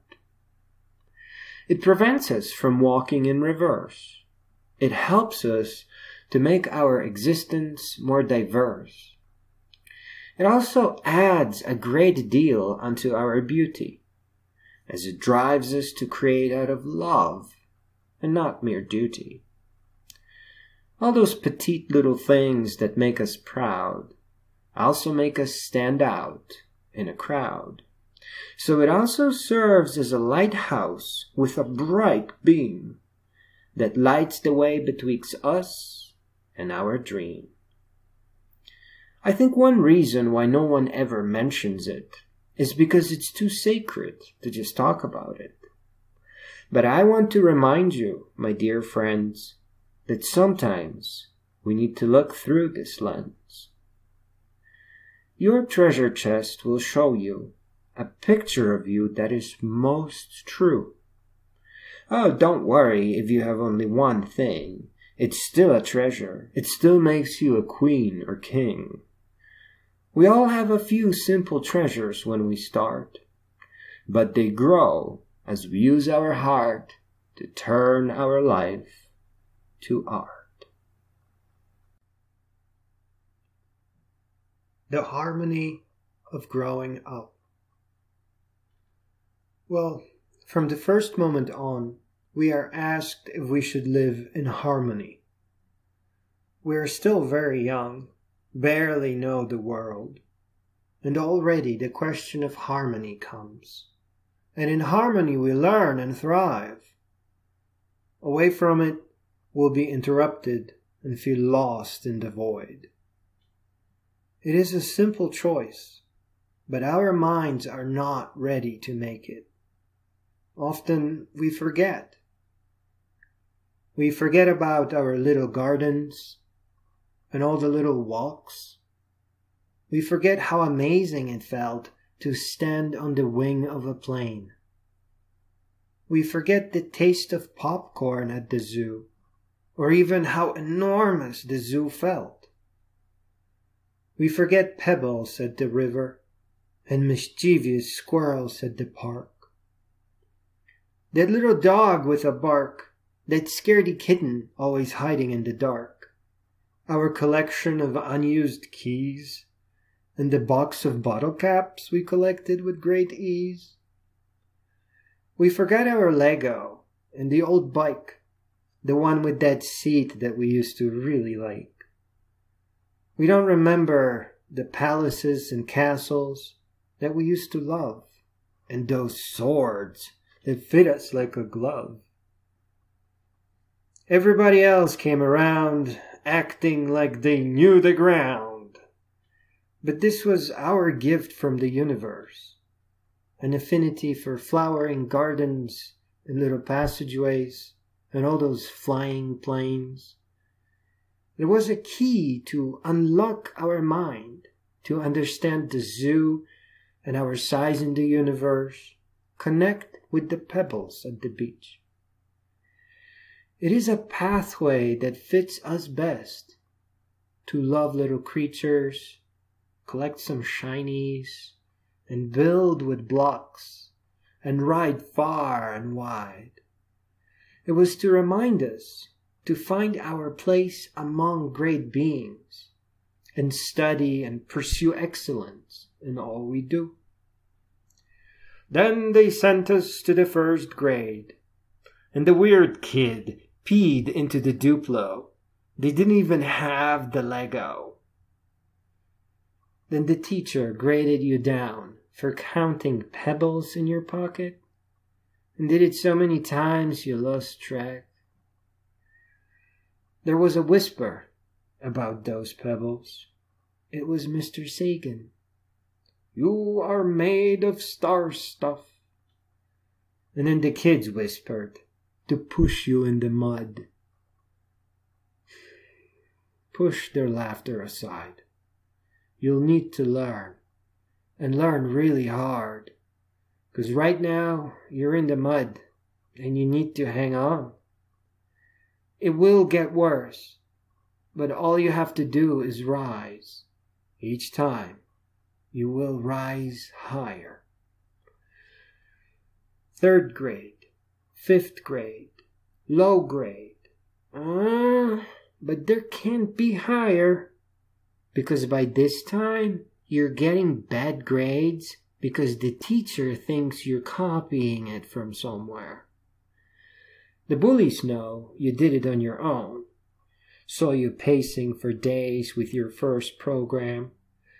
Keep going forward. Don't let go. You're doing great. Stay away from all that hate.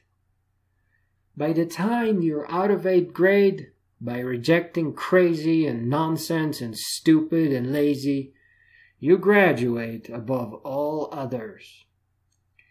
Because you didn't follow, because you chose to study on your own, at your own pace, because worthless grades meant nothing. You felt no stress. Because you didn't follow, nothing could hurt you. And your world is yours, truly, truly yours.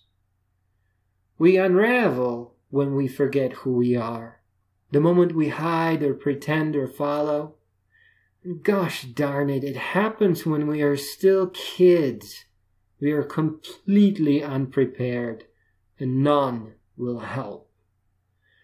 So you have to keep it together. You can't let anyone hurt your mind. In high school, the pretenders make a sudden appearance. Never held a book in their hand, the back of Hamlet. All the quotes have more IQ. Let the little Caesars keep the wind from the hole away. You need to pace your reading at the library. Teach yourself focus. Don't ever finish the books. You just get to the part that is valuable to you and skip the rest. Start working on your startup early. It is a study in failure. You need to create a series of controlled failures. This is very important. Learn content management and figure out billing. That's your surface platform.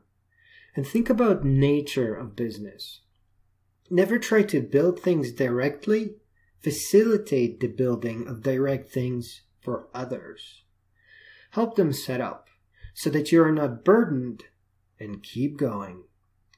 Look at the structure of startup accelerators or even banks. They take a percent and never create what will weigh them down. Eventually, you can build your own Tesla, but at first, you start with services. Look at the gym.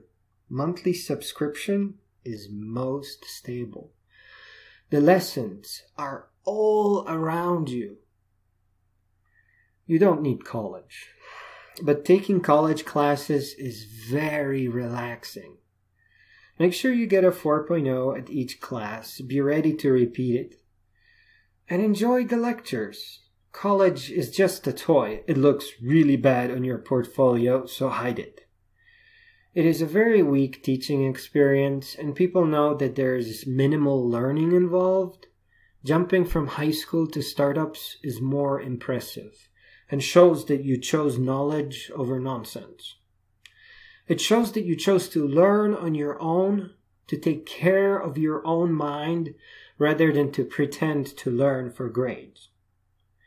Authenticity is very important in life. It's hard to connect with people that role play. Bonding with people that are just acting is only functional for as long as they are acting. But it is never good. Eventually they'll have a crisis, similar to a midlife crisis. Stay authentic. Keep to those who are authentic. Be safe. When it feels like everyone else is having an amazing life and you are stuck, that is not true. But it is also not healthy to think this way about yourself. You are not beneath the partygoers. They don't have what you have in your mind. But that's far enough. Time to get some rest. This is where it gets interesting. You have primed your mind for business. That is a fine first step. Now you need to get ready for the real graduation. You need to section hike the equivalent of the Appalachian Trail and measure your jogging 100 miles at a time. Section jogging the Western States 100. Mind and body for the rest of your life. You must take good care of both.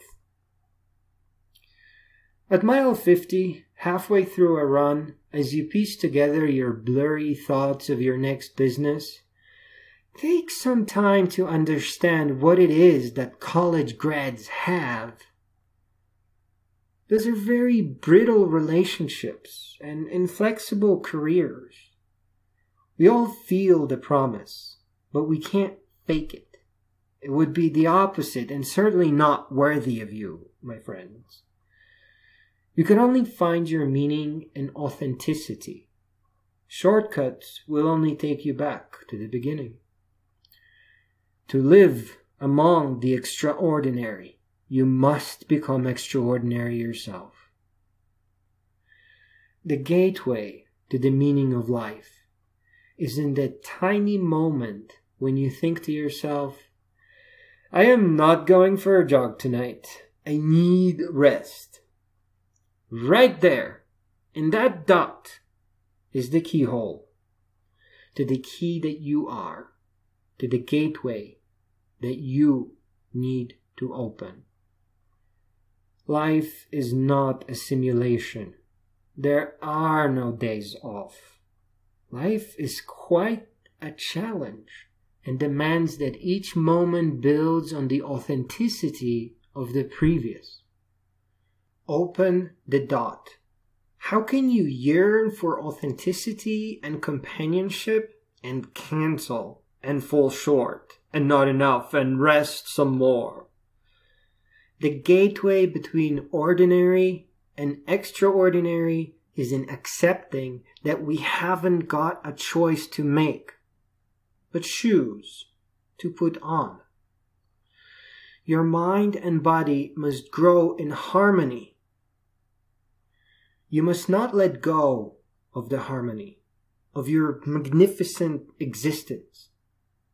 Each small success, by subtle analogy, pushes you forward to your next step. Eventually, your tightly controlled business failures will fail. They will fail to fail. Your mind too. It won't perceive the easy choices as an option. All will proceed in harmony. Labored breathing by the pine trees at Western States. Another great step in automation of your business and more investors. And you're no longer stopping at the first thing you find in books. You understand all of it. What is made by humans is also all too human. And the bullies are gone. And 8th grade still sucks. High school influencers are trying to figure out where they went wrong. Good luck. College is still a very romantic idea, but it is best left to imagination. Your dreams are so much more now. Only what you create can live up to them. You are a leader, full of might and joy. And now you know, shortcuts only lead people to their beginnings. And the one road, the only road, was the one of authenticity and achievement, where we learn for real, not for grades, where what we learned added up to create wisdom and not a stupid GPA. You'll be okay, so as long as you learn onward to become wise and live in authentic harmony with yourself. This is how you become an adult. That was the one thing that all the others were missing. It's what made them pretend and simulate. But growing up can't be faked. Growing up has to be written by the choices you make on the surface that is your lifetime. The dreams you always dream will come true, but not in your childhood. Childhood is for learning. Live in harmony with yourself, and live in harmony with the universe. Growing up is really special. It is really important for our health. It is a deeply internal process, and there are no shortcuts to growing up. It is meant to be beautiful.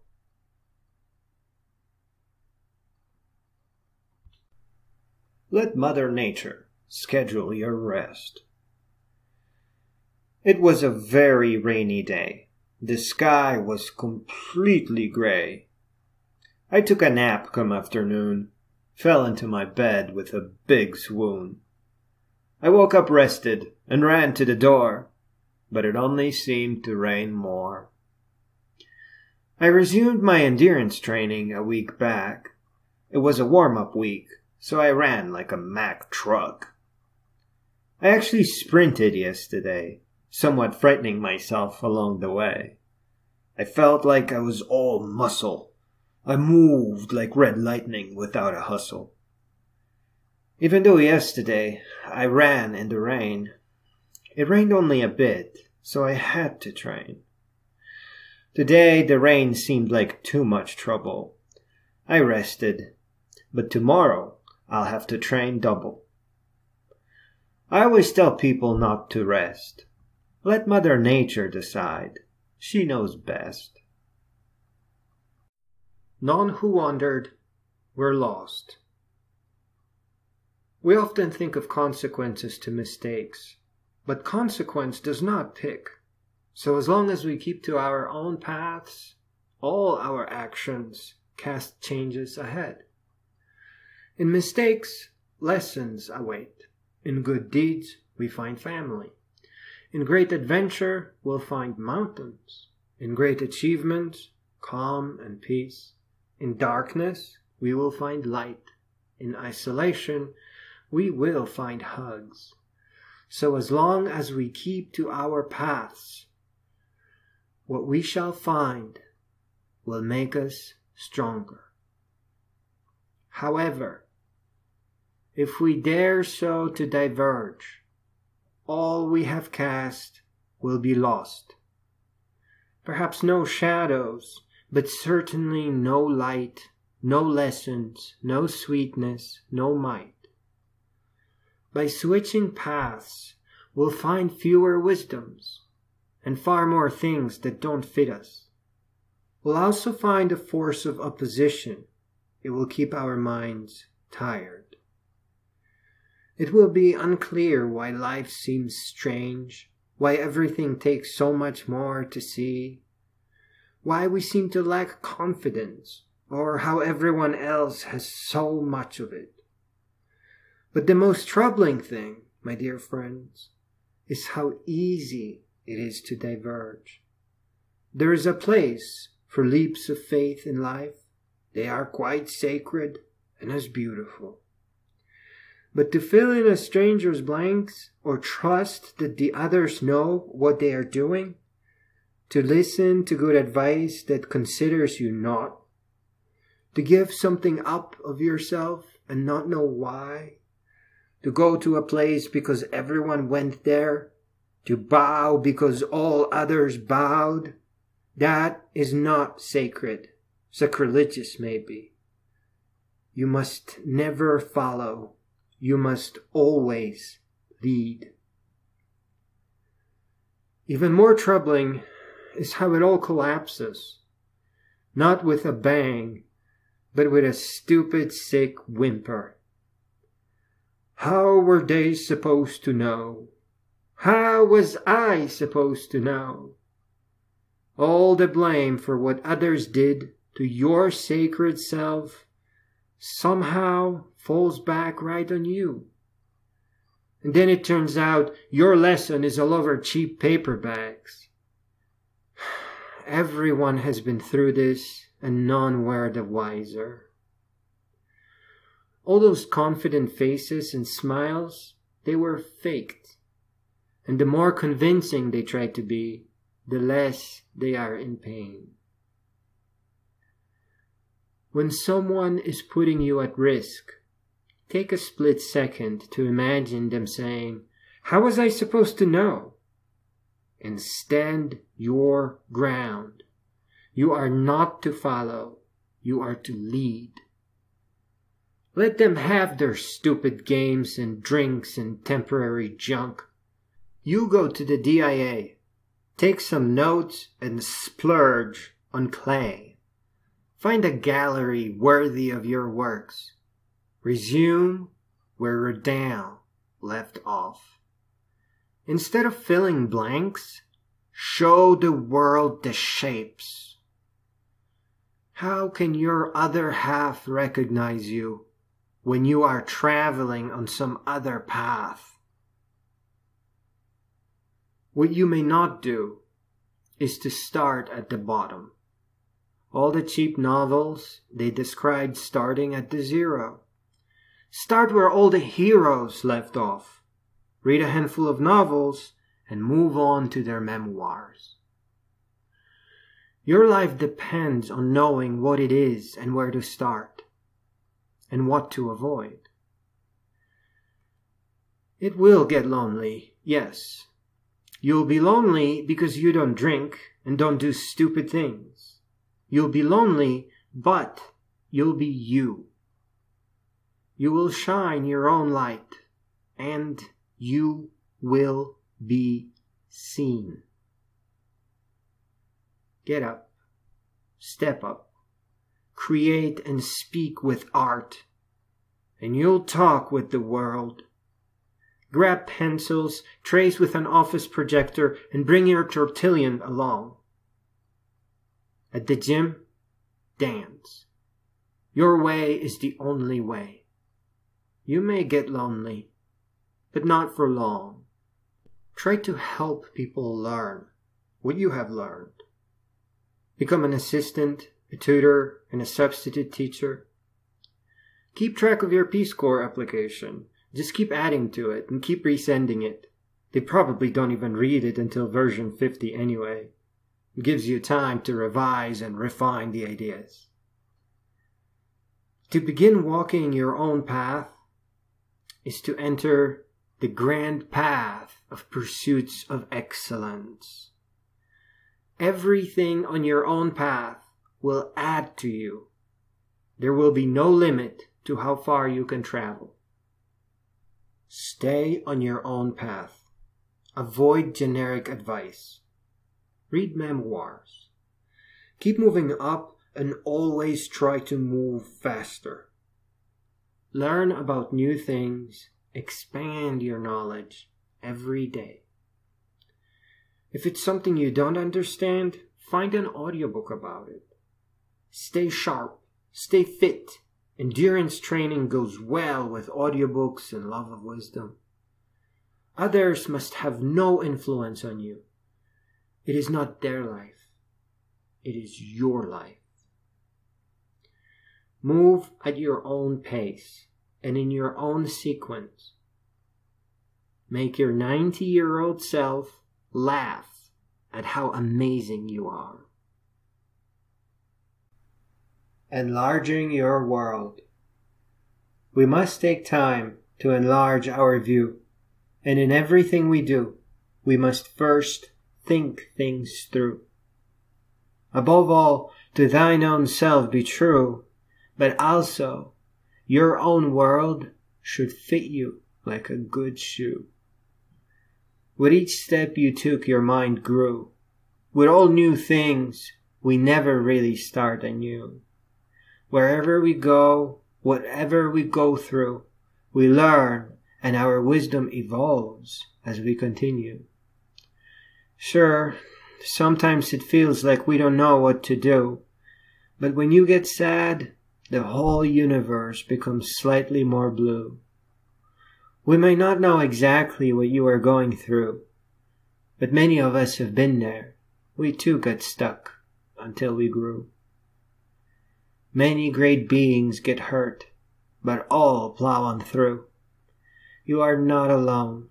In our own thoughts, we sit right next to you. Please push through the pain and look through the zoo. When all is writ and said and done, we all still need you. There's a blinding beauty to who you already are. I wish you knew. With each step forward, you become a brighter star, and we love you. Don't worry, so as long as to your own self you stay true, it will all pass, and when looking back, you'll say, I grew. Epoch by epoch. Like steps on a mountain, each epoch stands in support of the next. Like the pages of a journal, together they hold the sacred text. We learn, we may fail or triumph, and the next epoch follows. But every new epoch grows from the one previous. We can't leap from one place to another. We can only move up, graduate up, or build up, or step up. To leap is to stay a child in an aging body. To go up, to grow up, and carry on to no end is to become an adult. In our youth, we must learn to stand our ground and anchor ourselves to something that moves us. As we age, having followed that path, we'll be standing upon our own mountain, a great mountain of personal wisdom, where once only a direction lay. These mountains rise with each epoch in our life. Every once in a while, we pause to bring all that we are together, higher. Epoch by epoch, we ascend. We can already see the sunshine, but our journey comes with no end. This is a simple life. First we conform and then break away. We become wise, and later in life, our wisdom transforms into enlightenment.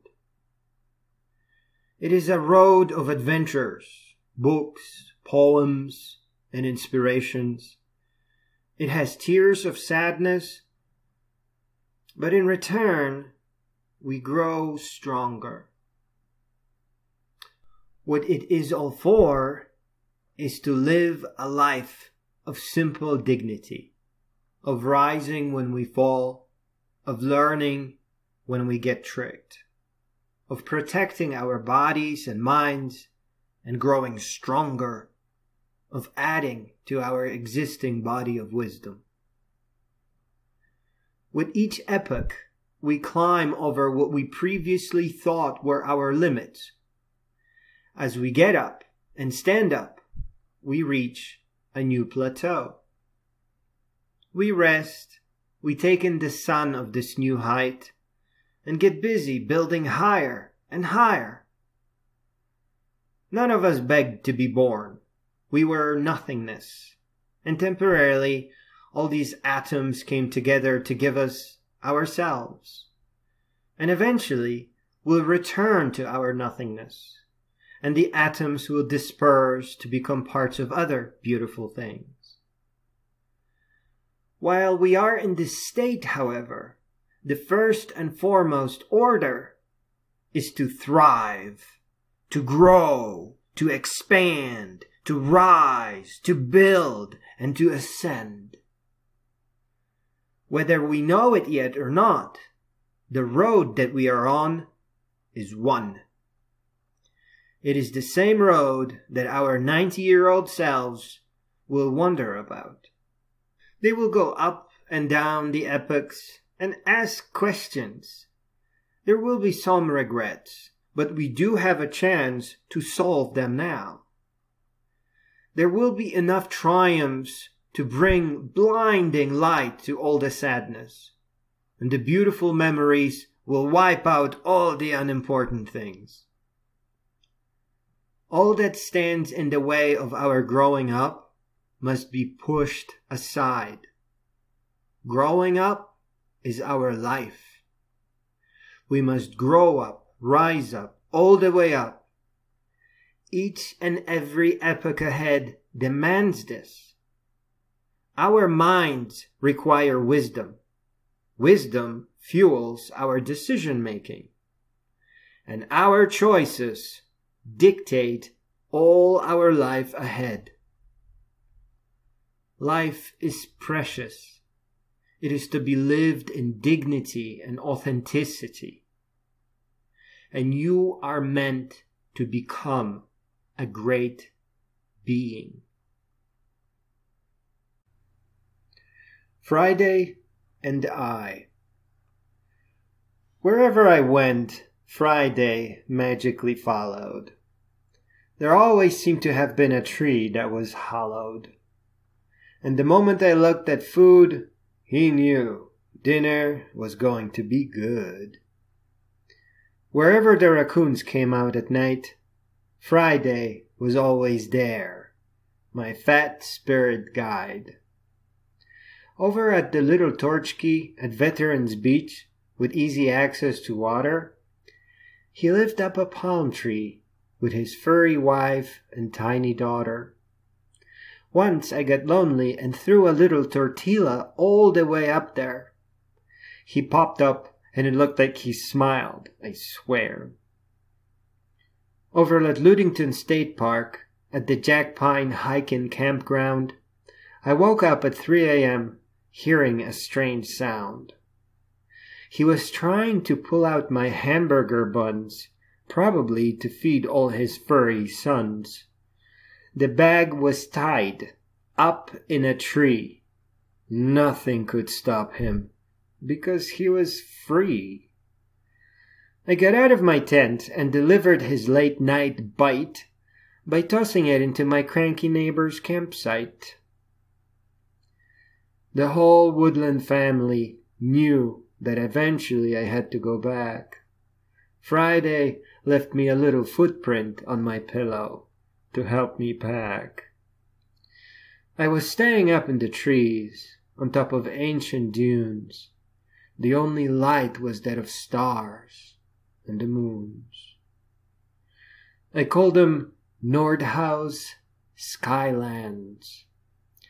But if you go out there, be ready for his smart little hands. Bring a travel lock to secure the zippers in your tent. And remember, Friday loves you as a friend. He means no ill intent. My dear readers, we may each need a few weeks of wilderness in our life. So start slowly packing. Buy a backpack, bug spray, and a knife. And just keep your adventure pack by the door. If life ever gets you down, smile and head for that Lake Michigan shore. You can park at the Nuremberg trailhead. And don't forget to bring a little bit of stinky cheese and a piece of stale bread. Whoop-de-doo at Nordhaus Dunes.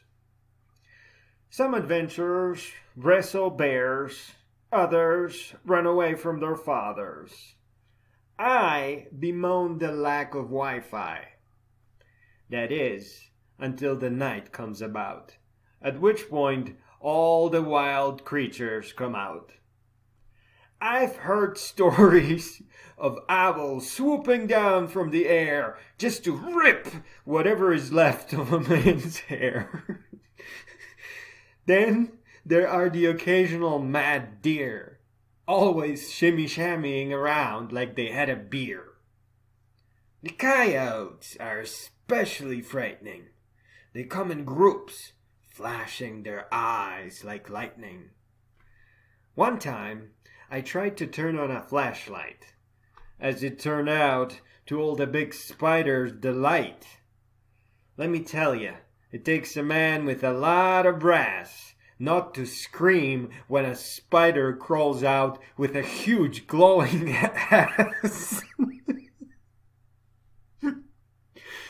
Once, an older lady from a nearby camp went to get more booze from her car, and then misjudged her distance and walked back too far. I was sleeping on the ground in my tiny tent, and then all of a sudden she started yelling out in her lost torment. Of course, in the middle of the night and woods and my sleep, she didn't sound like a lady, but rather some huge creepy creep. She found her way back, and I'm sure they partied hard, but not knowing what made all those screams, I slept on guard. Porcupines. Oh, you've never seen one like I did. It was huge, covered in spikes, and really fit. It could outrun a car or two, probably bite a tire and chew. But then I came across a sign, and it turned out that the biggest creature was not the porcupine. I was always pretty happy that none of the creatures that bite could actually take me down in a single swipe. But the sign read, "Beware of bear." And that, to me, was the biggest scare. Riding the trail. I like riding around on my bicycle, but today I felt like an icicle. I just got back from this year's first long ride. I feel cheerful and mighty satisfied. All the cute creatures are still there, and thankfully still no signs of angry bear.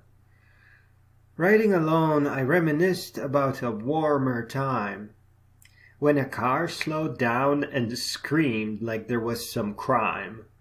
I had no idea what they were saying, but waving their hands, it was a danger they were portraying. But I was like, oh, whoop-de-doo, who knows? And in the next moment, I had to take off most of my clothes. I have never been in such great rain.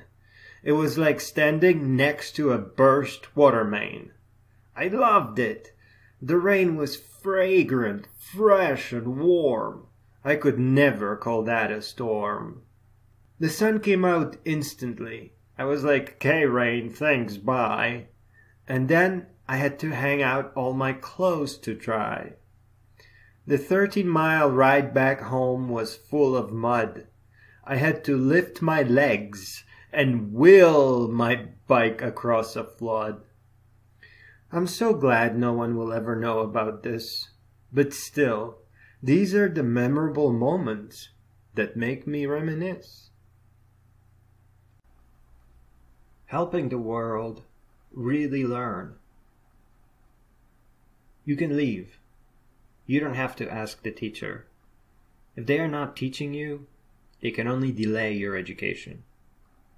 If school is wasting your time, teaching you nothing, then that is a crime. And if you stay, you're foreshadowing. We have something now, my dear friend. We have internet lectures, audiobooks, and startup incubators. No teacher can teach you better than failing at your first startup. No teacher can bring you more wisdom than failing at your first startup. You can go. So as long as you can do it better yourself, so as long as your aim is greatness.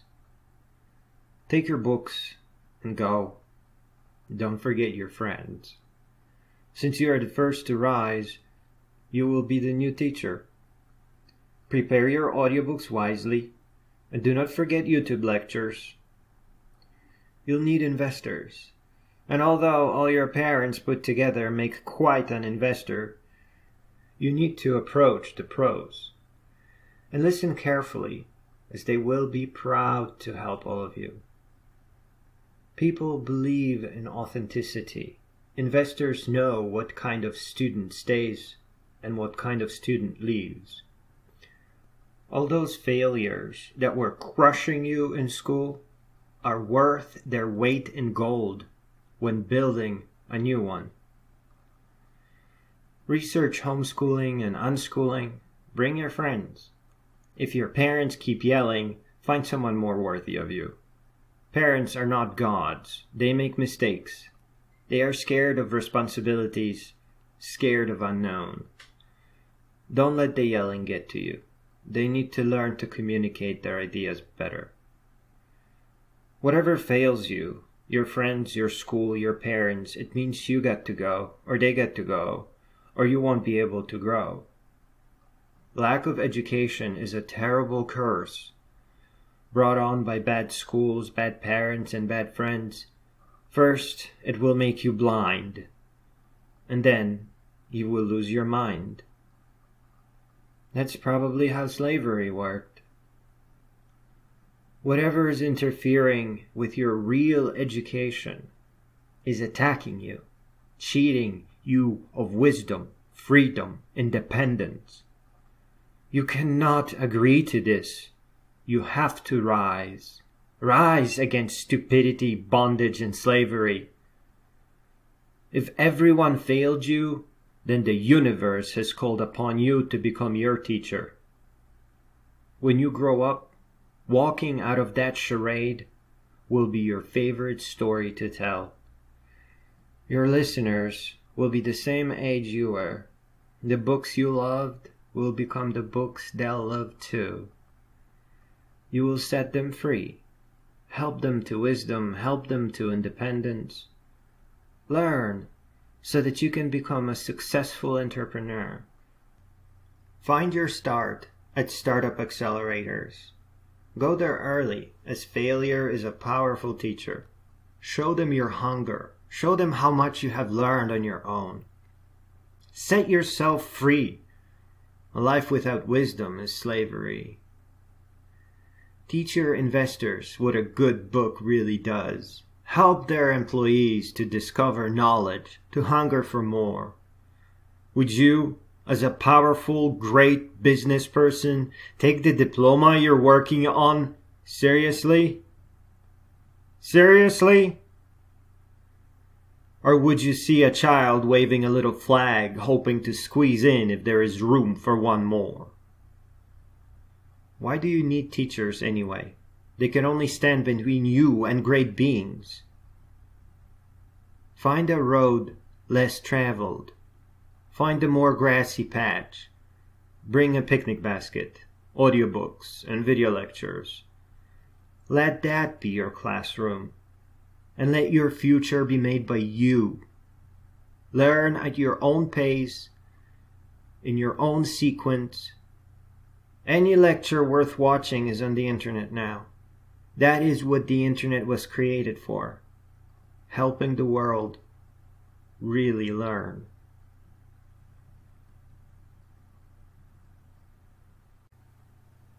We are not robots. We are not robots to be taught. We are humans powered by inventive and original thought. This is why life has no instruction book. If it did, it could only ever tell us where to look. For the sake of this poem, let us imagine that this book does exist. Here is how I imagine it would read, and let me start with the opening creed. If someone is attacking you, call for help until it comes. If school is treating you unfairly, go hang out with the principal. You need to build your content of character.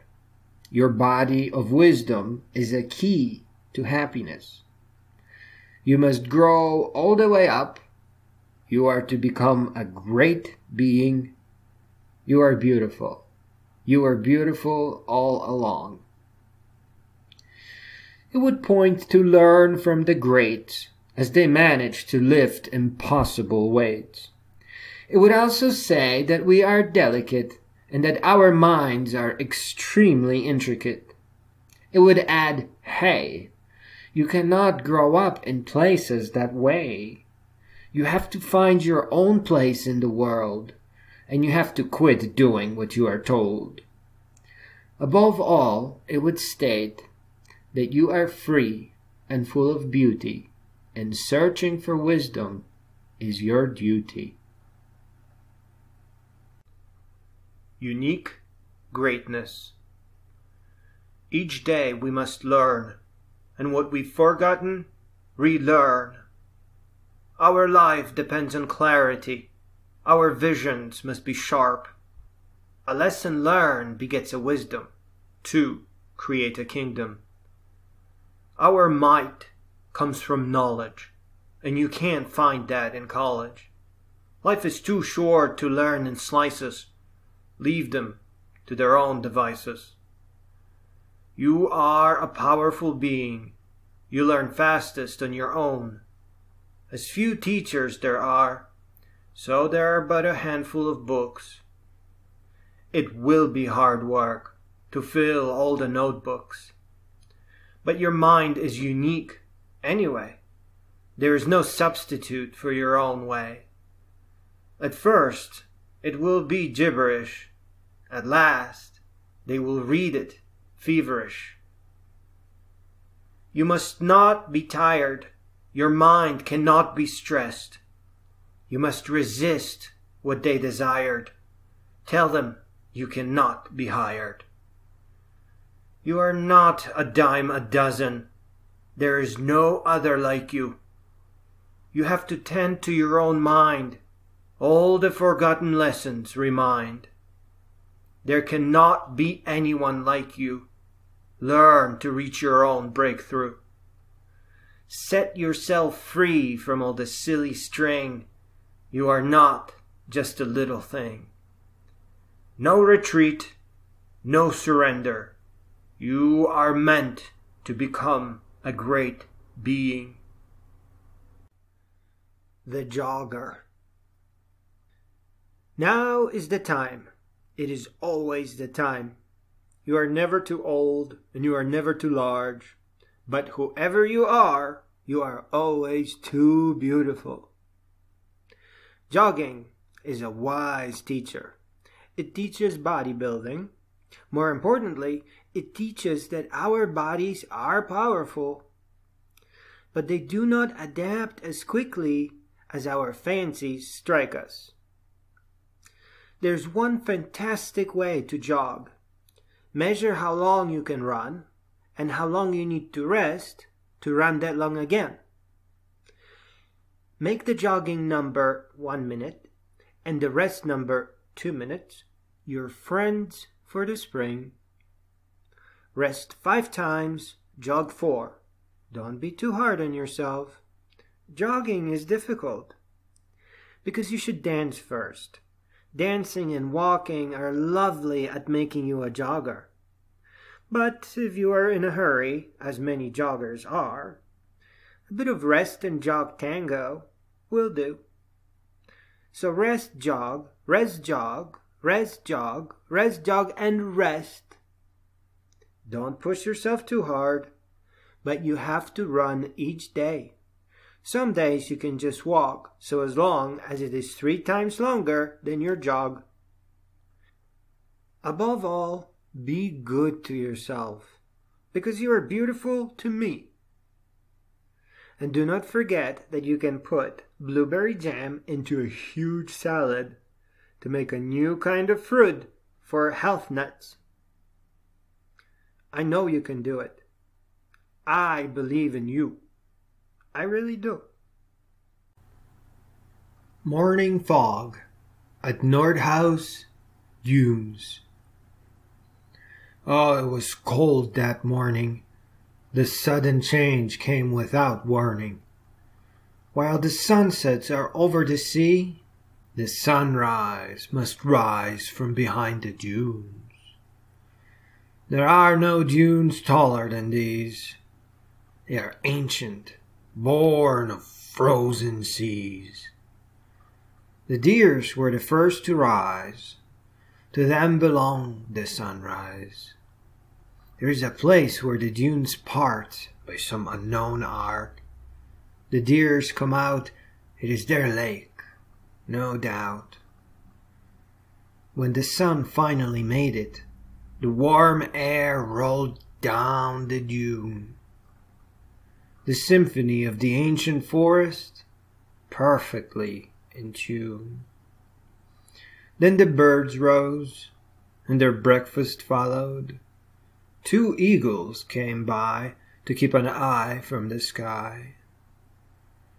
My beloved seagull friend and I rejoiced. Another perfect morning. My seagull friend's name is Bob. I call them all Bob. I had difficulty telling them apart, but I sure got their names right. Seagulls are the kittens of the sea, and they are all very mighty. Don't be scared. If everyone seems scary, that's only because scary is all you've ever met. I've met them too. I saw what they can do. How sure of themselves, how forward, and how blind. But if you spend your life in hiding, they will win and rob you of everything precious. So rise, begin taking care of yourself, and begin your search. Not a search for mere friends, but a search for the extraordinary. It is simple, my friends. The only way to find the extraordinary is to become extraordinary yourself. If you got hurt before, then you already have come a long way. You now hold a gift of wisdom, of foresight that can spare suffering. No one is to take love of life from you. No one is to rob you of joy and laughter. Grab an audiobook. Get to know the local museums. Learn. Love yourself. If you don't care about yourself, people will get scared of you. Because if you get hurt, you will hurt them too. You have to watch yourself. Be compassionate to yourself. Ask, is working too many hours a day helping or harming me? Are office walls helping or harming me? Does loneliness help you? Does hiding really help you? Overwork and office is unhealthy. Take those skills and build.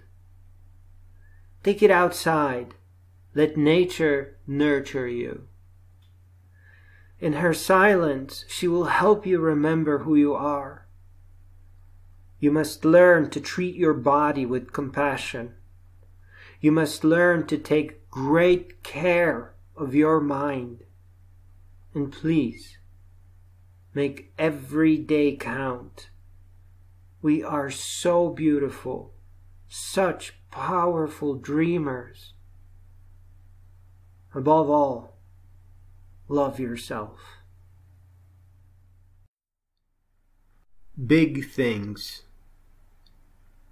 My friends, as mighty as we are, we can only do one thing at a time.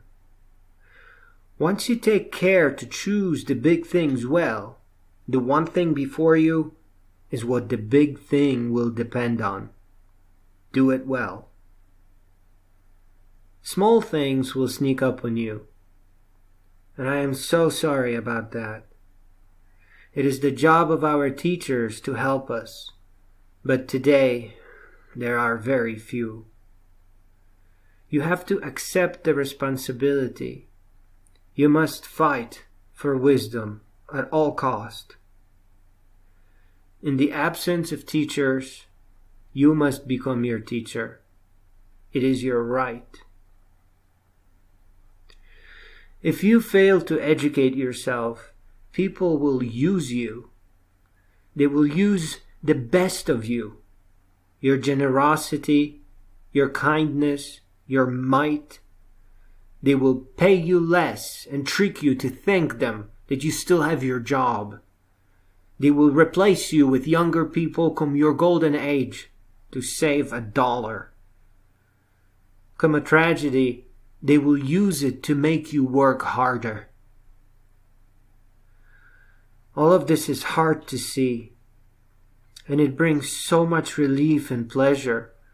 It feels so right to choose, but you are so much more than a worker. You must ask if the path that you are on is worthy of the magnificent being you are. You are meant to become a great being. You have to climb to see the big things. Even as a great being, my friends, always look to the big things. Do not waste your precious time to achieve that which crumbles. Look towards real things and things that really last. Maximum over minimum. We must always wisely choose maximum over minimum, because the minimums will attack our mind and body.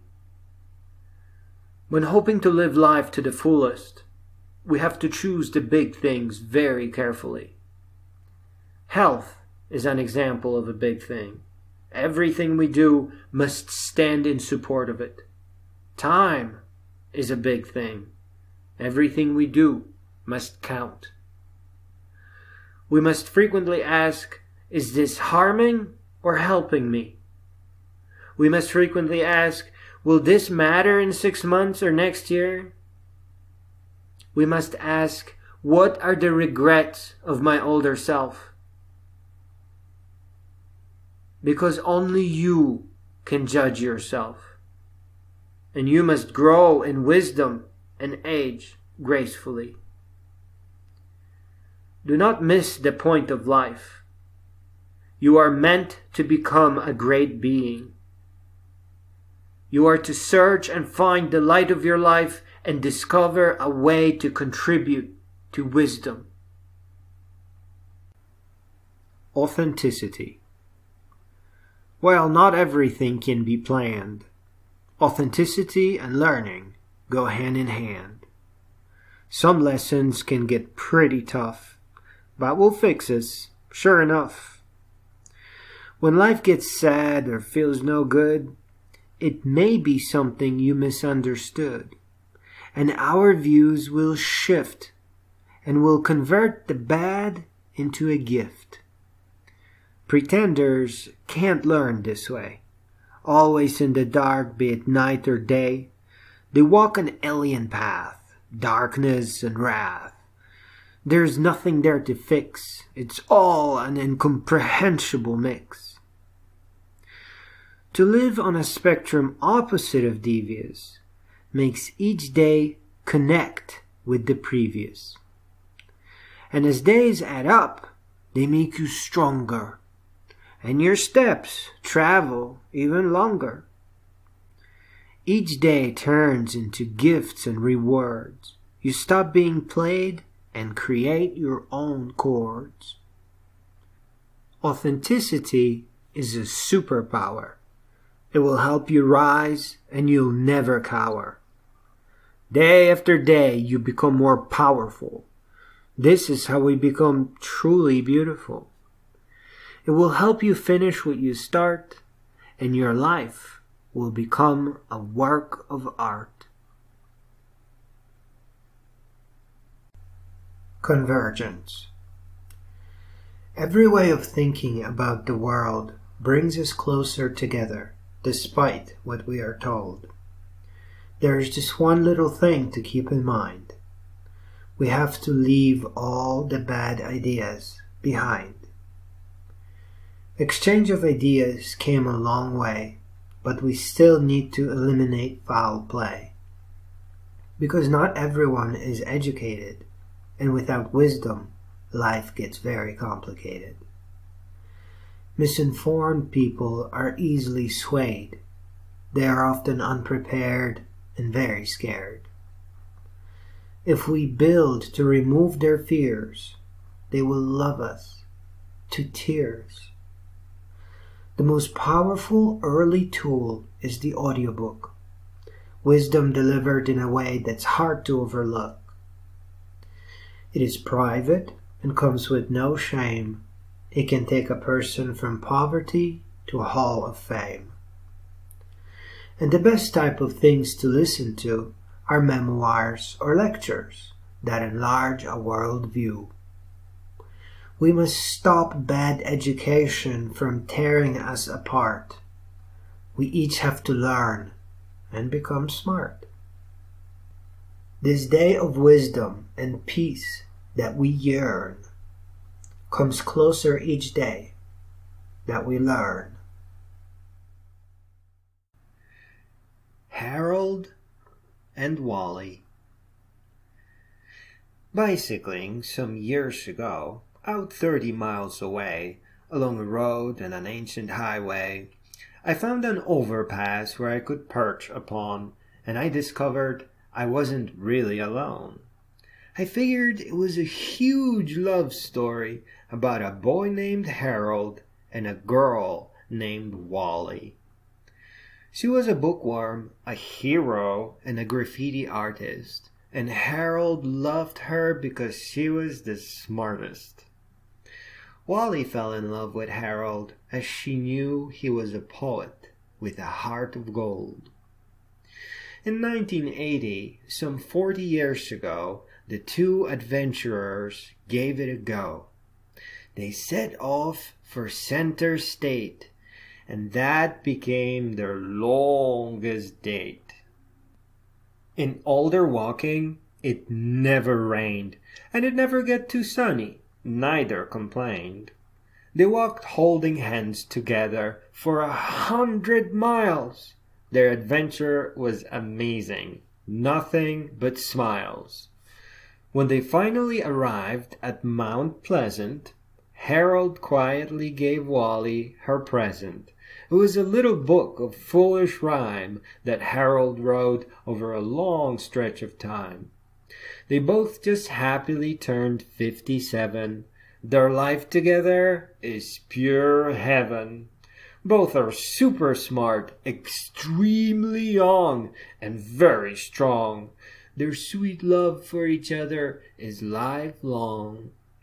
They still do their Mount Pleasant walk, holding hands for days, sleeping in until 9 o'clock. Harold makes really good vegan lettuce wraps, and Wally is a master at reading maps. They've been to all kinds of interesting places, and they always arrive with beaming and smiling faces. Here is where I took the photo a few years ago, just in case any of you guys want to go. Our extended family. There's a very special group of people that many have forgotten. Our intellectual foremothers and forefathers. They bring us gifts wrapped in the primitive art of writing text on paper. It's frequently all they had. It was the only way to reach us. They are brilliant and healthy and unbroken and triumphant. They are full of light, more than history will ever tell us. Nobody who outlives an empire will have their history shown for the lovely thing it was. This served to protect them, and it failed to erase them. We must never allow ourselves to merely listen to history, because those are always writ by prevalent powers. It was their job to erase them. More modern philosophers had the same problem. Our dear friend, dear Frederick, and what a warrior, was smeared by the Nazis. He was so powerful that everyone wanted a piece of his might. Friedrich Nietzsche hated what Nazis stood for. Today, one of the great modern philosophers was under attack. It deeply hurt and frightened her, but her classrooms rose for her with nothing but love and continued admiration. We are tasked with bringing the light of our hearts and resurrecting those who passed, not by merely understanding their books, but by understanding what they were trying to say. And it is okay to understand them in our own way first. It takes time to befriend someone from a book across time. Yes, all we have to go on is text and paper. But we know they were just like us. They were all too human, friendly, and of good cheer. If they made mistakes, these great beings were not staying for long. They rose and they took their miserable failures to create gifts of prevention for us. These gifts are complex. They are as complex and nuanced as you and I. It takes hard work to inherit gifts this powerful. The only way to unwrap those gifts of wisdom is with admiration, friendship, and love. Schools teach us to see great beings as these synthetic monoliths of concrete, but nothing could be further from the truth. Because all these great beings, they were once kids and teenagers. They had heartaches, dreams, and hopes. They were just like you and me. But they invented ideas that they cared to share, and they rose to the challenges of leadership to preserve them. Those ideas are our intellectual inheritance. And here is my attempt to name a few for your pleasure. Angela Davis, Avital Ronell, Ayaan Hirsi Ali, Ayn Rand, Friedrich Nietzsche, Beloved Hypatia, Immanuel Kant, Simone de Beauvoir, Ludwig Wittgenstein, Martha Nussbaum, Mary Wollstonecraft, René Descartes, Socrates, Silvia Federici, Soren Kierkegaard. Become a great being. If you want to change, you can't continue doing the same things you've always done. If you really want change, then you are going to have to alter your course now. If you don't fight back, you will always lose. And if you stay in the dark, you will only add to the darkness. There cannot be a compromise between good and evil. A compromise only takes from the good and only gives to the evil. Your office window is not a substitute for a call to the wild. Your next promotion does not actually make you a greater person. A vacation cannot set you free. It is not a substitute for nature. Dressing beautifully has never made a person truly beautiful. Waiting for that perfect someone will not help them notice you. Trusting that someone else will help you is just another way to delay. And just getting out there is not enough to be understood. And going out, following friends, can only put you on somebody else's path. Life is not hard. It only gets complicated when you follow. Because by following, you just end up in places you don't understand. You must lead, and you must keep walking forward, your own step after your own step, in your own direction towards the things that move you. Only then can you be truly moved. It must be the correct combination of books, poems, steps, events, summers, and epochs. Do not try to hurry. Do not change roads.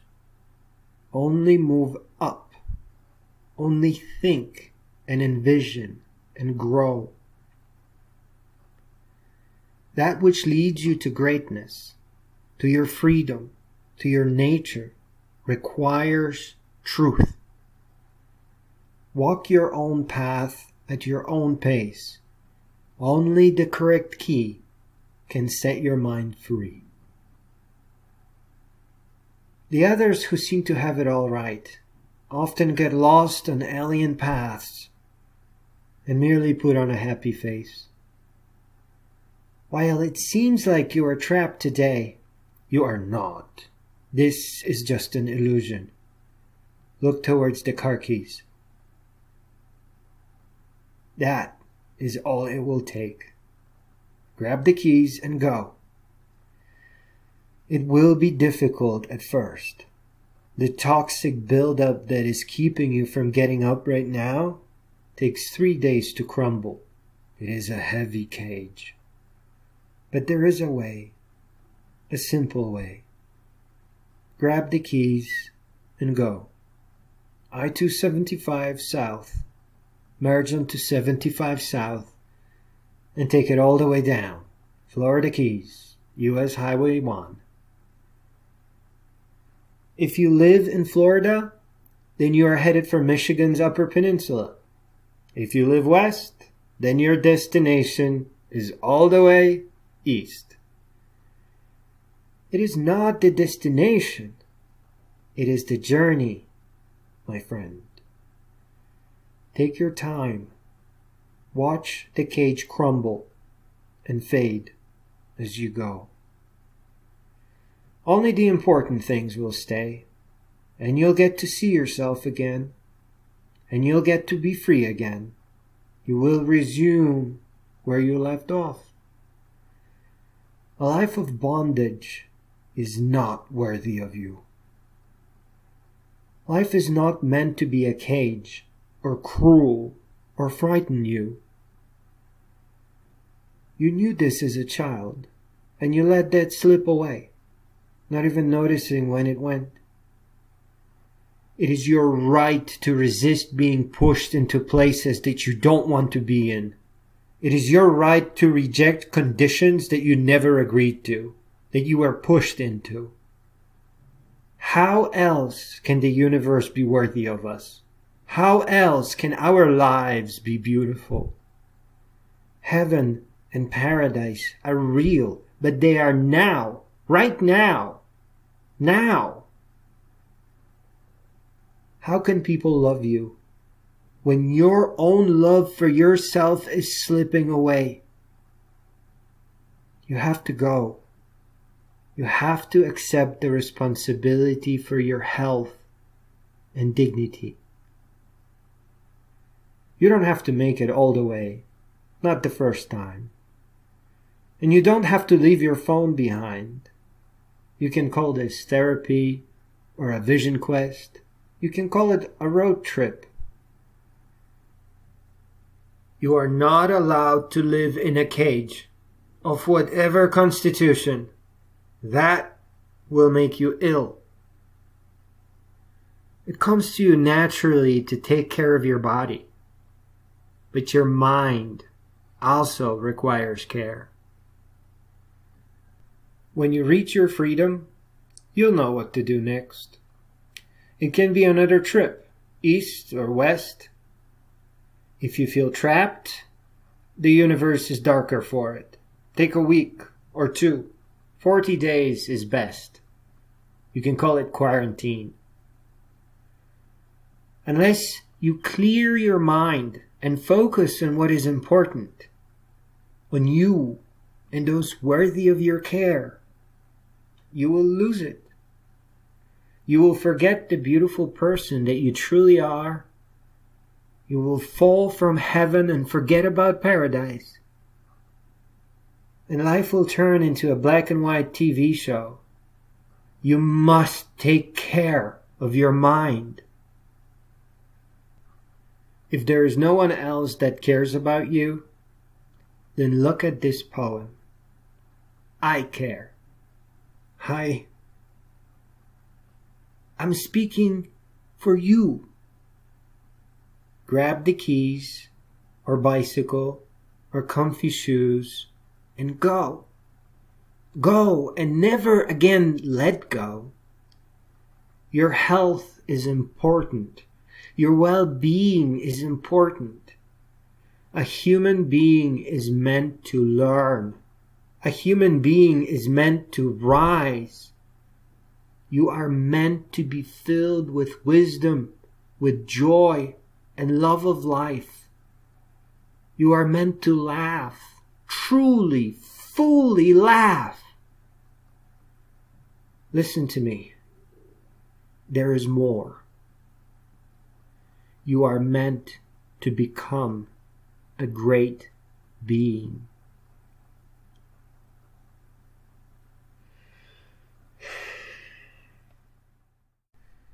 A warrior is she that thrives and triumphs wherever she be. A warrior is she that thrives and triumphs wherever she be. You cannot be broken. You must use your misfortune to light your way. You can learn anything you want. There are no smarter. They are just actors with a handful of fragile lessons crafted to impress. There is nothing that can break you. There are no stronger.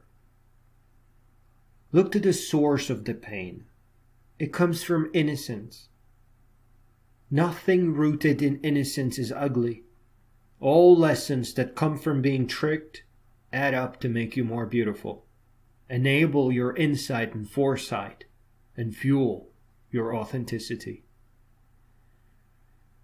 When the regrets come at night, that's just your brain asking you to think harder, to comprehend your beauty in full. No one can trick you, not for long enough, so don't be scared. Memoirs, audiobooks, lectures will show you how many better people there are. We all have to enlarge our worlds daily. Audiobooks and lectures will show you that all you have met thus far were just the same type of person. Do not be afraid to rise. The people or person you have long thought about exist. But before they can see you, you have to rise and shine and be seen. Don't be scared. Those who will use your love, innocence, endurance, and generosity against you have long been lost. They are blinded and fractured and damaged and broken. They hold no power over you. If their attacks continue, they will grind themselves to dust. And all the experiences that will be left in their wake will make you stronger and better. Battles make you stronger, smarter, more beautiful. You are a warrior. That's the oldest name for it. A warrior is she that uses the harm that came her way as energy, who understands none can stay a child and all must grow and enlarge their worlds. A warrior can never be damaged or hurt. A warrior learns. A warrior resists tears in the rain, just like she can resist weakness. We live in a fragile world, full of fragile people with fragile egos. They speak fragile advice with fragile words, from their fragile hills.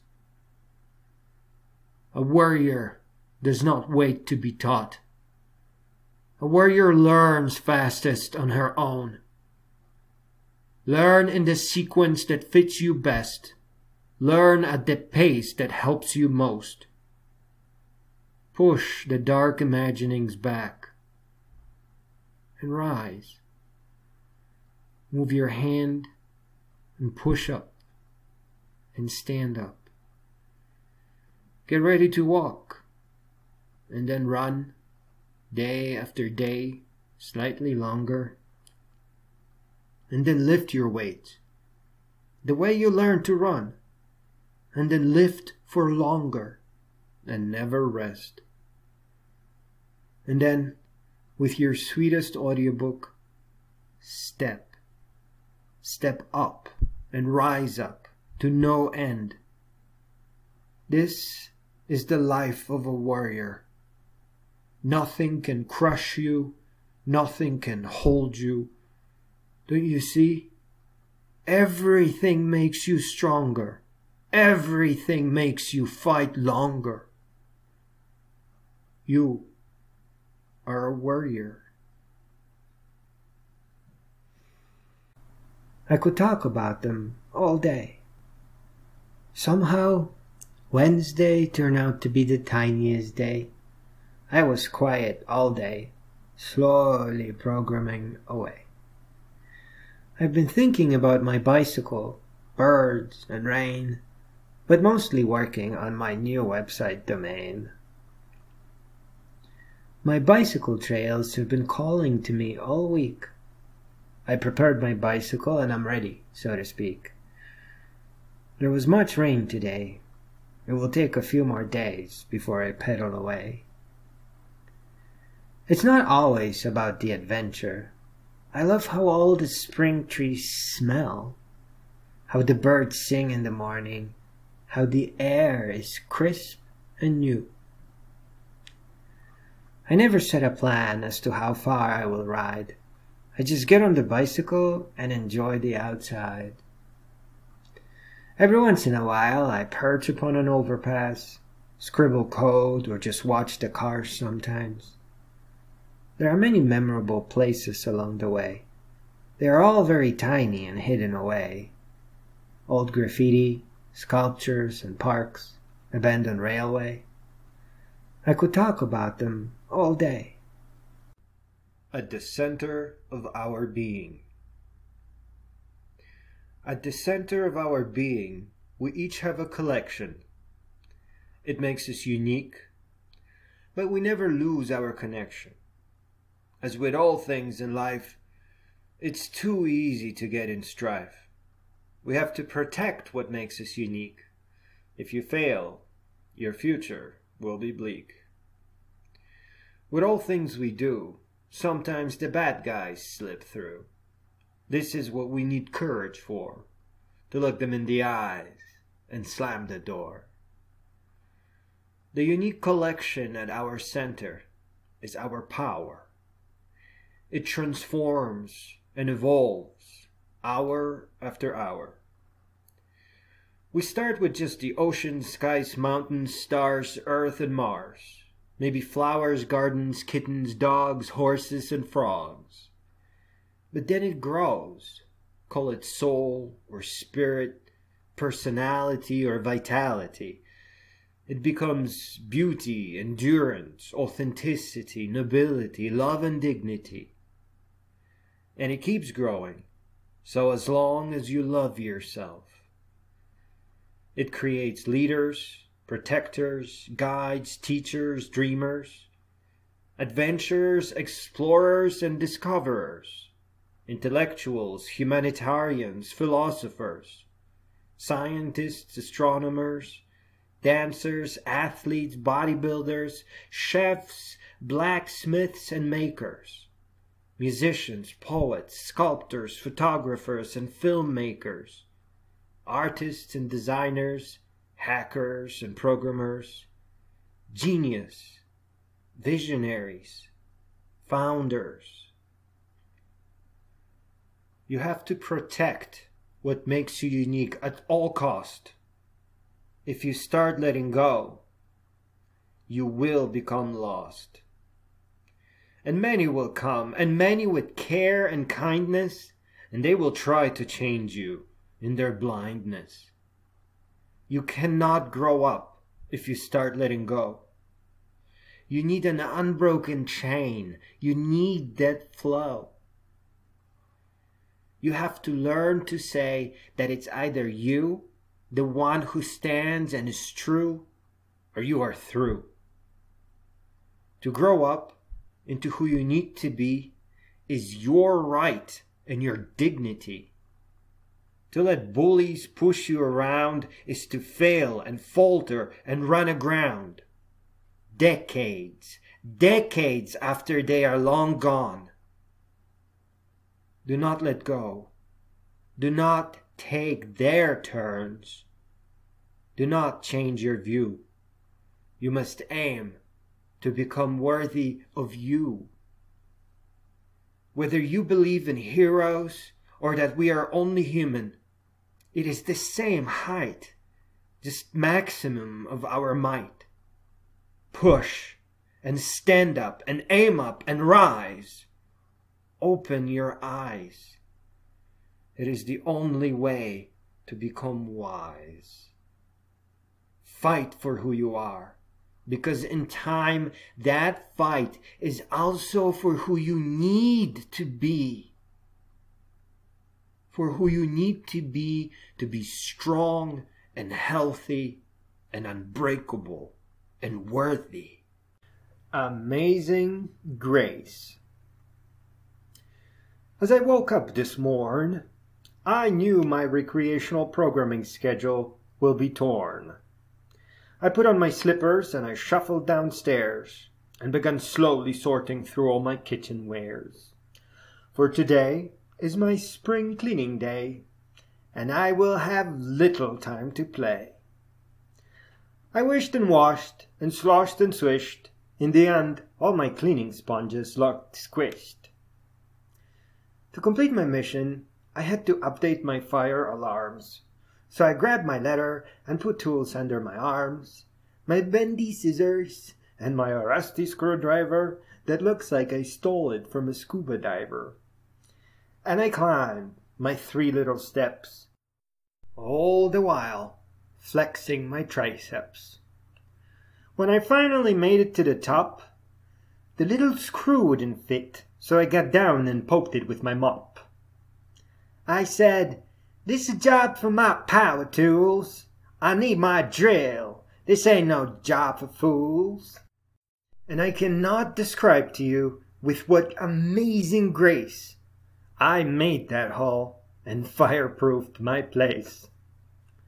As I was making my way down, I almost felt like I earned a crown. But when I reached the bottom, I found a screw. I must have dropped it, for it was brand new. But in the end, I made it all work and muttered, "Guess I'm not such a dork." Now when I look up and tilt my head, I can see it, slowly blinking red. School is not for us. Run, child, run from the bus. Don't let them put you on a school bus. Tell your parents school is crazy. And anyway, they shouldn't be so lazy. You will need all the games, and you will memorize no presidential names. You demand a trip to every national park, because you will not spend your life in the dark. You will need every audiobook ever made, and only then will you go through life unafraid. Yearn to learn. Did you know that we can't grow unless our lessons connect together? We learn the way we navigate cities. If we leap from one city center to another, we will not know where to go or what to do. None of the roads will make any sense. to divide knowledge into subjects and encourage cramming and memorization and force remembering over understanding. That is not education or knowledge. We can no more leap between subjects than hobbies or families. What connects two things together is as important as the things themselves. We only learn when two connect, and then the two connect to a third one, and next one to no end. We need a pleasant, memorable, unbroken chain of curiosities that we can slide up and down when need be. Disconnected snippets that we know not what to do with are not useful to us. Trickster, fool. Think of a trickster, a real bad fool. What a great robbery it would be if your parents sent you to college and teachers sold disconnected snippets and called it knowledge. And wouldn't it be convenient if you could choose your next batch? Wouldn't the trickster rejoice had you called that a choice? And then at the end of the day, when hard-earned money was taken, you wouldn't even be shaking, even though it was worse than a break-in. Think of a trickster, a real bad fool, that took away your very own school. The moral of this story is that you should think through when someone offers to teach you. Education requires that you learn on your own. That is something that teaching can only postpone. Unbreakable and unlimited. We are born to run our fingers through infinity. Be it Wright brothers, or Yuri Gagarin, or Galileo Galilei. It is our right to touch the greatest of heights, and it is our privilege to cheer for each other in triumph. We have no flaws, no ugliness, no weakness, no limit. Be it Tenzing and Hillary or Viktor Emil Frankl. Nothing can stop us. There are no bars thick enough. There are no bars strong enough. We are the captains of our souls and the masters of our fate. However, there is a culture that we must never let go of. The culture of love of wisdom. The culture of inheritance of knowledge. If we are tricked to reject wisdom, and if there is no teacher or parent or friend left to remind us, then all will be lost. Your work will not set you free. It is a lie as old as slavery. Your teachers can only remind, but they cannot reach into your mind. Fight for your right to knowledge. There is no university. There is no college. You have to use your heart to learn. Only you can do that. Without inheritance of wisdom, you will become cursed to start at zero. And as magnificent as your battle will be, you will only reach a path that was walked countless times before. You must start where the greatest minds left off. Flight and light. Everything is all right. except for our flight. But had we been given infinite light, our wings would fail in flight. What gives us the right to learn and rise to height is the limit of the duration of our light.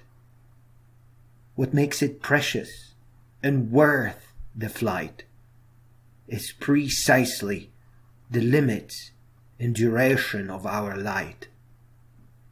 It is by our limits that we look to light.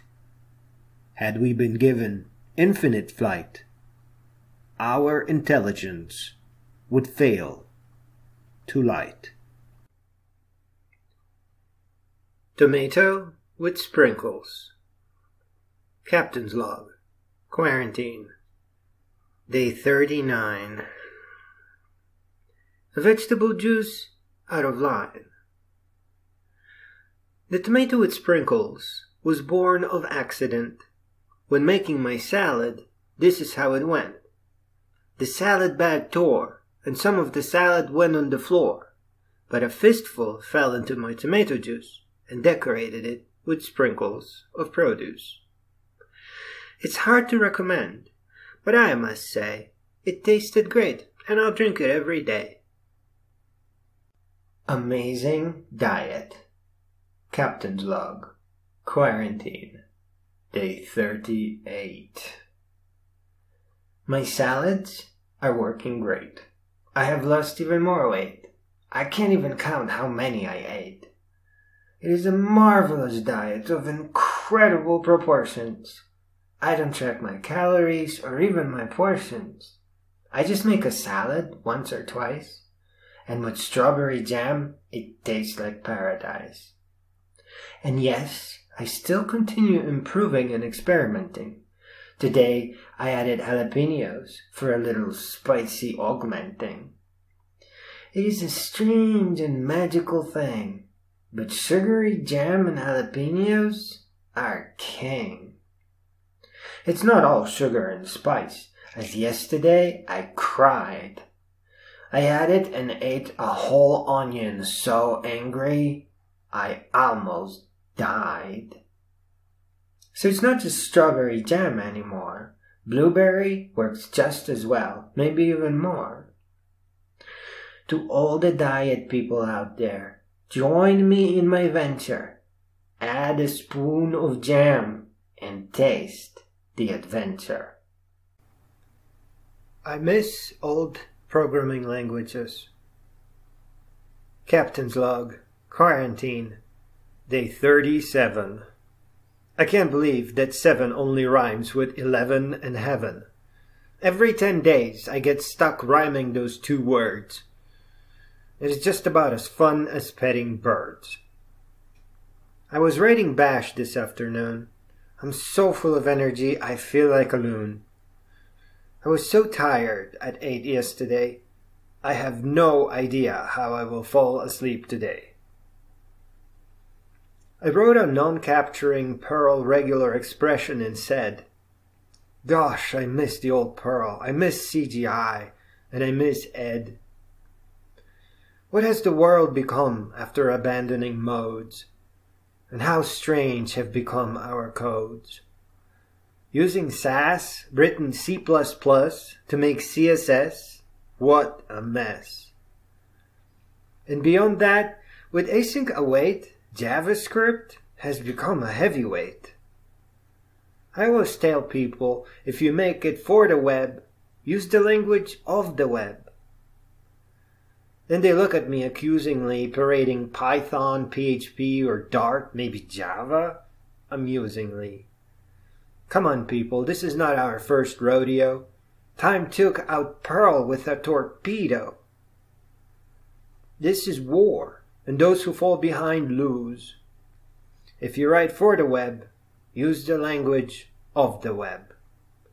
Your utilities will hang around longer, and your accomplishments will be that much stronger. Everybody counts. Captain's log. Quarantine. Day 36. Today has been an interesting mix. We have to be strong and go far and long.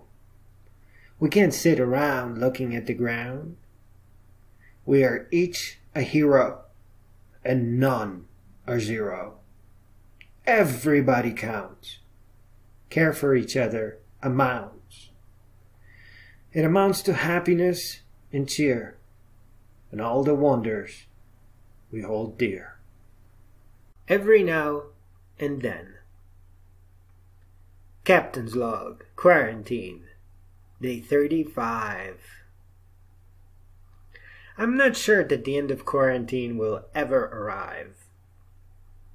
So I'm preparing to write enough poetry to fill a hard drive. I think I shall begin writing about cats, and then complain a bit about bureaucrats.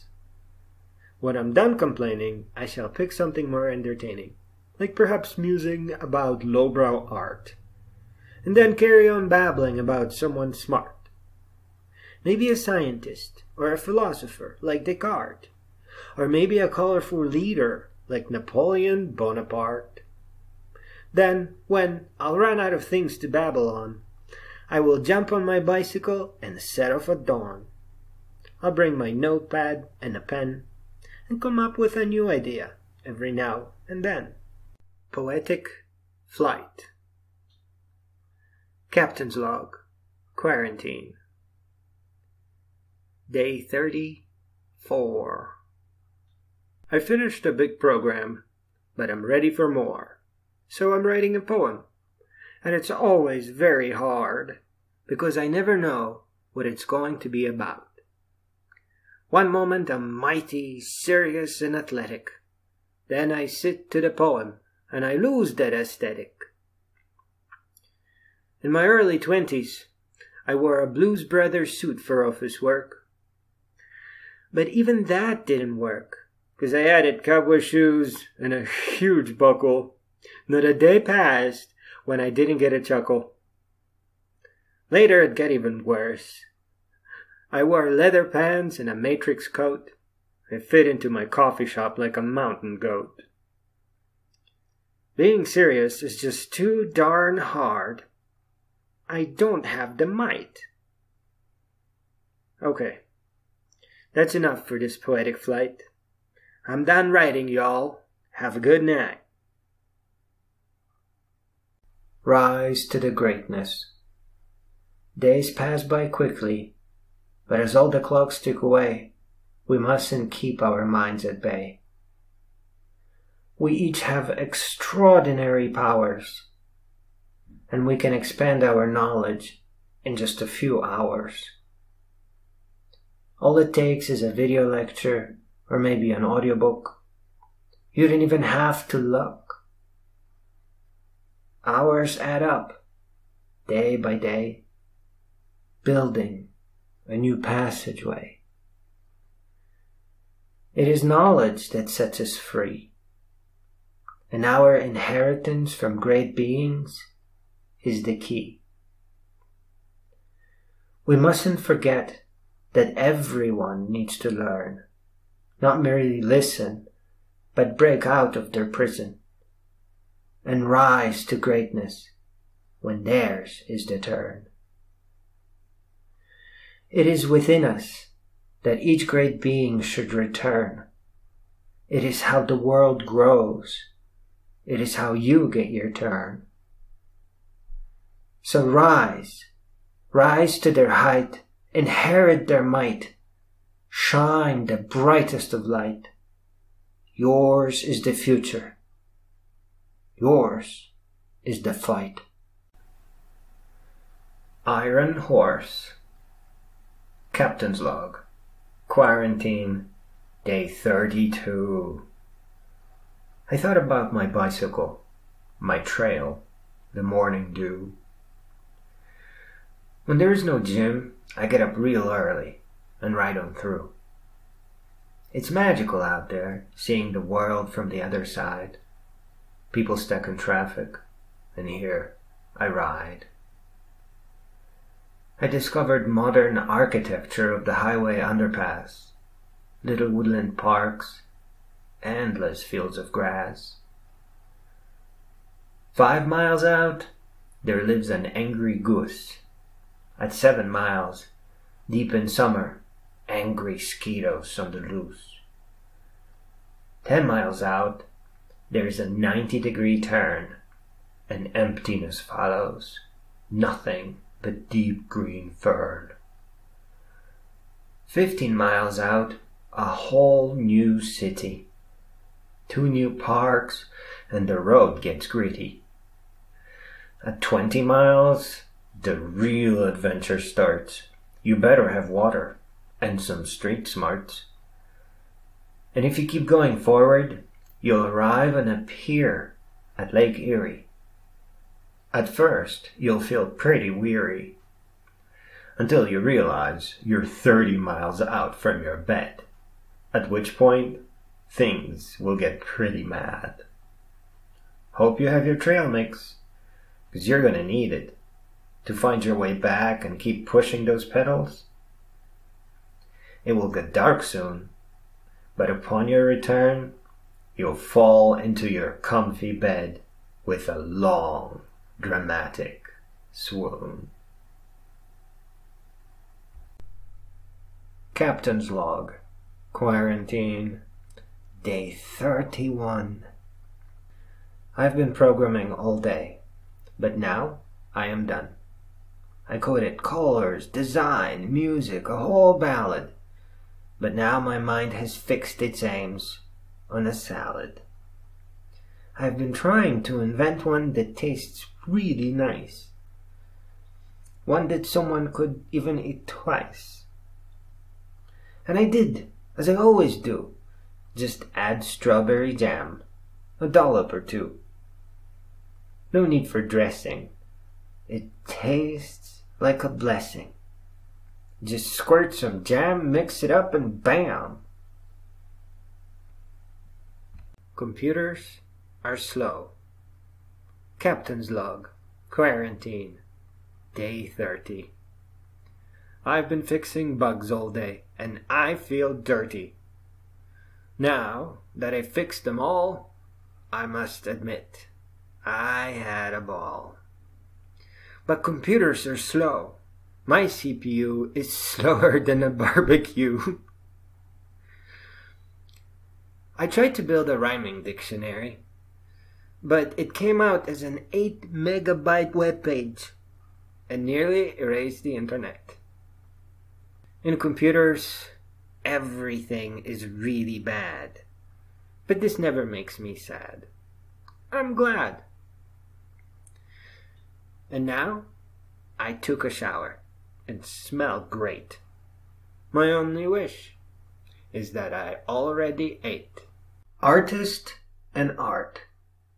Captain's Log, Quarantine, Day 29. I spent the day doing graphic design.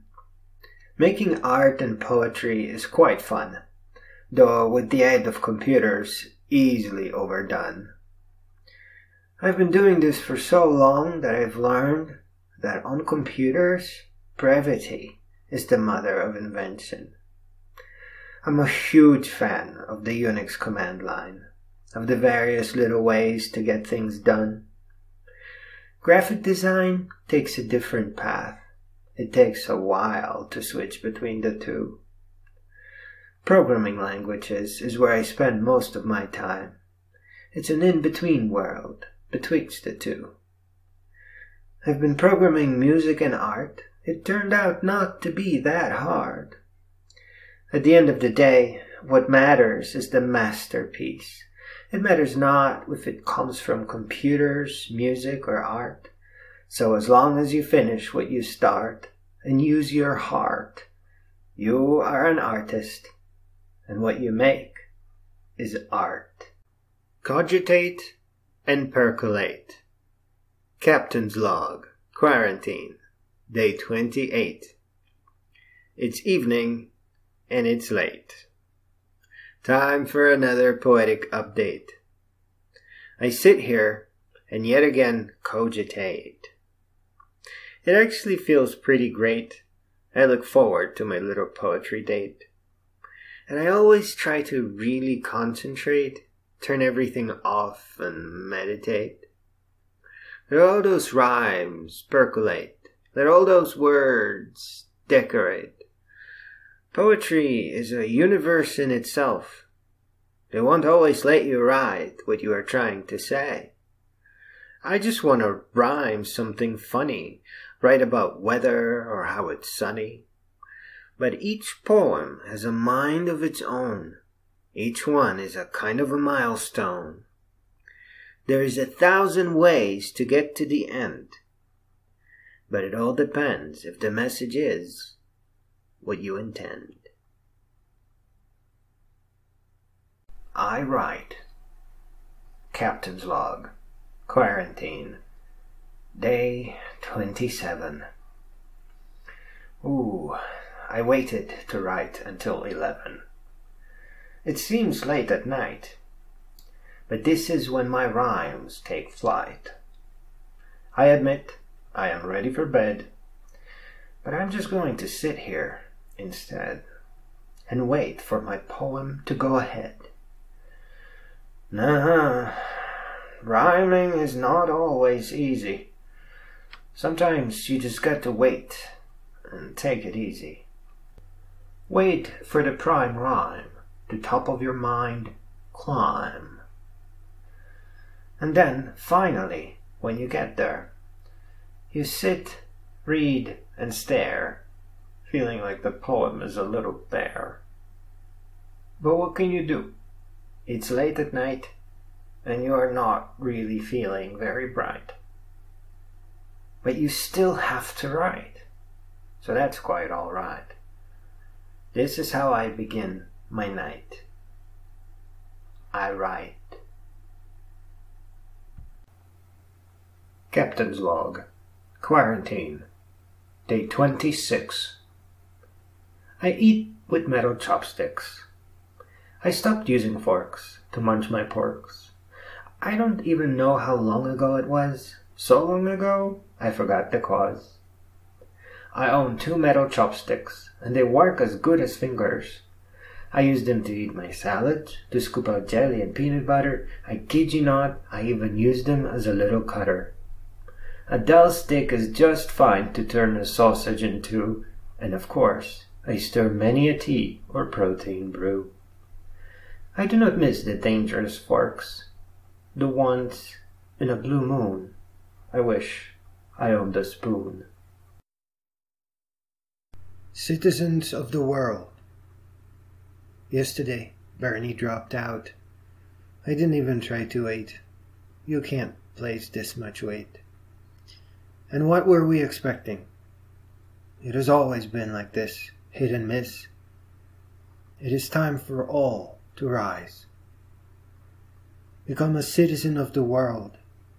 In your own hands, with your own mind, seek knowledge and triumph. Let the name of this new nation be Earth. May the citizen be called a human. The power is in your hands, so near, rooted in every audiobook you can hear. And you have to learn to rise. You can't near the skies without your eyes. When you have learned enough, you have to turn around and teach. Yell from your mountain, scream, dance, and preach. The promise of freedom, reason, and peace is in our hands. It is our masterpiece.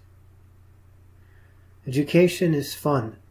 It only ever seems hard because one is trying to learn too much in too little time.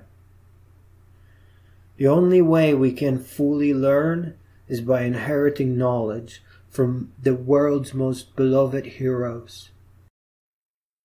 This inheritance begins by following in their footsteps first, and continues when we break away to resume where they left off. Rise, rise to the mountains before you.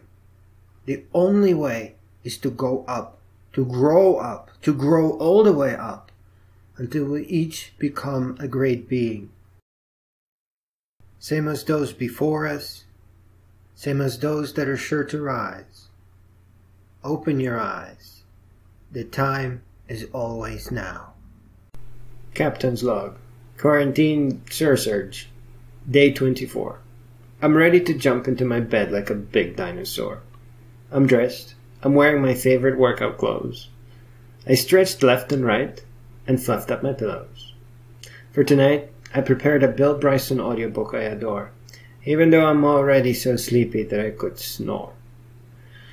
I will listen about the history of the world, about all the mysterious things and places we explored.